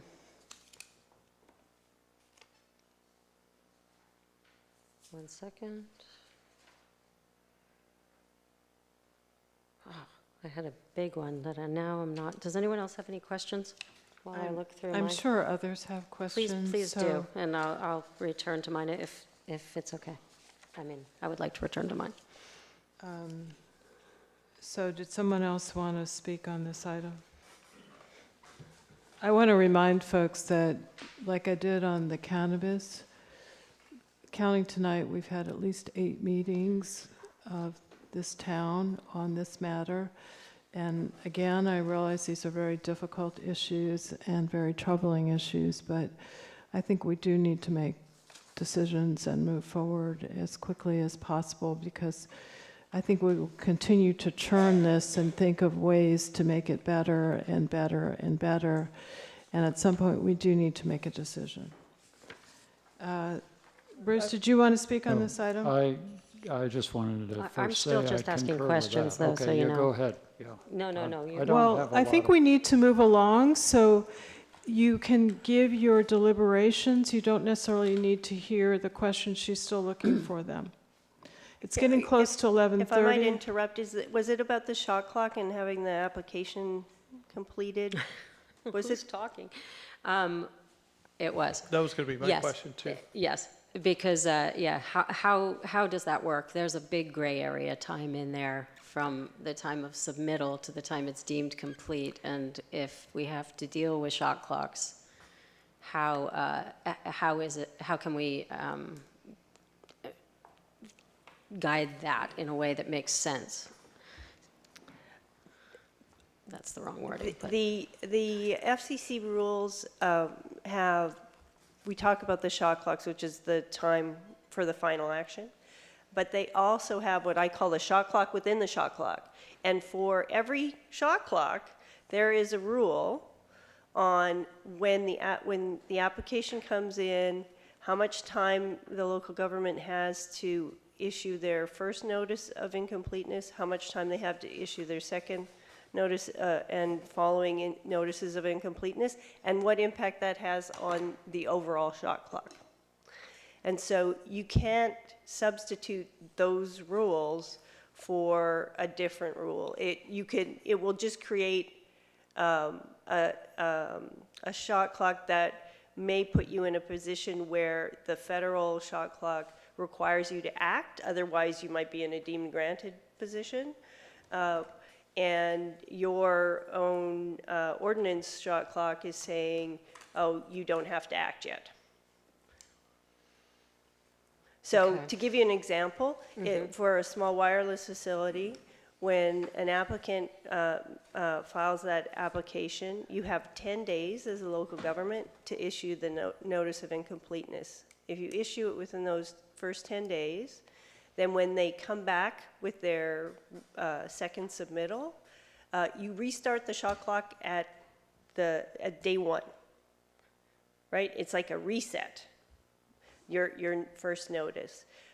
All the other shot clocks that they adopted before that, like the eligible facilities request one, you have 30 days to issue your first notice of incompleteness, but all the time that you take counts. So say you issue it on day 21, when they come back, you don't start at 0, you start, or 1, you start at the day you left off at. So that's the kind of thing that, I don't know, it's mind-boggling that they'd spend so much time on these things. And then the second submittal for any shot clock is 10 days, and the time just tolls. So if the second submittal comes in for any of the shot clocks and you take 5 days to respond, then you've lost 5 days of your overall time period. Yeah, Yeah, So it's pretty tough on staff. yeah. one of the suggestions that Jess and Roberta Anthus suggested was that the application has to be completed before any action is taken. Putting that in our local ordinance, that would just, that wouldn't really have any effect because the federal shot clock would still be going. And in a sense, we would just be sort of delaying ourselves while days are being eaten up. Right, under you're the kind of federal putting rules. staff in a bind, you know, and the FCC, when they first issued the first shot clocks back in 2009, they said if there are any, you know, similar sort of timelines for action under any state law, then you have to comply with those too. And if you miss one of those, then you get, you know, an applicant would have whatever remedy they might have under state law. If you miss the federal one, they have their federal law remedies. So if we have an incomplete application, our only recourse is what the FCC rules have set up for telling them that it's incomplete. right, and so in a real world situation, And we have to do that within 10 days of receiving it. for a small wireless facility, it's 10 days all the time, each go around. For the other ones, it's 30 and then 10 for the second and following.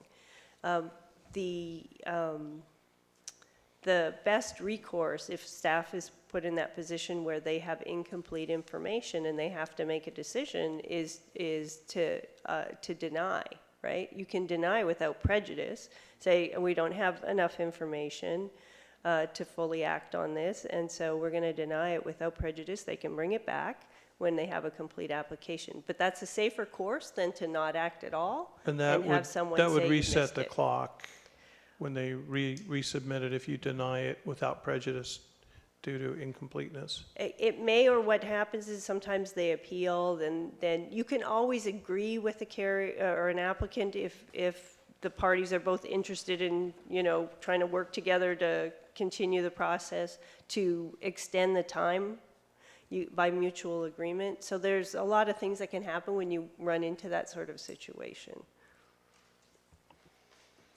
Okay. No, there was another, and this was in number 7 of the questions that were sent to us. It referred to the Burlington, Massachusetts clause that we added in section 1904.180. And we incorporated part of it, but I'm interested in the second part that they submitted to us, which is where such annual, it's about the recertification. Do you guys know where I am? Where such annual recertification has not been timely submitted or equipment no longer in use has not been removed within the required 60-day period, then no further applications for small cell wireless installations will be accepted by the town until such time as the annual recert has been submitted and all fees and fines paid. I don't know if we were referring to that with one particular facility or that there may not be an application for any other facilities. It seems to me that it makes perfect sense if we're talking about one particular application, one facility that hasn't been timely submitted. Yeah, I think excuse me. But if it's referring to that telecom cannot submit a further application anywhere. Yeah, that's what it's saying, I think, because it says no further, at least the copy I have, no further applications. I think it was more referring to one particular application for one facility, which just seems like it would be a reasonable thing to add where section 180 is. I believe it's section 19.04.140 based on Jess's information, and I forward that to Gail and Janet so that they would have it. So I think you have the information in front of you, but I forwarded them what Jess sent, or what Roberta sent. I understand. I know they have it. I'm looking at. It's written as plural. That's how I read it, as no further applications for small wireless installations will be accepted. Okay.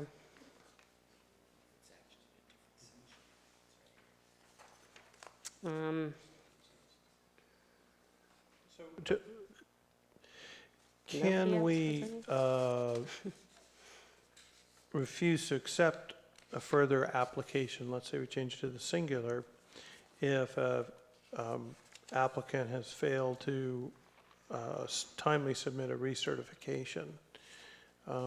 Is this something that we could require that and hold off on approving applications if annual recertifications have not been timely submitted? So sorry, we were just trying to check what section that was in. It's actually in 14.6, Section I on page 40 of the ordinance. Yeah, sorry, that's what we were pointing out, but I think what we had talked about is it sounded like it was a blanket thing that if you didn't recertify, then you can't submit applications for anything. What you're referring to is if there's a specific, for example, a specific pole that has been recertified and had an application for that specific pole, right? They can't submit something new That's what, until they either removed or recertified. And that's why I wanted to clarify. I think that's what the intention is. And it seems as though we could add that second part of the language just to strengthen that. And it wouldn't make a significant difference to. I think the broader language, if it covered all applications, then I think that you would run into the potential that carriers would say that is like a moratorium for that carrier, right? Even though I totally get the kind of the thought behind it. I think if it's more limited for that facility, then it's sort of like a requirement where you kind of have to bring your facility into compliance, you know? That's what I'm as a asking change. for. Yeah. Is that change? Right. I think that's more legally defensible. I mean, you still may have people complain about it, but. Okay, so can I interrupt? It's past 11:30, and at this time, any matter not started by 11:30 p.m. will be continued to an adjourned or regular council meeting unless the council votes to suspend this rule.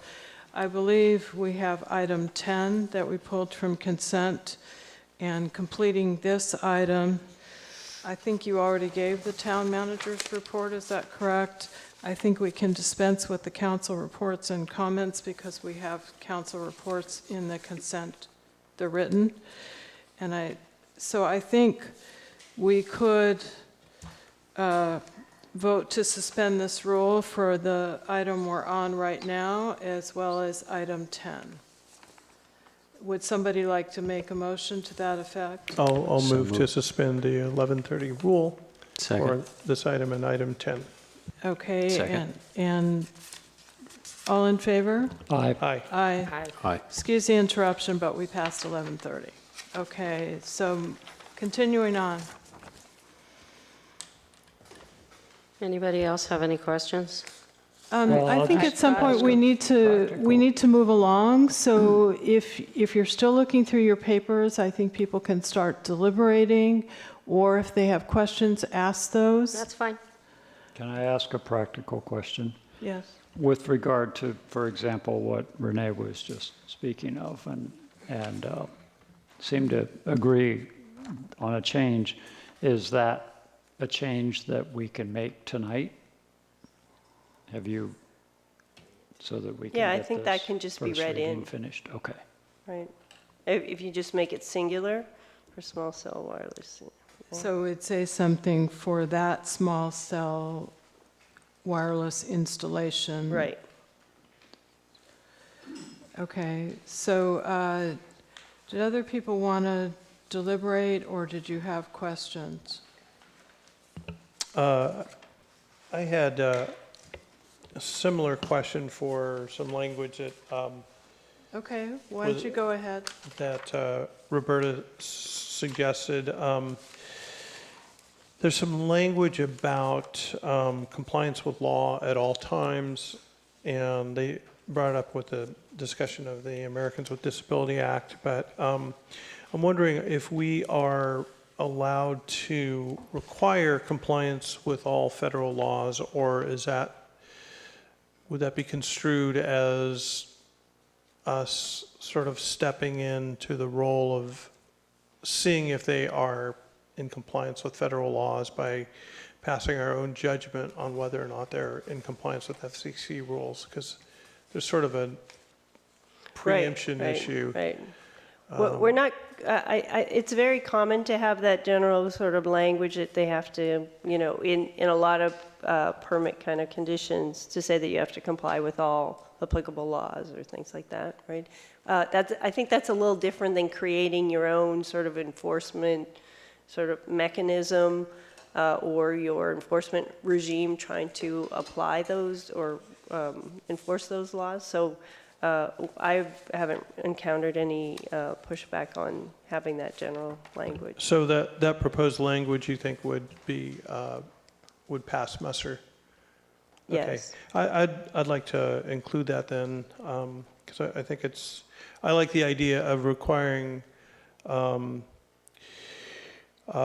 compliance with other laws as part of a required permit application. I'm not exactly sure where to insert that, but I would favor including that language. So thanks for the clarification. And just Which so section are just you- to clarify, so that are you? We were talking about the first change on the list that the language already has requiring compliance at all times with federal, state, and local laws, and the request was the underlying language. To Adding the include- ADU. Oh, okay. Yeah. I'm Yeah. sorry. I missed that. That's in existing 140 already. Oh, okay. I overlooked that. And then but we could include compliance with the Americans with Disabilities Act. Yeah, it's just Okay. naming one. Sure. So I just in general, in favor of including that language in. Okay, did anyone else want to? Yeah, I wanted to ask actually also, in terms of the eligible facilities request, is there a way that we could work in some kind of, I understand that the public hearing is not a feasible thing, but a public notification so that people know that this is happening, because otherwise it really is sort of a sneak up. So if there could be, There's no procedural or legal restriction on having the notice. It's just a matter of where you want to put it or how you want to do it. yeah, I mean, if it has to be paid for by the applicant, You mean actually do a mailing that we receive the application, or just posting on the website that we received the I mean, application? a real it would be important to do the mailing. I think there's an area where you talked about the notification by the applicants for other facilities. It wasn't for EFRs, though, right? I understand that. Could I finish my thought? Yes. Is that I think the same kind of language that they bear the cost of the notification could be done for eligible facilities requests.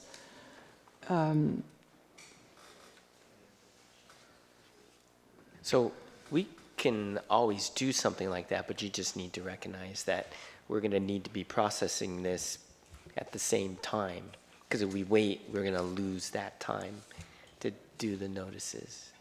Well, That would okay, be we're my not concern, doing the too. notices. The applicant is, but I think what you're trying to point out is that we can't sit here and wait for people to come to us, and we can't be sitting on these. So there is also a perspective on if you do a notification, you're creating some kind of feeling like there will be an opportunity for public comment. And there won't be. That is. So I think that's a danger, is you're creating an expectation. So it's a trade-off whether people are informed or whether people are angry Right. because they don't know what to do It'd with the be easy- information. If people want to pay attention, it's easy enough for us to post on the website, create a section, a page, we get an application, we pop it right on there. People would just have to check it every once in a while. Yeah, but that's not going to happen. I think- People won't know that it's coming. Why would people look for it? I think that if we could put that in, it would be optimal. I get that there's a problem, that they don't have much recourse once they find out, but it's good precedence. It's, General. what So I I think guess Garrett was saying is that the applicant, you could require the applicant to pay for it, but the applicant doesn't have the address list, and we're not going to give them the address No, list. So it okay, still so means somebody, our staff, No, we has don't need to the do work, it. There's firms you can pay to do that. okay? So they That would, would be they would what- just pay a firm to do it within pay- 300 feet or something like that. You don't have to have us do it. But I think the question is, Gail, Garrett, did you want to raise an issue? Sure. So there's some options here, and I'm just saying what happens is you could say, oh, the applicant can mail out these notices, but then they submit the application, they mail the notices, we'll be processing it, people get it, they'll wonder what it is, say, how come you took action, whatever. The other option is, I said, post on the website. The question is, well, no one knows. The other option is you could say, well, you could send it to your email list, like where we do the newsletters, where we do agendas, post it on Nextdoor. Your problem I could see, if you get a bunch of these applications, we're just applicating, it's gonna be so, it just gets so complicated to do this, and that's why I was saying post on the website. People concerned, they would always be looking at the website, or we could do this. We could post on the website, create a mailing list that says to people, they will receive an automatic email if they sign up if something hits the application. We can do that. That's simple enough. That's all electronic. That's just like the newsletter. You could sign up for something, you get it automatically, but individuals would need to sign up to receive the email. That would seem like it would work. It's not practical to ask to have these mailing things happen. It's probably not practical for me to ask for it to be extended to 500 feet, but I would like to request that. And yet, there are trade-offs to people knowing about things versus not knowing about things. And I think it's more important to have them know. We're not doing the work. It's not staff time, and they pay for it. Is there a problem with, we only require notice 300 feet for other types of, building applications and so forth, correct? And I'm just wondering if we're imposing a bigger burden on these facilities, if that could be seen as, being discriminatory towards them just because they're a telecom facility. I think there's a couple of things just to add on to that, is that one of the things we were doing with cannabis was trying to keep the sign requirements consistent. To start creating specialized notification for 500 feet for this, for some people this is probably the most important thing, but for others it's not.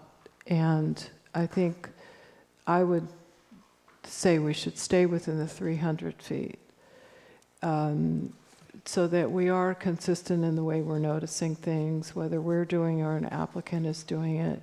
Makes more sense rather than creating all these special models for different things. And I think the big problem with doing the public notification on eligible facilities requests is it creates a perception that there is going to be some public comment, and there won't be. So if you want to do that and have the applicant do it for eligible facilities, then it can be done, but you have to realize you're probably creating a lot of expectations, which may be misinformed, but I would argue very strenuously to stay with the 300 feet. Is there an appeal process for the EFRs? No. Yeah, there is. And they can appeal it. So do we make a decision, and then I guess what we'd have to do is we would put the decisions I think it was put the decisions on the website too. I mean, I think we need to do this, in which case it makes sense to have a notification. Because there is recourse. If they want to appeal, if they don't know that it's happening, which they wouldn't until it shows up on their block, then, right? I think you're talking, taking the public notice where the applicant has to provide this proof. They sent a notice to property owners within 300 feet. You're wanting that for for the EFR. And then when we make a decision, we normally send it to the applicant, but what you're saying is post it on the website, or you're saying you want a notice sent out? No. Just initial, the initial. Just the initial notification, and then if they care, we'll inform people that they will find out what They'll follow it, 'cause There we'll just just- has to, we'll we put it don't on want to the website. notify if there's no recourse. But if there is, we should let people know. So same public noticing requirement that we have 300 for feet. applications, which is yeah. item this 15, you'd want that over here on the EFR section? Yes, please. Okay. And then one other thing is the buffers from residences, because we know the concerns, and they're very real for many people. And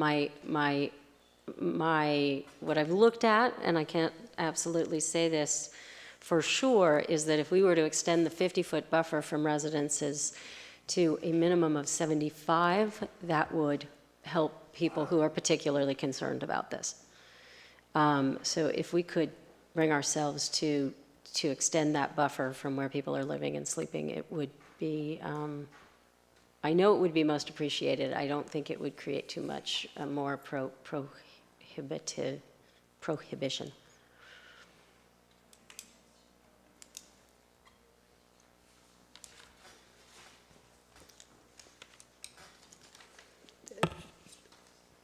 I'm not sure, I don't know the lay of the land well enough to say whether, changing this or that will,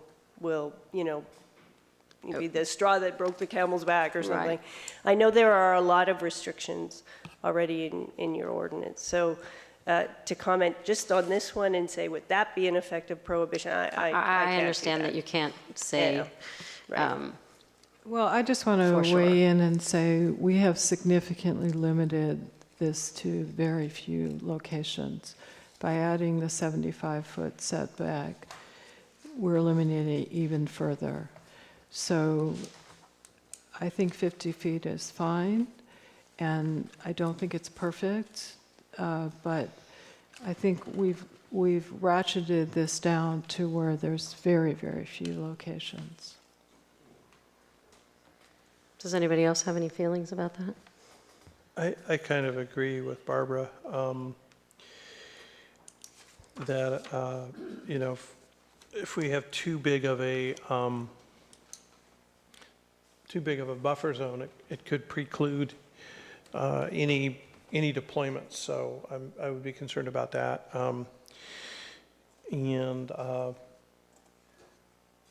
Yeah, so that's my concern. And one of the biggest things is aesthetics. And so seeing something at 50 feet is really alarming. 75 feet, it's less alarming from an aesthetic viewpoint. That's my thinking. So you would support it based on aesthetics? I would, that's an important reason for our regulations, which I want to support, and Absolutely. property values, and I think it has a bigger impact of 50 feet than 75 feet too. So that's why I would support 50 feet, and as opposed to 75 feet. One of my reasons for why. I'm that, sorry. and I also, know it's late, but I want to So understand Peter is that. saying 50 feet. Just one second. I would think that for aesthetics purposes, that further from residences would be more aesthetic. It's a balance between making things completely restrictive, and if I think we have 75 feet, it will be so restrictive that it would not be practicable. Okay, I see. But But I think it's also, possible that it would not change much. We just have to decide. I would, Okay, so why don't we do this? based on the knowledge we have now, I would be comfortable with 50 feet. So the setback, just answer on the setback, 50 feet, 75 feet. John? I'm okay with 50. I mean, I Okay. think it was worked out. Okay, Bruce, just 50 feet or 75? I would have to say 50 because we just don't have time to study it. Okay, so that's 50 foot on the setbacks. So, thank you, guys. So I want to address one other thing. Just, I Yes. think this might be the last, and we need to look at it, and it was number 8. I may be looking at a different list of their questions, but you're looking at provisions from old 19, and they require that use permits and building permits from the town to install either a cell or other type. And I want to make sure that in new 19, we're referring to both use permits and building permits in the sections. Do you guys have these in front of you?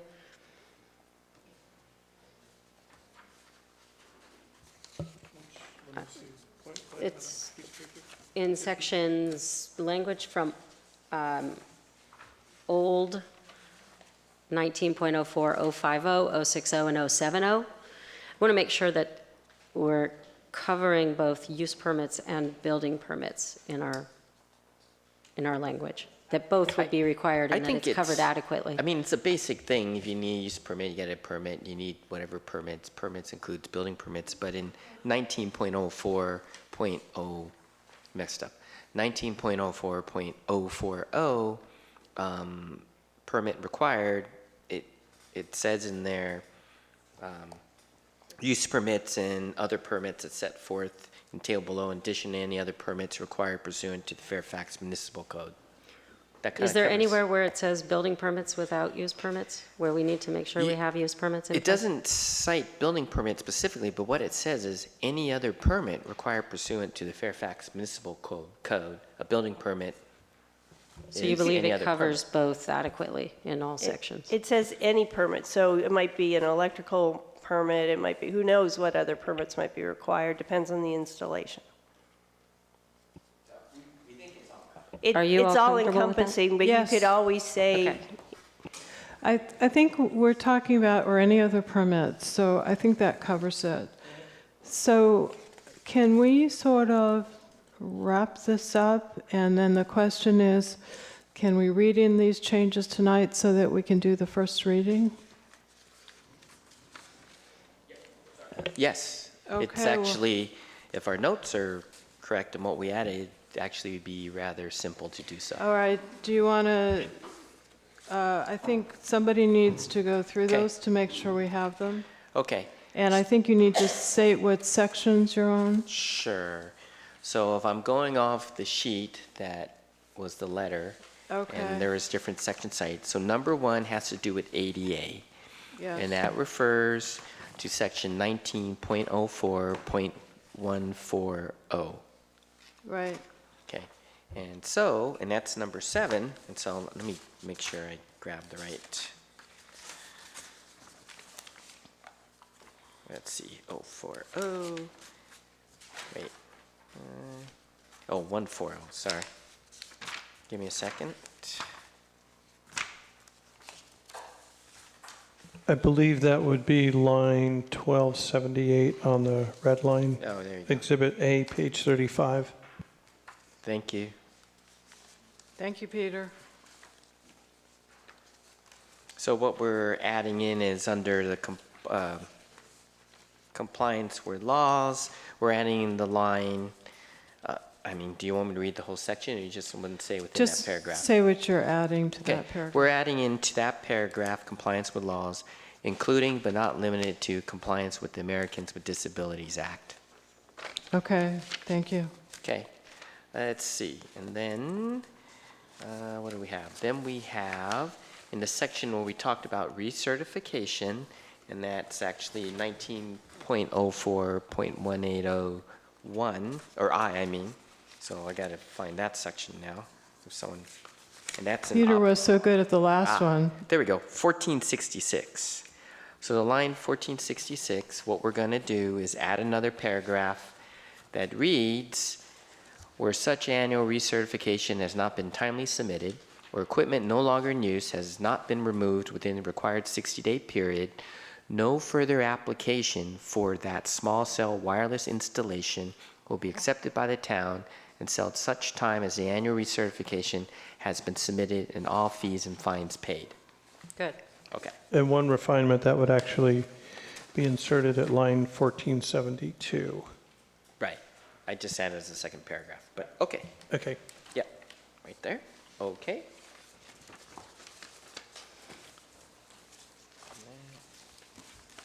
Do I have anything else? Oh, I'm sorry, the noticing. Ah, yes. So we said for the noticing that you want it for eligible facilities request. Look at line 1194. I mean, that's the easiest way.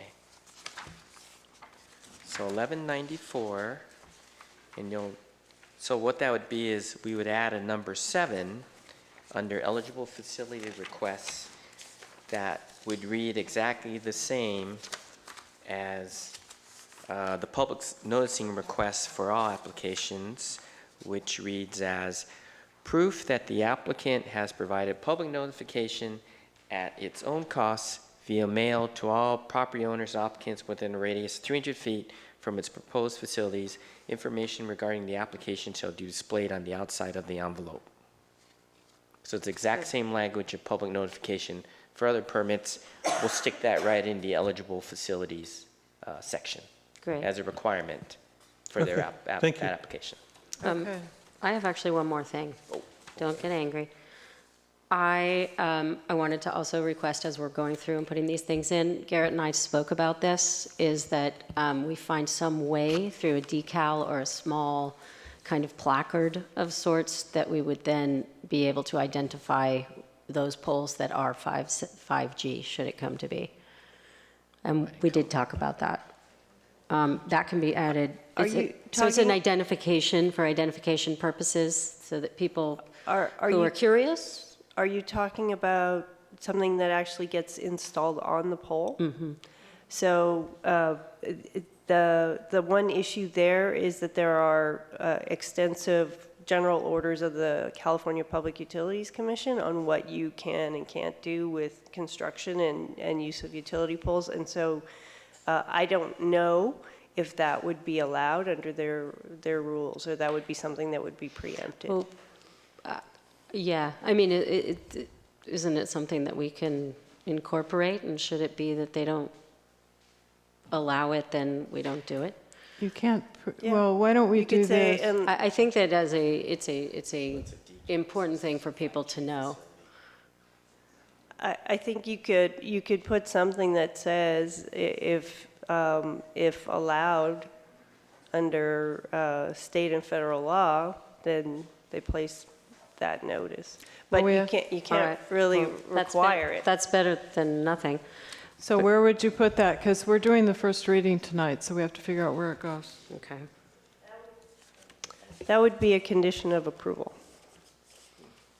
Just for everything? Well, I don't know.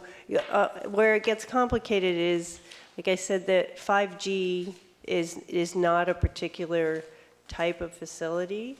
It stands for the 5th generation network. So we almost need to develop a definition of what's 5G for that purposes, or what antennas need, or unless you just want any utility pole. I'm also not sure what world of poles you want. Well, if somebody's going to apply and get a use permit to install a small cell antenna on a pole, then it seems as though we should be able to somehow mark, should it not be against federal law, or state that law, it is that there is an antenna on the pole. If that's what we can do, that's what we can do. Yeah. Okay, so any kind of an antenna.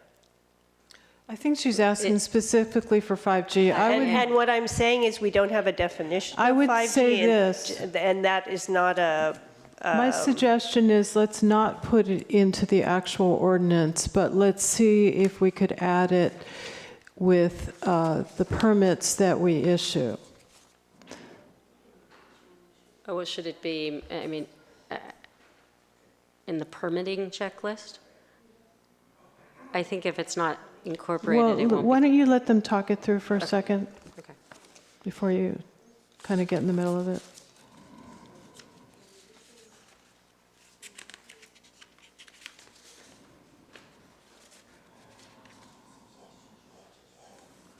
there not be a 5G definition?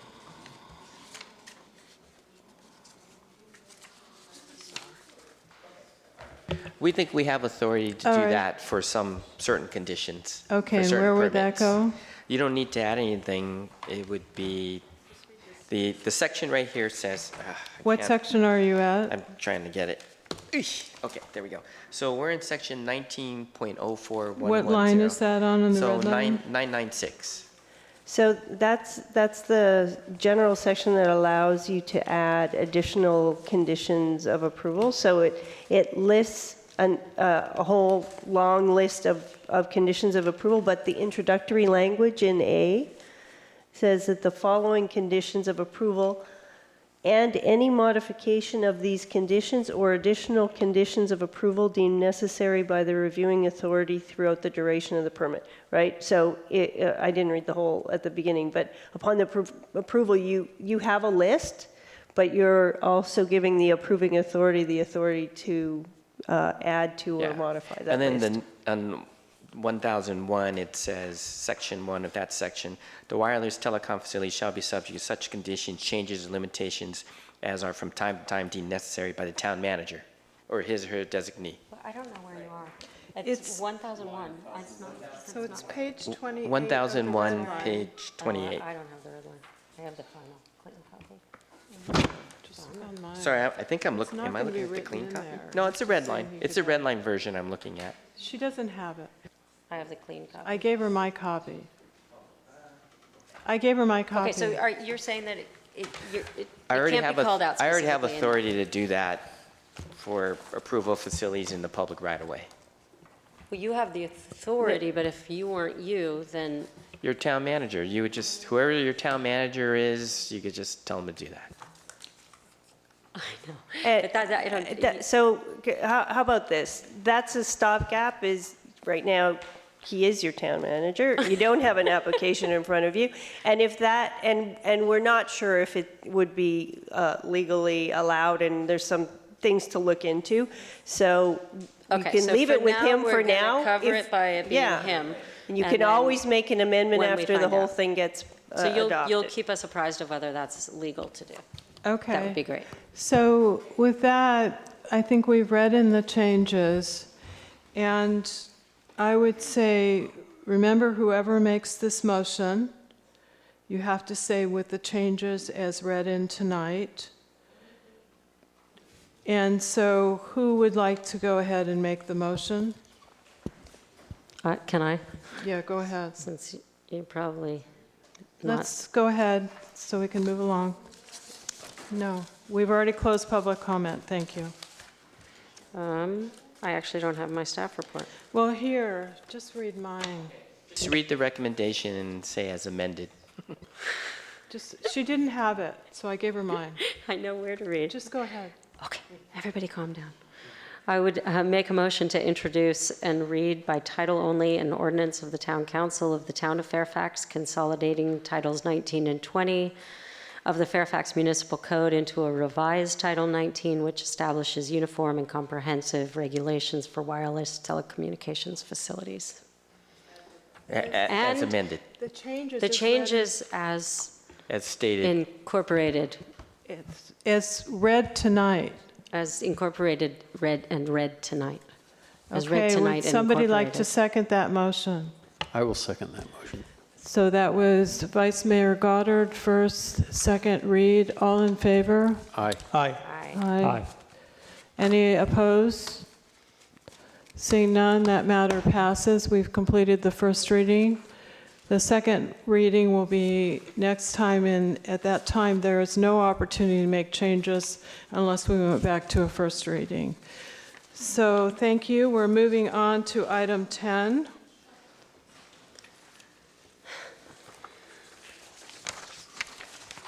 I can't find item 10. Oh, here it is. Okay. Item 10. Would the town clerk like to do the staff report, or do we want the town manager to do the staff report? Garrett, could you go ahead, please? Sure, what this is, it's adopting a resolution that's required by government code for municipal officers, in this case, a town clerk, elected town clerk's absence more than 60 days. Our existing town clerk anticipates spending more than 60 days outside the state beginning sometime the end of July, and therefore that requires the council's consent. During this time frame, we do have a deputy town clerk that will assume those duties during that time, but that's pretty much the staff report. Okay, and we have Hannah Politzer, who will be discharging those duties. Right, with assistance from the other deputy clerk, which would be me. Okay, and any questions of staff from council members? Seeing none, I'll open up public comment on this matter. Frank, did you have a comment on this matter? I do, thank you. The town clerk is an elected position. There is no elected position of deputy town clerk. And I don't know who approved the appointment of the deputy town clerk. That's a question I would have. You know, it's my understanding that the town clerk is moving to Switzerland for 6 or more months. The last time Fairfax placed the elected versus appointed town clerk on position on the ballot, the voters said, keep the clerk position elected. I do not believe the town, you have the authority to allow an elected official to move out of the country for 6 or more months, be it a town council member or town clerk, unless they are serving in the armed services, the Army, the Navy, the Marines, or the Air Force. I don't see how the clerk can run for re-election in November election when the clerk's not going to be here. Thank you. Thank you. So, Janet, did you want to mention the code on this? Right, there's a government code section, 1062B, which allows for the council to approve an absence of more than 60 days for the clerk, for the elected clerk. Okay, thank you. Specifically, the elected clerk or any elected official? Government code section 1062B requires for municipal officers absence of more than 60 days. You can pull Not that the code clerk. section up and read it if you Okay. like. It's my understanding, it's Army, Navy, Marines, or Air Force. That's the only way. Okay, well, thank you very much, Frank. Yeah. Appreciate your comments. I'm bringing it back to the council unless somebody else wanted to comment on this item. Did anyone else want to comment on this item? Do you know who appointed the deputy town clerk? We hired a deputy town clerk. There is no such elected position as a deputy town clerk. We understand that. Thank you, Frank. Thank you. Did anyone else want to comment on this matter? Bringing it back, council deliberations, or would somebody like to make a motion?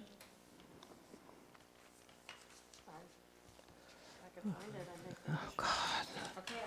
To make a motion Right there. to adopt a resolution granting consent to the absence of the town clerk from the state for a period in excess of 60 days. Okay. I'll second. All in favor? Aye. Aye. Any opposed? Seeing none, that matter carries. Thank you, everyone. Okay, moving on to adjournment. We'd like to adjourn in memory of Lane Elizabeth Sprague, and who I think some of you may know, and Gary Duncan. And for those of you who don't know Gary Duncan, he was the guitarist with Quicksilver Messenger Service who lived in Fairfax a number of years ago, and he was also part of the Fairfax Street Choir. And he just passed away the end of June. So with that, we are... Mayor, if I may Oh, add, yes, I'm sorry. sure, someone else we I lost. had heard about someone else, but I didn't know. Oh, well, then go ahead. He was not a Fairfax resident, but I'd like to also adjourn in honor of Michael Angelo Mannheimer, who died very suddenly last week. He wasn't a resident of Fairfax, but he was very much an integral part of the Fairfax music and cultural scene.